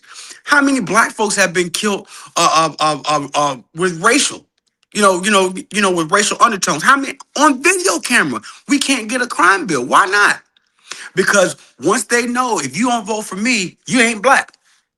And Charlamagne, the zesty, I will go to my grave calling him that. Charlamagne, with that lisping, zesty voice of his, he sat there and said nothing. They play in your faces every year. You get disrespected, and all you do is sit there, yes, sir, master. Ha ha, that was real funny. But a Republican say something about Rob Reiner's death. Oh, it's the worst thing in the world. Then you go talk about, I'm not going to rabbit hole, Gab, so don't even go there. I'm going somewhere with this. Then you go somewhere. And then you cape for these illegals. Why are you caping? The name of black and brown people should never come out of black people's mouths. Why? They will set up stores getting government grants. They'll bring their whole families over here. And guess what? You ain't going to be able to shop in their stores. They're going to follow you in their stores. And because they're going to put their people in the police department, they're going to put their people in elective office, i.e. Minnesota. They're going to follow you in their stores. And you're going to get more charges. You're going to get more charges because you violated something that they have that was given to them by the government. I'm not gonna go too deep into it, but I'm just saying our currency is our vote. But we're gonna have to ping pong this thing sometime. But you're not gonna be able to ping pong when you have Roland Martin, and that's why I said what I said earlier about a tether. It's not a rabbit hole. The thing about the tethers, they are in positions of power. They're speaking to people in Washington. Roland Martin, Joy Reid, Tiffany Cross. All these other people, these people are tethers. They are not black. Corinne Jean-Pierre. They are not. They are not black folks. They're not FBAs. They are tethers, and they're going to these places saying they don't need reparations. So they look black, they act black. So I guess black folks don't really need it because you're not at the table. When you say we got to ping pong, what do you mean ping pong this thing? Sometimes we got to vote Republicans. Sometimes we got to vote Democrats. Sometimes we got to vote for that third party. And that's how we protect our interests. And when they come to our community not knowing that they're gonna get our vote every time, they're gonna go and put that new park up. They're gonna go and get these new programs. So they're gonna have to do it because if they keep losing these elections, what are they gonna do then? They've got to. Okay, now I gotta get tangibles. Yeah. Hey, EV, I rock with a lot of what you said. I think the only concern I would have is the reason why Cornel West didn't get any traffic, brother, is because he didn't really have a black agenda laid out. He really wasn't talking like that, and that's why he didn't really get any traction. Like, if a brother really would have been coming out talking like that, like for real for the community, he would have definitely got love, and cats would have been rocking with him. I mean, on the real. If you poll 20 people, how many people know what his agenda was? I call cap on that with Triple X. I'm telling you, they just saw he was not a Democrat and they didn't vote for him. Point blank, period. Look, brother. I'm gonna just say this, and I looked into it, right? And in this all respect, EV, I rock with you, man. It ain't nothing, and a lot of that other stuff you said was on point. You know, we should jump back and forth depending on what's being offered. But yeah, like, I looked at his agenda. It was not a pro-black agenda, with all due respect, you know? And I'll say this real quick. I would say two things here. We need not live in the past so much as far as like the whole Cornel West thing. I think we need to come up with a solution moving forward. Like, we can't cry over spilled milk. We didn't vote for him. We wasn't having this conversation a year or whenever. But now going towards this next election, we need to get on code. That's part of it. So when this next Cornell West is up, we all know what to do. So that's part of the process. Well, hold on, Gab, but let me say this to you, man. I'm gonna say this to you. It's hard to get that agenda, and you do have to sometimes look at the past, but look at that whole Ice Cube agenda. The Ice Cube agenda came up, but then sisters weren't even on, didn't even think they was even a part of the. They were separate. They got mad because they said it didn't involve them, and like Ice Cube was like, wait a minute, it does involve you. So once, I'm gonna be on this to my dying day. Sisters got to be on code. We don't have the sisters intact, so that's the whole community is never going to be intact because they have their agenda. They got what they want and how they want. I mean, y'all cover this every single night, man. It's like how can we get on code when the other half of us has their own thing to do, their own thing, and I don't want to say they're all against us, but it appears to be a lot of the percentages against us. That display was so troubling, and I can't forever forget it. I reference it often. As he was up there talking about what he was doing, meeting with folks, the platinum plan, and he said there is stuff in here specifically for Black people, and Vivica and the rest of the Heine clan was like, no. They said we need something for us. Ice Cube responded, "Are you not part of Black people?" Vivica responded, "No." It's documented. She said no. She said we need something specifically for Black women. Forget you, Black women. And as long as we gonna separate like that, the Democrats, the Republicans, they all looking laughing like, huh? They're still at it. They're still fighting amongst one another. And that's the conversation that we really not having, because to be honest, the real Black man, the correct Black man, is mostly, I would say, conservative, has conservative views with our family, with our woman, how we will want to carry ourselves, how we will want to raise our kids. So, damn, I forgot where I was going, but yeah, I agree with that. I got you. Right. The Black man is mostly conservative.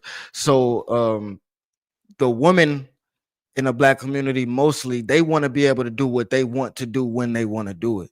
They don't want to accept a hierarchy. So if we, as the Black community, have our other half not wanting to be on that conservative side, they don't mind they gay homeboys going into the girls' bathroom with them. They don't mind it. That's mostly the man that got a problem with that. You know what I'm saying? They don't mind going to be able to have a whole bunch of, to go under the knife to get rid of a, you know, I don't know if we could say the A word on here. They don't mind that. It's the man, the Black man and the man on his side that's going against that. The woman want to go out there and do all the stuff that we stand against, but the Democrats stand for that. So as long as they have that side telling them that this is okay, you can do what you want to do, and can't nobody tell you what to do with your body, then it's like, well, how can we protect you at that point? Well, I think on behalf of the women that Ice Cube spoke to, he was speaking to his peers at the time. You know, he was speaking to women that were within his circle. They don't represent all Black women, because there are enough Black women that are on code. And, you know, once we get serious about it, we will figure all that stuff out. But enough of us are on code in order to move something forward. Lisa Ray and Vivica and all them, we already know all the issues that they have. They've already overkicked their coverage. It is what it is. This is about lineage, and enough of us are on code. It's not enough for y'all on code, because if you I bet, I won't even say your friends, but if you get 10 Black women together and you say, should women be able to have the A word? Most of them, if they don't say yeah, they should be able to, they're gonna say they should be able to do what they want to with their bodies. What does that have to do with the Black agenda, though?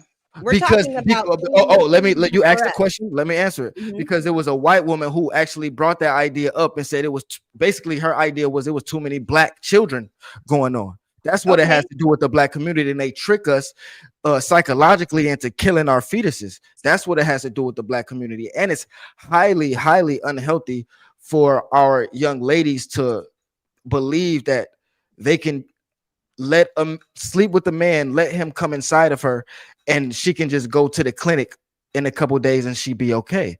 That's Well, a part of the Black agenda too is accountability. That's the first thing. You'll never change anything if you're not self-aware. And the reason why I say that, it's 92% of the women voted for Kamala Harris, period, just because she's a Black woman. I would think the same in Texas for Jasmine Crockett. Policy unseen, policy unheard. I mean, even in her opening speech, she didn't say anything. So yeah, I don't think it's enough for y'all on code on that one because what's more important to a lot of them is pretty much the abortion thing. Look at the court system as far as child support. I mean, I don't want to go down that rabbit hole, but I mean, look at child support court. Look at all the stuff, some of our women are some of the most unaccountable people in the world, and you cannot change a community. You cannot even do anything with the community unless a person looks at themselves. There are more people. I post on Facebook today. There's some women that are more loyal to the sisterhood than they are the Black agenda. Now think how serious, how deep that is. How deep is that? And first of all, if you're so committed to the sisterhood, then you're so committed to what comes along with that. And that certainly ain't family. Yeah, I think. Go ahead, Ebony. No, you got it, baby. I just want to say, what does that have to do with our reparations and getting what is owed from our ancestors? I'm not talking about all this stuff. We're talking about a debt that is owed from our ancestors. It has nothing it's not male and female. We are all Black and we are all from the lineage, and we all need to get our reparations. All that other stuff doesn't matter. Well, because those policies are going to be coming with it. So those have to be dealt with. And if you have one side of the community saying, hey, we don't agree with that, and you have another side of the community saying, we do want this. So then when it comes down to the person that we are picking for the Black community, now we're divided. And how are we going to come to some agreement on that if the women aren't going with the leadership of the men? You know what I'm saying? Like if they just gonna be like, no, we want this. We want to be able to do this. We want to be able to do what we want. It's gonna clash. I hear what you're saying. We got to filter those people out. Your argument is that, you said you get 10 melanated sisters together, they're not going to be able to agree. The ones that don't agree with the plan that's moving for what's best for the group, vote them out and then get a new group. You get 10 men together, you're more likely gonna get more agreeing, but you're still gonna have some folks that aren't going to agree, and you got to filter them out and bring in the ones that do agree. I think that I understand what you guys are saying, because there's lots of things that are on the surface level, but we're talking about something that's going to benefit us all. There's not one benefiting more than the other. Honestly, I truly believe in my heart that the majority of Black women, if we're talking about reparations for our lineage, will be on code and will be on code in order to get this done. I don't see it because it benefits us all. It's not about one or the other. Like that just seems crazy to me, but I understand where you guys are coming from.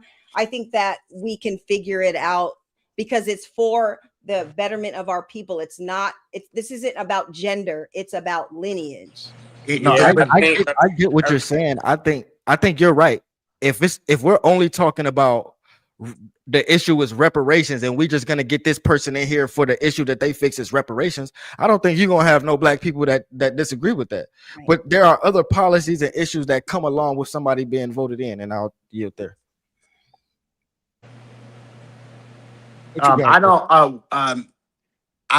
If you put 10 people in a room and they have this conversation and they can make the decision, let's say 10 women, there'll be 9 women and then there'll be Ebony Dean. So the way they look at it is look at the current system. I don't think women really have Black men at heart. I really don't believe that in this modern day. I really do. You can say it all day long. I do not believe it because it shows people show me who they are when there's nothing in it for them, and when something like that is in it for them, from what I've seen, just even from the Ice Cube thing, from the Black agenda, she spoke for Vivica Fox spoke for a lot of Black women, and that's how they feel. They feel like there is the Black agenda, and then there needs to be their agenda. And so I'm sorry, Evan. I mean, I'm optimistic. I mean, I would like to believe that that would be something that would happen, but it would not be successful because reparations has to start on. We all have to be together on a lot of things, and for that, for the abortion, big thing is, it's all about the bag. They're all about getting the bag, Well, this goes and back to That's what not Yeah, the I biggest say, bag. We're talking about the biggest bag is reparations. So why yeah, would they not be on code for getting a big bag that's owed to them? Like that's they're what gonna. I don't right, understand. right. I'll say this, Ebony. I think a lot of them need to be under instruction, man, just like you say. But the problem is that this is an uphill battle. It's hard for me to disagree with these guys on this panel about that because, like you say, about the reparations, I'm sure a lot of them wouldn't be against this, but it's a lot of other things and policies and agendas that would be problematic. This isn't the time where we have the best unity between each other in this era. It's And I very think that's tough. what Brother Coel was saying. He was saying that, Yeah. we bring up reparations, but there's also, it ain't just going to be reparations. There's going to It's be other stuff it's other attached to issues it. too. Yeah. And that's going to be the disconnect. Like, Yeah. we all agree reparations, but guess what? Now up under that, you got more conservative views, then you got more liberal views. And that's where the divide will come, most likely. Exactly. We got family court laws, all type of stuff. I think it's gonna take a generation A at lot this of stuff point. to deal with. The adults are too divided, y'all. Too divided, men and women. I don't think we could point fingers at either side. It's the community issue. I think we're gonna have to teach the kids to get back to family. We're gonna have to show them, obviously, but I don't think that's gonna happen. So somehow we're gonna have to teach them without showing them, and that family is important. And we're gonna have to get the marriage rates in the majority because we can't keep sitting here talking about the decisions of single women. We need to have families making decisions, and we can't be worried about what a single woman's gonna do because she's gonna be erratic. She's gonna make wonky decisions. But if we bring back family and the man is the head making most of the decisions, we can, get this thing back right. But hold tight, gal. But you got these women leaving their marriages because they're not happy. You follow what I'm saying? It's gonna take the kids. Y'all adults is finished. It's gonna take. It has to be another generation. They gonna get the reparations. We ain't getting nothing. My kids But see, what we gotta start, what we gotta start doing, we gotta start teaching our sons how to be husbands, and teaching our daughters to be wives. That's the only way it's gonna happen. And we can't just be going through life teaching them how to be functional adults. You know what I'm saying? Like, hey, you need to clean up, you know what I'm saying, and be able to cook. And no, hey, son, you working hard right now, you taking the trash out right now, you mowing the lawn right now to teach you hard work so you could be going to work, paying the bills. All right, bet. You 13? All right, bet. Go get a job, whatever work you do around the house, you working for it. All right, if I had a daughter, it's hopefully, well, not hopefully, her mother will be teaching her, how to clean the house, how to how to nurture stuff. Not, oh, you need to do all this frivolous stuff to go build a business and all that. No, that's, we need to. But that goes back to, I think that power is us as a man. We choose the woman we marry. So either we want the IG model with the big booty and the smile, or we want that woman that's going to teach our kids how to clean and cook and how to be a wife. We get to choose, the woman we want raising our children. And there we go. Again, right back to it. It starts at home. There you go. I know we walking like we talking and we raising our sons and daughters to be good leading husbands. We are raising our daughters to be submissive, feminine women. Yes, that is the order of the day. The men go act like men and the women go act like women, and you are going to get your desired outcomes in return and also help build this community. Yes, that's why I believe in certain social clubs, kind of like what we got over here. You got to get like-minded people together. And coming on YouTube, I have found out it's a lot more like-minded people than this broken world will let us on to believe. I got to throw that in there. I understand that, we see these examples like Vivica and the rest of the Hyena clan stomping out a good brother like Ice Cube. Wow, man. It was terrible. However, and you know what? A lot of sisters, what other significant black woman platform did you see going at them? None. No. That's what's crazy, man. Cocktails and queens. That's what's alarming about it. And it goes back to Brother Malcolm X. he says our entertainers and athletes cannot be our leaders. So as much as I respect Ice Cube, we cannot send a man named Ice Cube to lead us.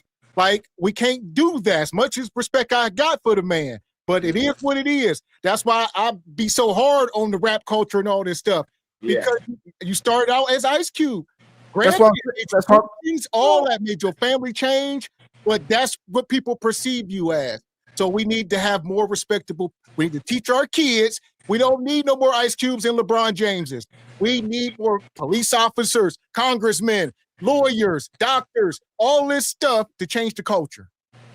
Well, I do think that maybe Ice Cube didn't go into that office with Donald Trump. I think O'Shea represented that day. So, because that's his name. Perception is reality. So it don't matter. You say, I'm O'Shea. White man is looking at Ice Cube. Right. Well, I do think that was. Yeah, he just did it himself. I'm sorry. Go ahead. Yeah. Well, I think that it was a step, and we can continue on stepping from there. But to all the sisters out there, I want us to be able to prove to our brothers that we can be on code and we can get up under some instruction and we can get to the biggest bag, which is reparations for a debt that is owed for our people. And what our ancestors were deleted for. And so all sisters, let's just get on code so that we can make this happen for our people. I got a question for you, Ebony. If most of the black man said we don't agree with the A word, do you think most black women would go against us or be for it? I mean, I think overall, I think women want to have the choice. But it's if we're talking about if you guys are telling us no, or if that's something that you guys are saying that you want us to not be able to do that, I think that it's something that could be discussed. But as far as women having that choice, I do think that the majority would choose to have that. But there are women who listen and are under instruction and who will go along with what we're saying. But see, there's the divide, though. There's the divide right there. I'll say for the sake of you, that's a rabbit hole. We ain't going down. We ain't going down that rabbit. Yeah, I'm not even. I'm leaving that one alone. Yeah. I will say this though. I think if we're hold on, AB. Shout out to Fresh Chicago. Y'all over it. Young married people must develop homeschooling. There we go. Raise the political people that will do the job. That is a start. My grandchildren are homeschooled. There we go, Frederick Howard. There we go. I'm on that time. Appreciate you. Pat, I'm gonna call you Pat. Says certain melanated women decided that they were a whole different group when Ice Cube had that plan. Do you recall? Yeah, we just talked about it. Appreciate you, Pat. Says great idea, Mr. X. It's a show of power. Appreciate you, Pat, coming through this evening. Says to me, feminism is the problem in the modern black woman's mindset that won't allow the proper order to take place to bring about change in the black family structure. That part. So here we go. Like I said, this was part one of the discussion. I know it's getting heated up, but we got to get up out of here. We're going to get final thoughts. Y'all got about 30 seconds. What you got? Hey, can I say this final thing? I said, hey, evident. If we all got reparations, Bonquisha would still take a nug to child support court for half of his reparations because she'll say he owe her child support. So she goes, I couldn't pass that one up. Yeah, but you know what? There is going to be some foolery with it, but you know what? There's foolery with the Jews who got stuff for the Holocaust, and there's foolery with the red natives that get money, and there's foolishness with the Japanese that got money. It is what it is. People, this money is owed. It is a debt from our ancestors, and it needs to be paid. Whatever you choose to do with your money, you can do with it. Enough of us are on code to do the right things. So, amen. What you got, Triple X? Hey, fantastic panel. Respect to everybody up here. Great debate. Great conversation. Yeah, I would say this. Ultimately, what I take from this is we have no friends. When we did what we did to, after 100 years, get the Civil Rights Bill passed in 65, and other groups start benefiting from that and coming over here in this country. COINTELPRO was at an all-time high. We getting attacked left and right. Where were those other groups? Like, hey, you know, you guys aren't doing right by blacks. You know, they've been sacrificing. Where were these groups? These groups were nowhere. The bottom line is, with the exception of an individuals, maybe perhaps within these groups collectively, they're not interested in collaborating. Now, if you want to get your money together and come with your candidate and your agendas, hey, something like that might be possible. You know, money talks, you know, but you're going to have to buy it. That's how it goes. It's a lot more I could say, but I can see the floor. There you go. What you got, Brother Cole? Yeah, shit. We just got to get in their pockets, man, financially, you know? That's the only way we're going to get in the conversation economically for it to make sense to the rest of the world globally. So that's it. Appreciate you, Cole. Don't be a stranger, man. Like your point of view, man. For sure, man. Iron sharpens iron. We can't be up here in the echo chamber. Don't be a stranger, brother. I appreciate it. I'll definitely be back. I told you I subscribe, so I'll be back. Yes, sir. It, brother. What you got, Sister Ebony? Reparations for FBA all day. B1. Everybody stay on code and love y'all. Thank you. Shout out to Sister Ebony, man. Listen here. Consistent. She ain't changed. Y'all can ask her whatever y'all want. Reparations. Next question. Oh, yeah. And cut the check. There you go. All that for sure. Shout out to the brother Indigenous Stallion. Says reparations isn't just money. What about the land they stole? $250,000. I buy all the land I need. I ain't gonna hold you. All right. So listen, awesome show. We appreciate y'all coming up here, kicking it with us tonight. For sure. Have a good evening. Yes. So shout Bye, out to the panel. Triple X, Ebony, EV. Appreciate you guys. Good riddance, EV. Good riddance. As far as this, like I said, good show tonight. All right. Listen, we're gonna do a part 2, like we said earlier. We needed to know where we came from to see where we going. So this part was where we came from. The next show, we're going to try to come up with some real solutions on this next show. Solutions. Spoiler alert. I've been seeing too much. I've already sounded the alarm. Dystopian existence. Here we come. Ain't no turning back now. Y'all gonna see. It's about to get real dark. Unfortunately, it's just a time in history. This ain't the first time. We ain't special. You know, you had the Great Depression, the Dust Bowl. You even had the Dark Ages. Huh? Maybe we enter into a new dark age. Brought to you by Skynet, your new local warlord, overwatching everything you do. It's going to get real, real Terminator-ish. You going to see. There you go. So shout out to the panel. Shout out to Sister Ebony coming up here with her spirit. I'm all for it. Like I said, I ain't turning down on reparations checks, but, it's not the first thing I think about when I wake up in the morning, nor do I think anybody, but we deserve it. It's just, I don't put a lot of thought into it. Maybe we all should put more in. And the more we have in these discussions, it does. Like, okay, one think about this, but shout out to Sister Ebony and, people bringing this stuff up here. Definitely enlightening. Well, y'all see Mr. X shirt. Me and Mr. X, been having reparations on our mind back in the day, and hence the shirt design. The shirt design shows what we believed we were going to have to do to get said reparations. That's the conclusion we came to. That's our conclusion years ago. And I love the new information we're taking in. However, my fate changed. I still think you got to take the old Monopoly Man approach. Yeah, you got to kick in the door, wave in the fofo. Rest in peace to Big. But yeah, that's the thing we talked about before is, we in America, man. Good luck. Like I said, even if shout out to Baba T, last time we was up here, him and brother Teal, or what's his name? I forgot your name, brother. Rachai.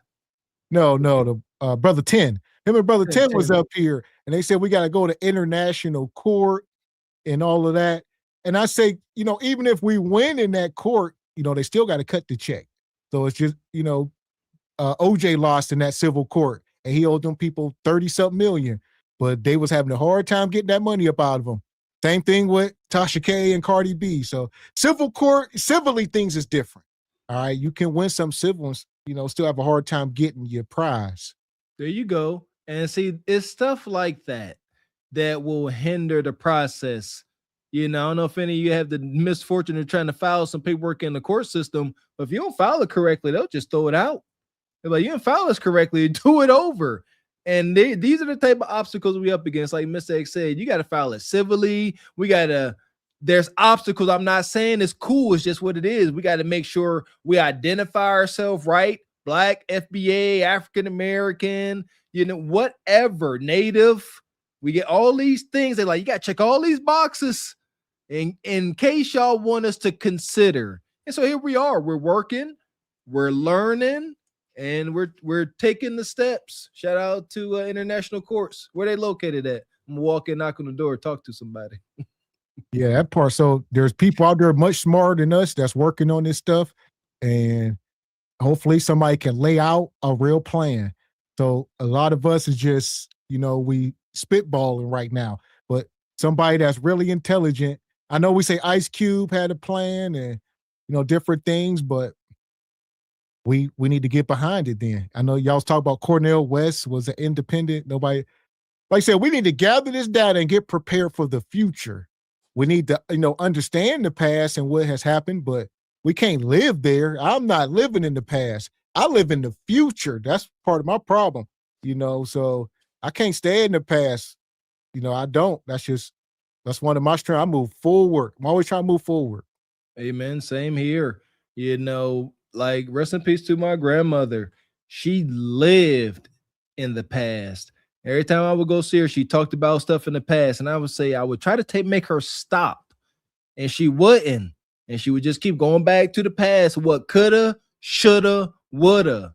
And like Mr. X said, no, hell no. Excuse me. There's nothing there. Learn from those experiences, but I shall not dwell there. That's depression. She was depressed. May she rest in peace. But living in the future, that brings about a certain amount of anxiety. I keep saying this. And being able to live in the present is indeed a gift. But yeah, I'd rather live in the future. And so when we had these conversations, I'm like, what are we going to do to act on this new information in the future? And right now it's just a blank. I got nothing. So I'm like, we'll keep having the conversations. Hopefully and I hate to say hopeful, but hopefully we are a part of the solution. That part. Appreciate you, brother Evie. Ray says, hey, Walker, go play in traffic. A good race. Appreciate you, brother. I got to mess with you. So we appreciate y'all coming up here tonight. Shout out to the Truth Over Lies family. We'll be back up here Thursday night for SBC Madness at 8 p.m. Eastern Standard. Make sure y'all there. Be there or be square. And it's upcoming Friday, third Friday of the month. We will be having our live Patreon show. If you ain't part of the Patreon at this point, then you ain't black and you missing out on a lot of exclusive content as next year goes on. If you ain't part of Patreon, that's for you because it's going to get wild. Stay tuned. That part. So, man, another crazy show. We'll be, like I said, be back up here Thursday. Make sure we caught up. Shout out to everybody came through supporting the show tonight. It was just a crazy show. I'm trying to get my bearings. I'm just sitting here listening. I like to listen more than I talk, especially something I ain't about to be speaking out of ignorance. So I like to make my points sharp and concise. But some of y'all, and that's another thing, we can't get on board. A lot of us is taking in a lot of different information. So I think that's part of the problem. We don't have a news network that we all sit around and watch. A lot of us is taking in information all over the place. A lot of people watching it. And I remember being there back in the day. And a lot of that stuff was, molding my opinions and, had us ready to up the pole and ready to go fight. But you got to sit back and, detach from some of that. Some of that stuff can be toxic. When you're watching people, because they're trying to put a battery in your back. You ask them, what are you doing? Are you out on the streets? If they ain't out on the streets doing the work, keep an eye on them because they trying to put a battery in your back. There you go. And I, like Mr. X said, I acknowledge that some of us just got to go through those growing pains. I had that battery in my back, like a little damn toy soldier ready to crash out, you know what I'm saying, for an unestablished cause, and then you just gotta you play it out, and then you realize what's the best move forward. And that's why I always say that I learned that this is not checkers. This ain't move for move. No, this is chess. It may not look like I'm doing anything right now, but a thinking mind is not idle. Just be smart in our progress towards reparations and our 40 acres and a mule, baby. That part. So shout out to brother EV. Says a battery is better than an Android in my pocket. EV, I hope you stub your toe every day for the rest of this year. Enjoy it. And shout out to the brother Chris. All right. He said, FYI, the fraud in Minnesota is up to 3 billion. All right. He was the first guy to blow the whistle on the Single by Choice channel. He tried to come for us, but we have since made amends. You was the first guy to blow the whistle on this whole Africans in Minnesota stealing, but still yet, we ain't the guys to break the story. That's all. There you go. Appreciate you. Yeah, you hit on this. You was the first person talking about it. There you go. But yeah, you was asking us. We don't know much about it. So you should have emailed us. Man, 3 billion. Ooh, what's that? The Somalians? Yeah, there you go. He was on that Somalian a couple months ago. But you was over on the Single by Choice channel, whole deal. But we have since.